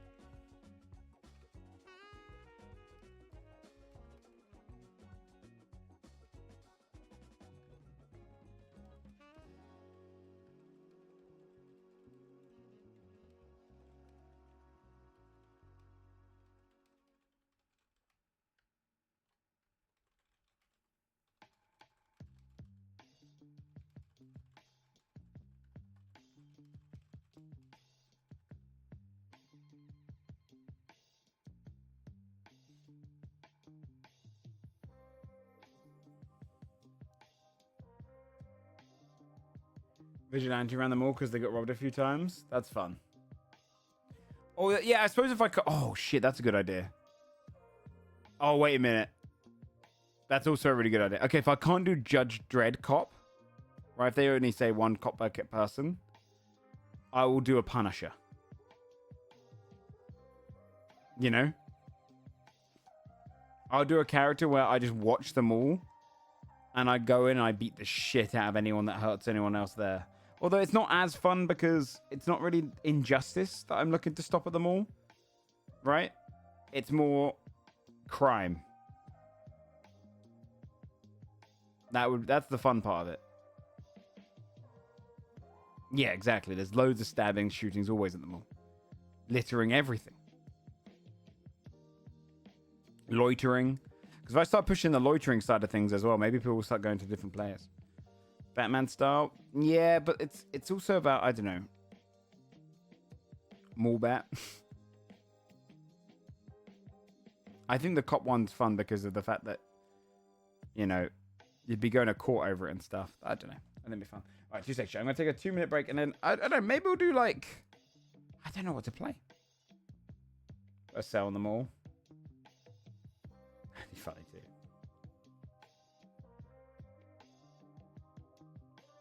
These are people with Molly Gag, yeah. I know, I really like the idea. All right, 2 seconds. Chat. Be right back.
Alright, I'm back.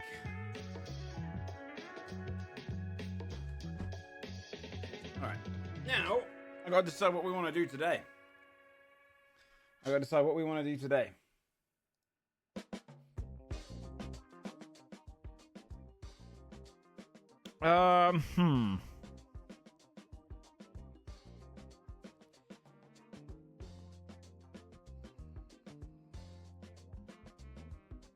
Do we? I still have to complete that crime scene cleaner. I could try and do that.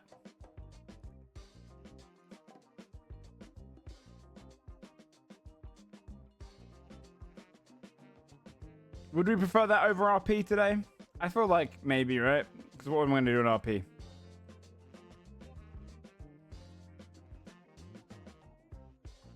Let's do some of that. Let's try and finish crime scene cleaner.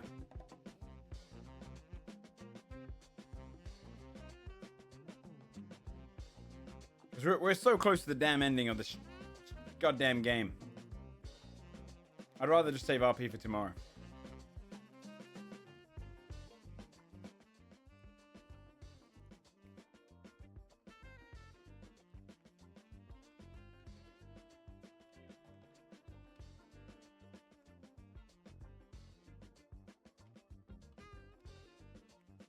I think I'm quite close to...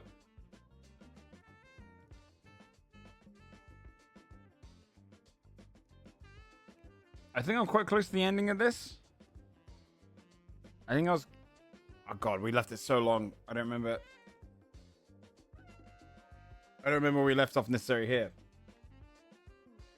What music do we listen to? Jazz? Yeah, it's 2 levels left, including this one, I think.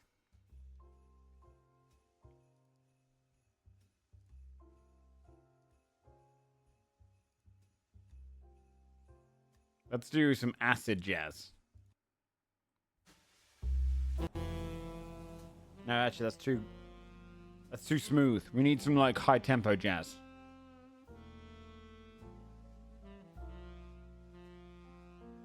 How about big band or Latin jazz? Let's do Latin jazz. Cleaning is my passion. Oh. Okay, so I don't remember how to play this game. We haven't played this in ages.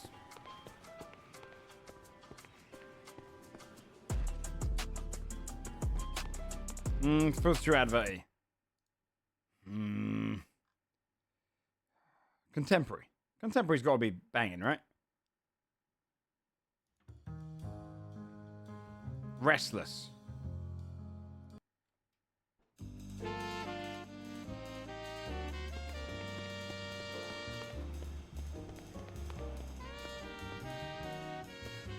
There's a bunch of furniture hanging in here, I remember. This area's clean, I think. Move furniture. Okay, we have to get the chairs back.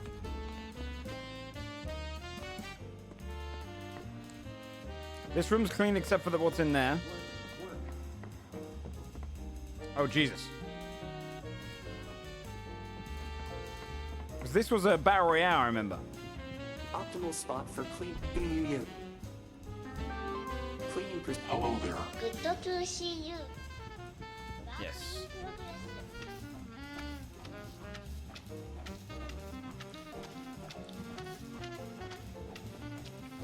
I want to get through this mission ASAP so we can get to the final mission. And finish this damn cleanup job, you know? Finish this damn game.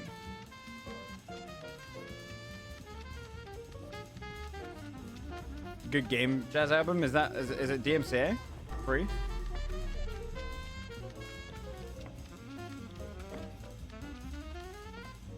I don't know what are my buckets? One here. I guess I'll grab the other one too. Why not? Wait, did that statue miss something? I cleaned up all of this though, right? I got this. That doesn't go there. I don't think it does. No. Let's push this into my pile of I don't know where this goes yet.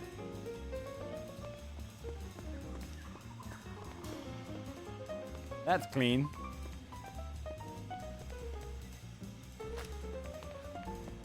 I cleaned up this area, right?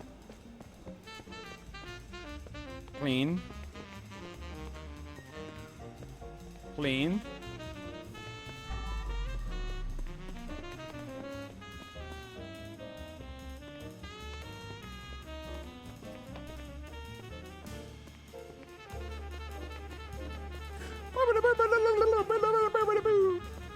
Okay.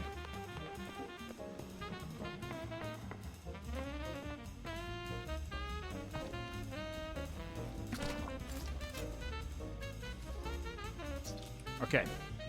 Let's get this.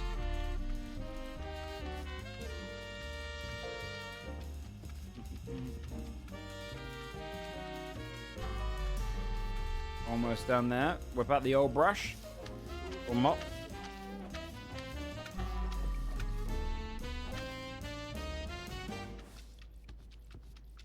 I'm guessing sponge is the best thing I can do for this.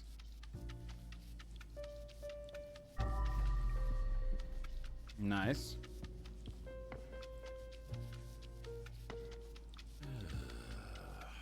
Why's he heavy sighing?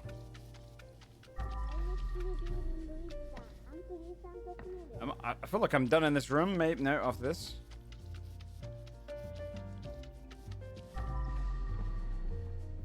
This room seems pretty clear to me. All right, bring this in the back room. Of course, their arms like that. That's called the akimbo cleaning style. You'd know if you've ever cleaned anything in your damn life before. I'm doing my part.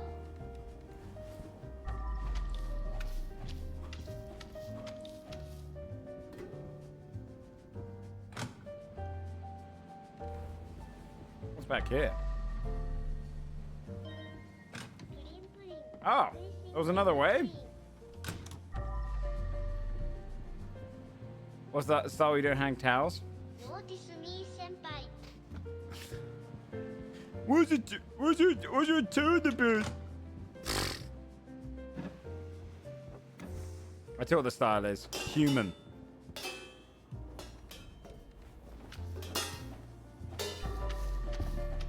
Alright. There's one of the bodies we were missing. Have you forgotten me, senpai? What are you saying? My little friend. Someone didn't get along with the rest of the band.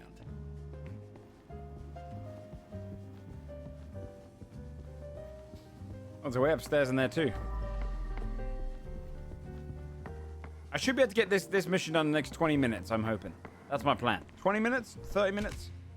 And the last one should take an hour maybe. We'll see.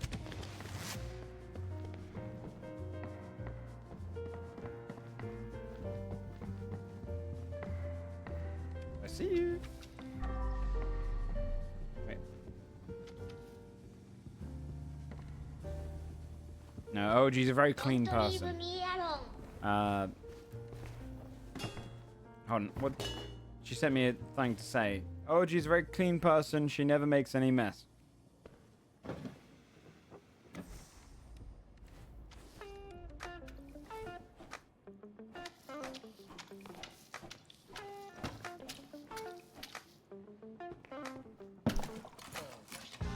I miss you. Oh, 100% blood cleaned up. Let me put this in here for a second. I'm just trying to make this band all come back together.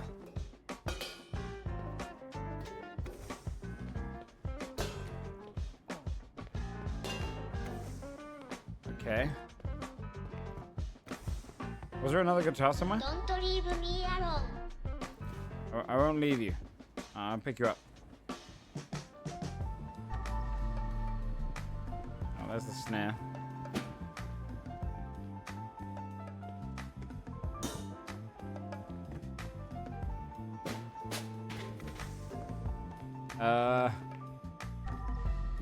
Where's the other guitar? Oh, there's a chainsaw in here. This person nearly got lucky with a weapon.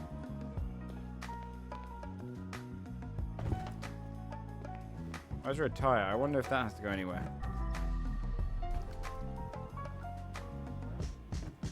Oh dear, I don't know. Keep your eye out for a guitar, chat. Maybe I should go upstairs in here.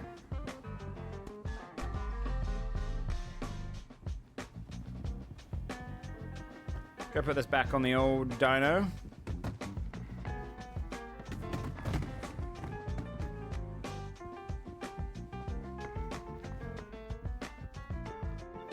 Okay.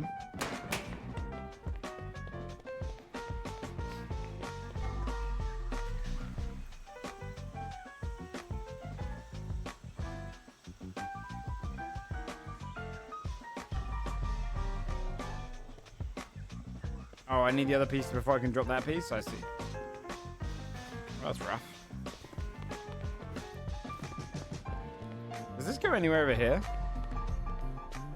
I don't think so.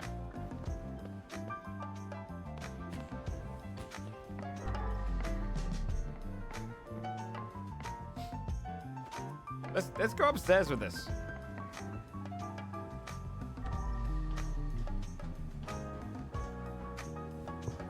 I wonder if that has to go somewhere too. I'll put this downstairs just in case. I'm assuming yes.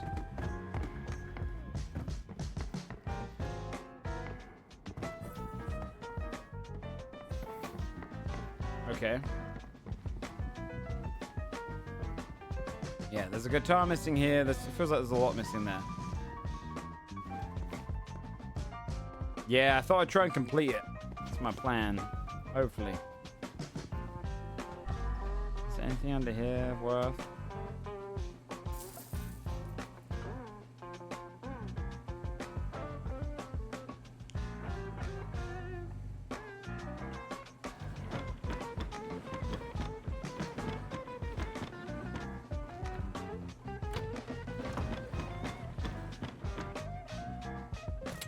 Oh dear.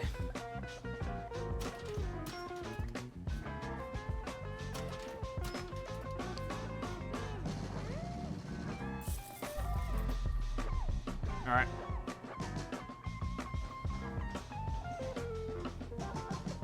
Yeah, I would like to see some like new levels coming out. All right. That's good. You know what? I'm going to put that on now. So we have it done. Huh. Let's finish the damn dyno.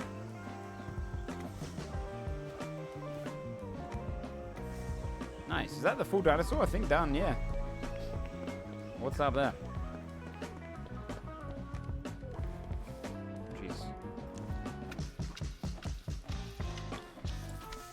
Oh, nice.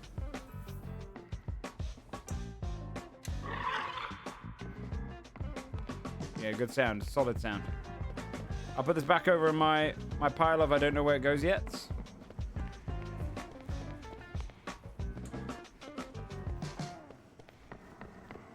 I think the last mission's gonna be so fucking long.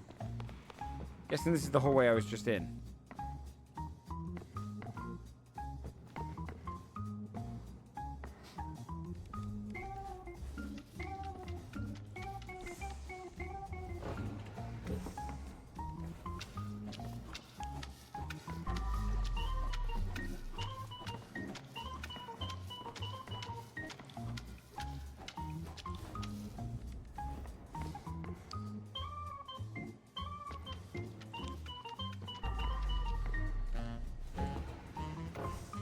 Everything's looking good there.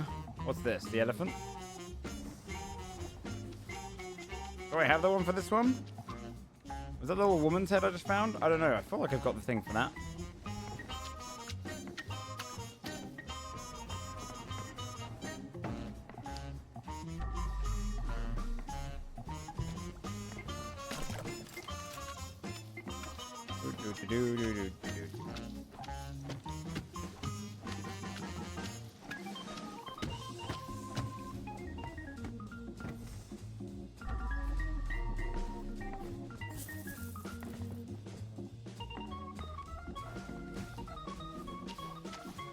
Alright, so this is where some more of the artwork should go up.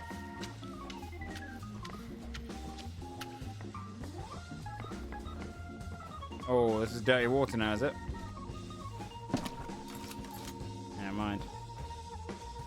There's a tap downstairs.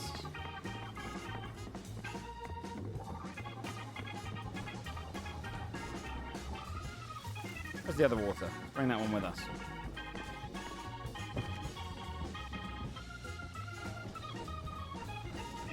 Oh, shit. I'm guessing the last mission's going to be long. We're down to our last couple of strong detergents.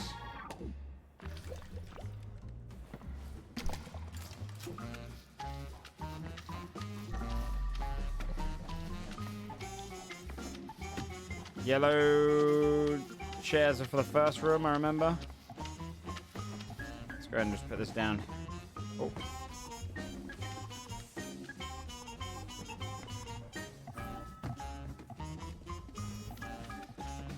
I'm guessing a piece of artwork should go up here. Don't know which one though.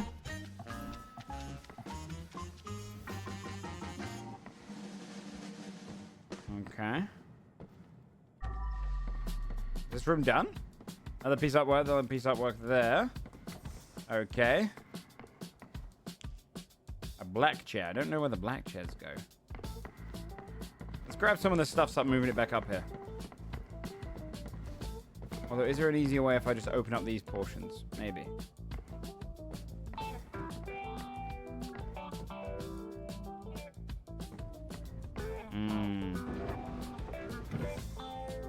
Okay. Black chair's going here, I'm guessing.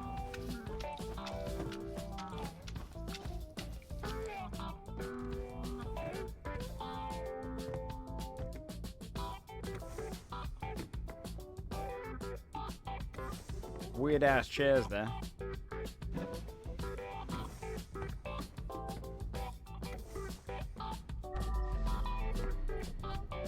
Well, this seems pretty untouched. Right, let's pick up the bottle if we don't smash it by accident. Almost. Jesus.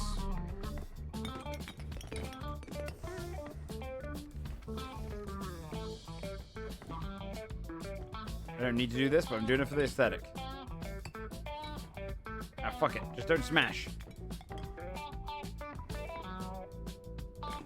Okay. Looks like a VIP area. But shouldn't it be off limits?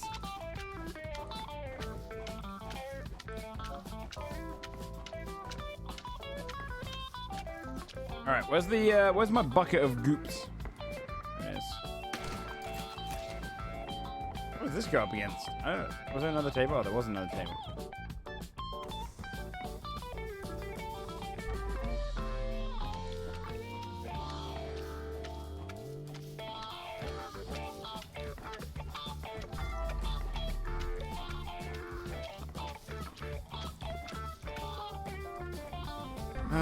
There's still one hanging chair I need to find. Things first.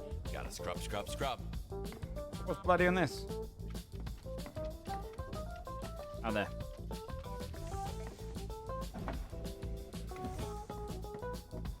We're still missing some stuff there, I feel like.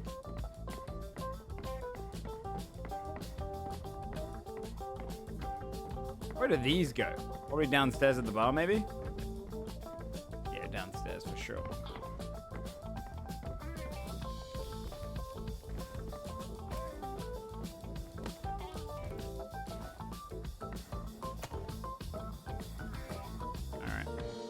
There's the final red chair. Let's take my katana out.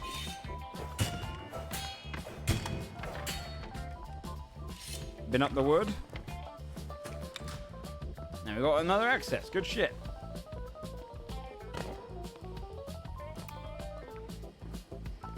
Let's see. Does this? Can I get this from here?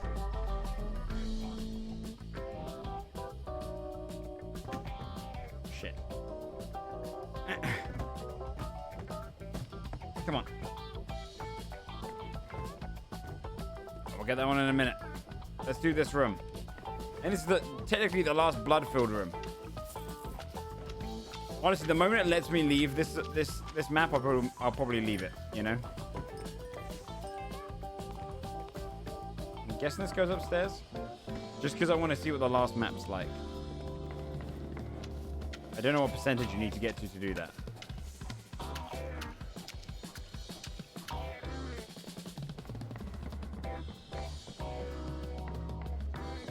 grab it.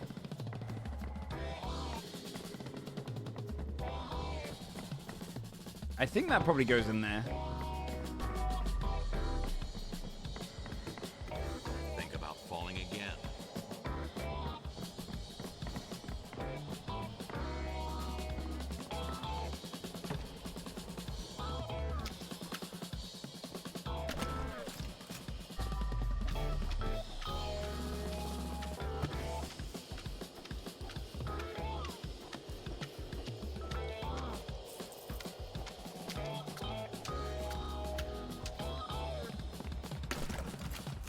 Okay.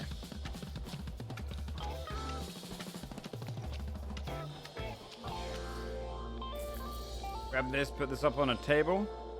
I can go on here. Shit. There we go. Game has ended. Where am I meant to put that?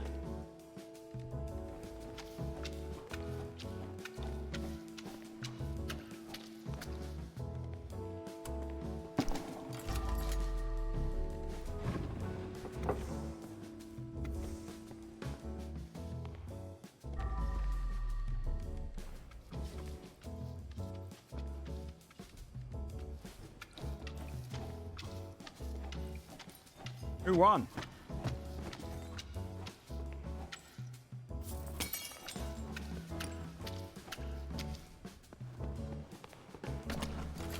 Oh shit. I think there's a thing just over here though. We're not too far away.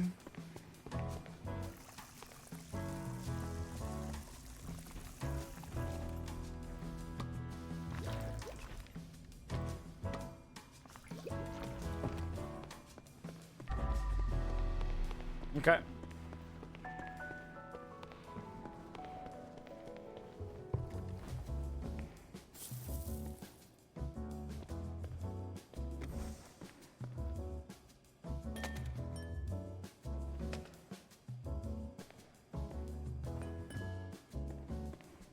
Okay.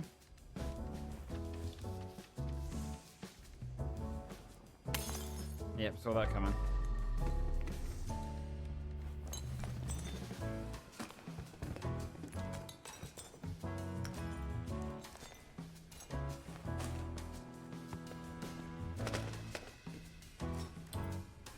Okay.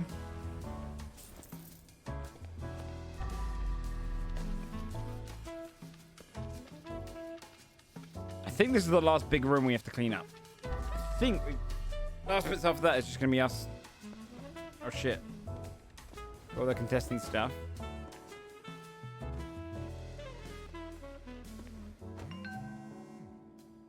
Let's see what it says. Busy tonight. Text me if anything happens and I'll keep you updated. Crime. Kind of suddenly roll an advantage. Should we buy him? Corny, I was going to go to the moon. Can I buy him, boss? It has probably crashed by now. What up, Castrian? Castration. It's castration? Damn.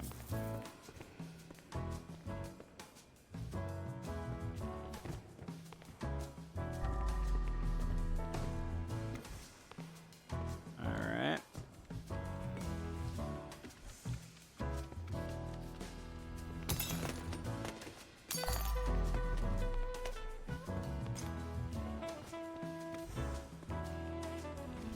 Can't pick up anything with a full bag. Pop the bags outside.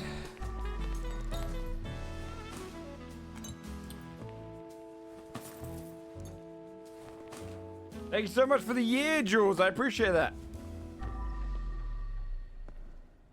Thank you, buddy.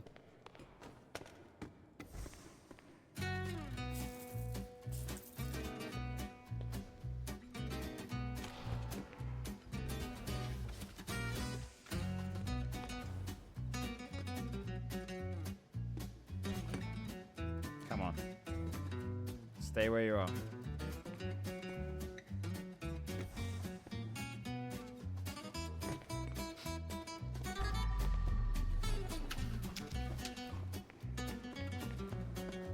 Where put the water? Here it is.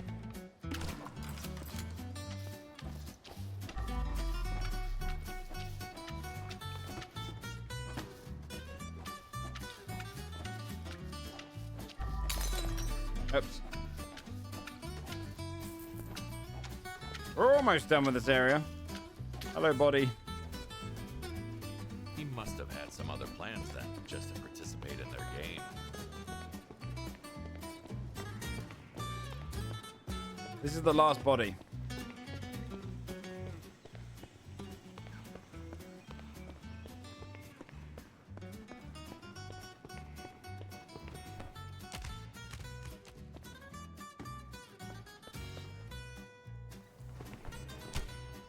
God damn it.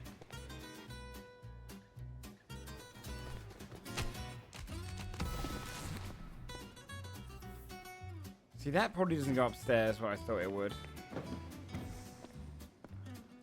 But that you do, don't you? I think this is the one that should go up in that...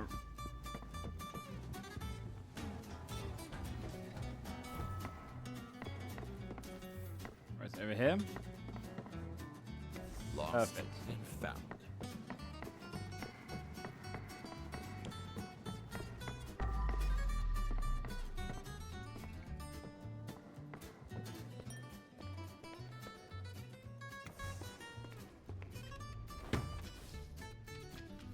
There's like a bit of blood there, but I don't think it's coming off. Uh-oh. Oh no, is it glitched? No, surely not. Disturbingly Okay, cozy good. place to watch people fight for their lives. Oh, this is what they're betting in here. Oh, these two got knocked out of place. That would have driven me insane if I didn't see those.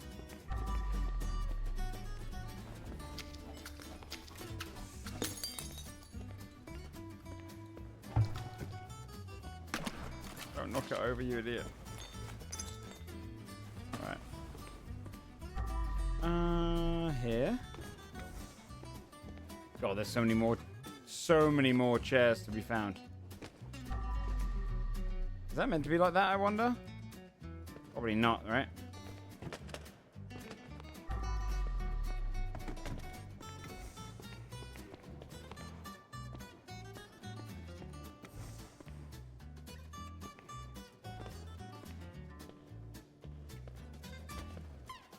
Who won? $42,000 on that person.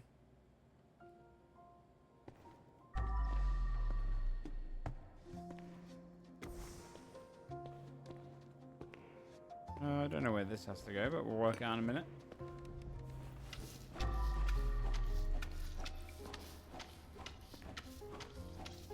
Another yellow chair for the first. Oh, there's the guitar.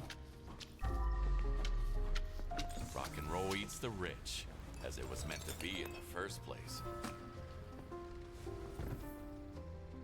Okay. We've also got a tap back there. Alright, we can start trying to piece these things together.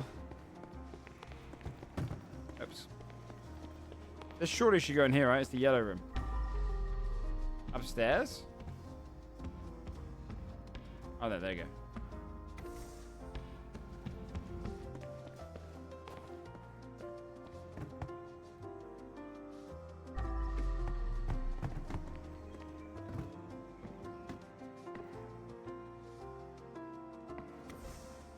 Okay.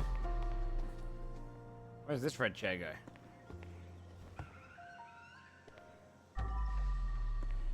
Nice little highlights where things go now. I think it used to, right? Up there.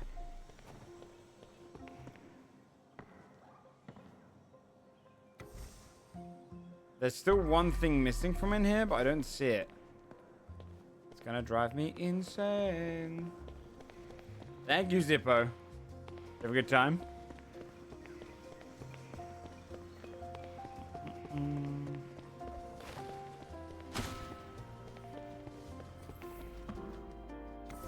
Oh, good. That counted that one. Oh, thank God. So this is a black chair for the other room. Thank you for watching it. All right. Where do you go, my friend? Over here? Okay. Stupid ball.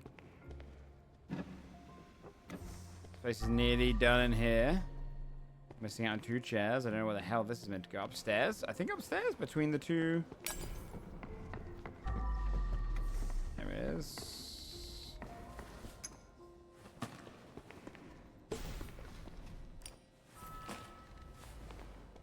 Thank you very much, Zipper. That's very kind. I'm glad you're enjoying it. It's just those two chairs, huh? Let's go ahead and... I don't even really care about looking at all these necessarily, but no, I'll do it quickly. Alright, there's the other chair. So one more black chair.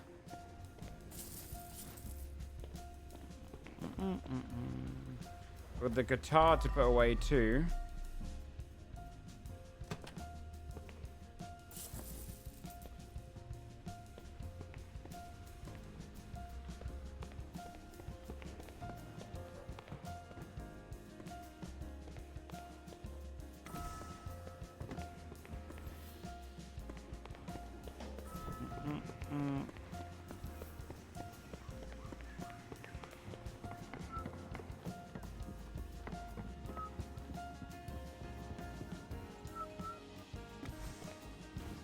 Okay. Do you have anything else in the room over here? One of these two paintings has got to go upstairs.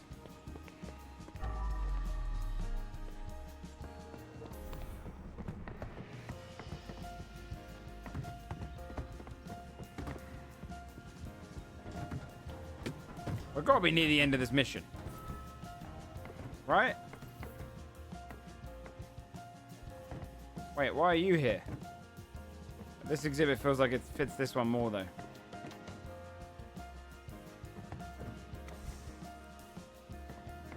Shit. Oh, we're still missing one there. It's also missing one there. Does this go in the right? This doesn't go there. Okay, so that's the one downstairs. Okay. And this one goes here? Back on the wall. Okay. We're actually making progress. And then there should be one right here. Don't know where those two head pieces go yet. Anything in here? Okay, in here.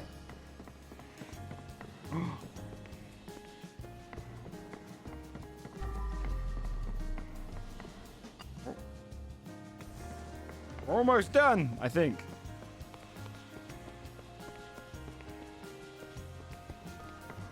Maybe. There you go. I don't know where that is. That's not good. I feel like I might have thrown that and then forgotten where I put it. Oh shit. In here.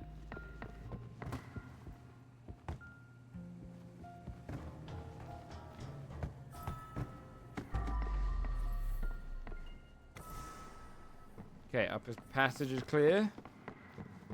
Oh wait, lean the crime scene when you're ready. I'll do it once over, but I kind of want to do that.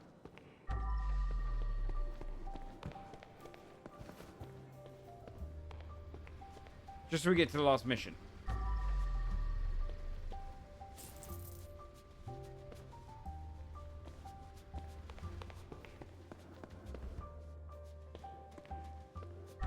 All of this is kind of back in the same place, right? This is all good. Wait, collect evidence in the cafeteria? There's another piece of evidence apparently back here. I wonder if there's any more secrets. I suppose you want to turn this off.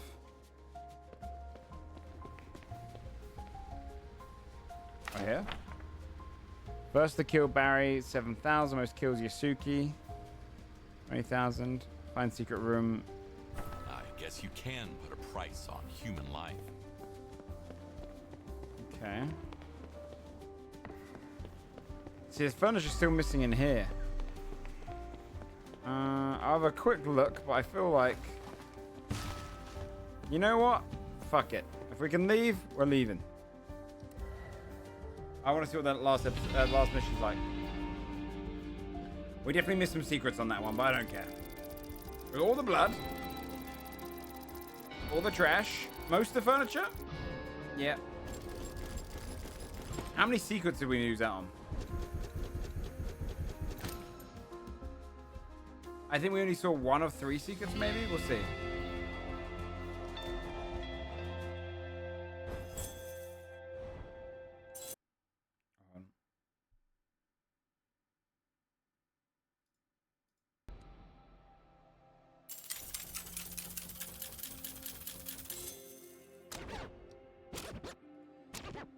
Okay. Oh, is that it? Oh, I missed one of the big secrets. Okay. Alright, let's see what the last mission is.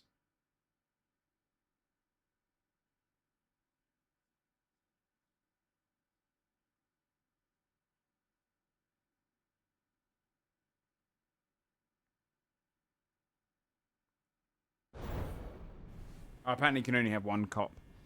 So I won't be able to do Judge Dredd's cop.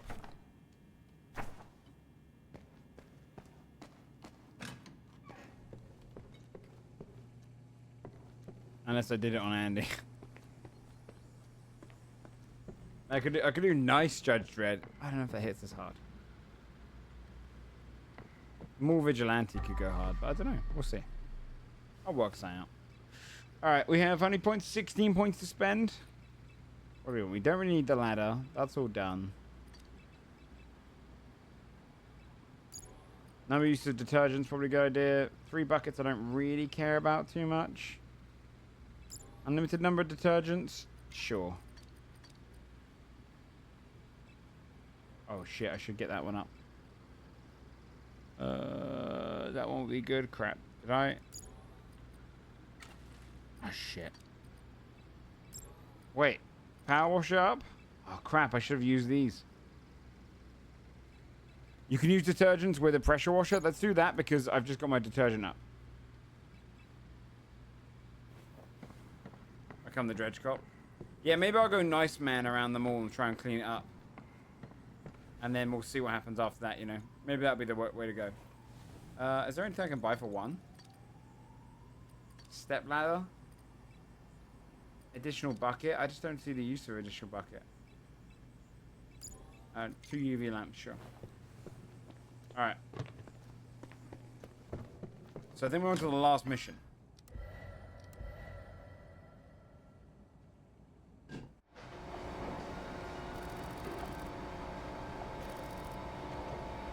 I've been working so hard for this moment.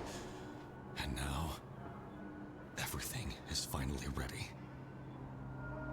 You really thought you could get away with killing my daughter?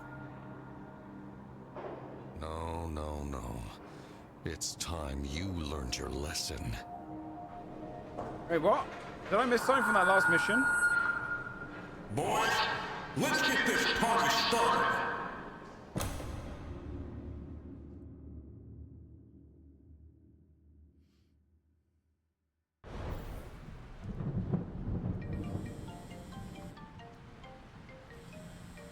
Was she one of the characters in the? Is it okay to keep doing this, Dexter? Working Whoa, in such weird a twist. despicable profession. How can I even put a stop to this?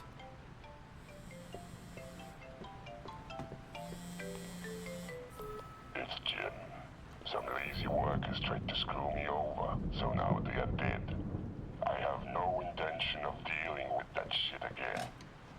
Do you know how hard it is to find loyal employees nowadays? So how is it gonna be, Kowalski? Are you more loyal than the guys whose corpses you'll be collecting? I believe so. Check your email for details. Each one of your tasks makes me more of a corpse, Jim. What? What the fuck's going on?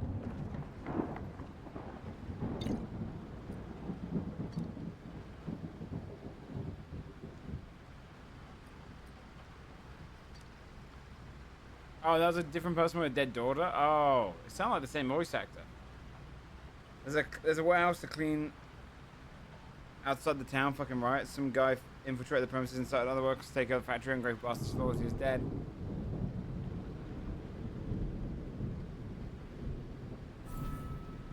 What?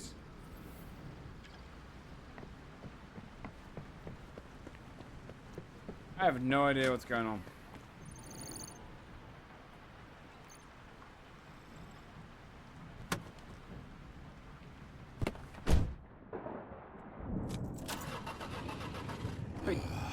It'll be a long night. A whole factory, okay. This was the moment when Big Jim was at his weakest.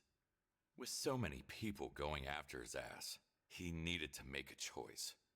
If not, there I guess so, wouldn't Yellow. be anything else to anticipate but his imminent downfall. And this is definitely the last mission. Okay. I don't know. I feel like they could have made a good story to this game. Good. Now listen. The power is down, so find a way to turn it back on. It will help you a lot with your job. Obviously, when one thing goes wrong, more disasters have to follow. Those fools must have broken something. Next to cleaner, I should definitely add electrician to my CV.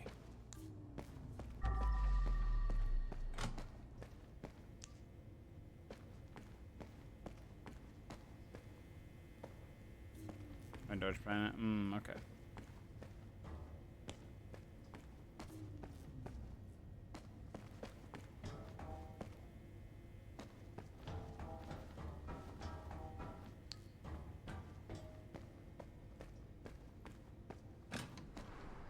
No need to look for the bodies. Okay, let's try and get the power on before we do anything else. I can dump bodies down this hatch, if I can get it to open.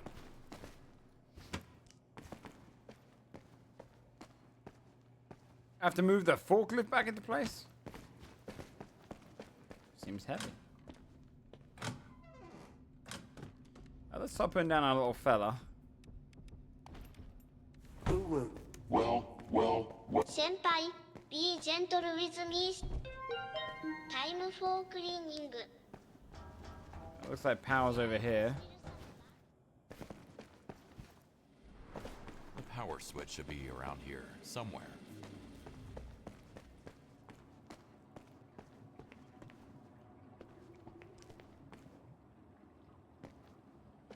Okay.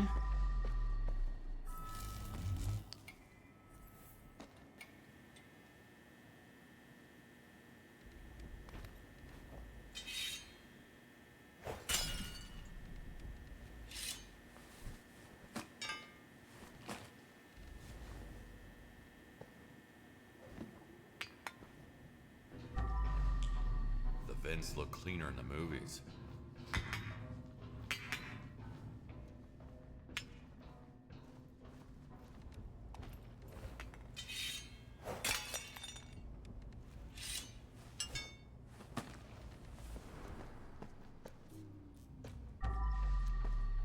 It's the plant guy again.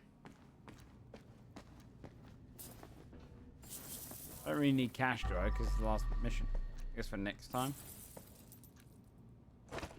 This job is the best. Nothing out of the ordinary ever happens, so I have a lot spare time to take care of my plans. Okay. Thanks for believing me. Now, I have to go for a quick round to give off the impression of a very busy person. See you soon, ma'am. Nothing out of the ordinary ever happens. Okay. So does it just have... Okay, so let's look at the factory now that it's all lit up. Alright.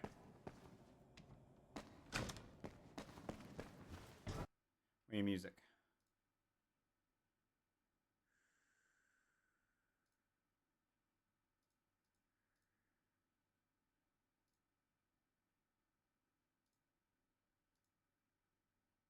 With the unpleasant smell.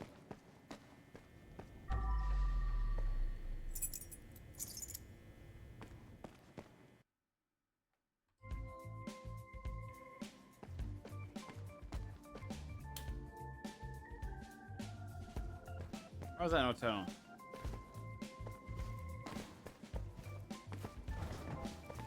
Work in progress.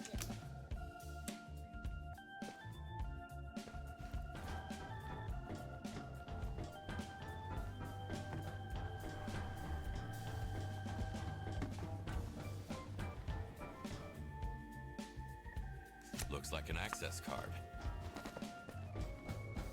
I'm not gonna lie, I might just do this one tomorrow or something, chat.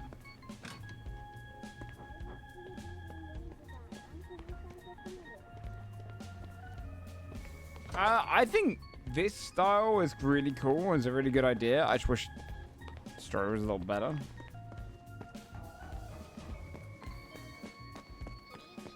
I know factory doesn't just seem that excited to clean up right now. I might just leave this one until tomorrow or something.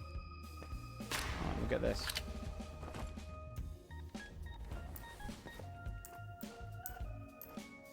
Or I might do some of that plucky squire tomorrow. I might also do I don't know, we might do some RP as well.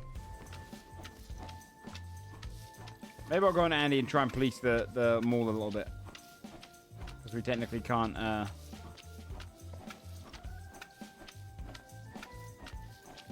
go out on our own, except for if we take a patrol. Yeah, I feel like we save here. We save.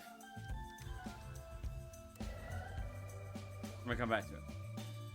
Power Wash has a Shrek DLC coming, or to get his swamp. Power Wash has this really unsatisfying thing though, where you miss corners. I think this one does it better.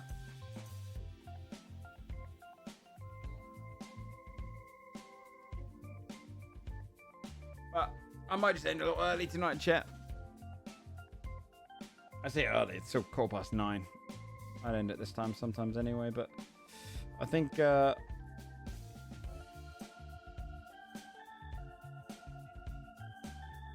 let's just take a chill one.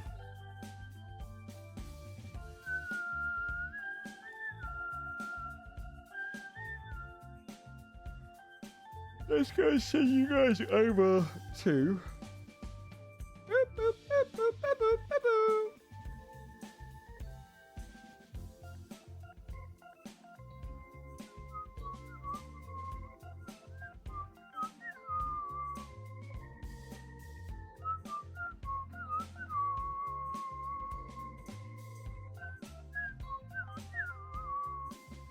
Let's go send you over to LGX. He's doing some Dungeons and Dragons, chat.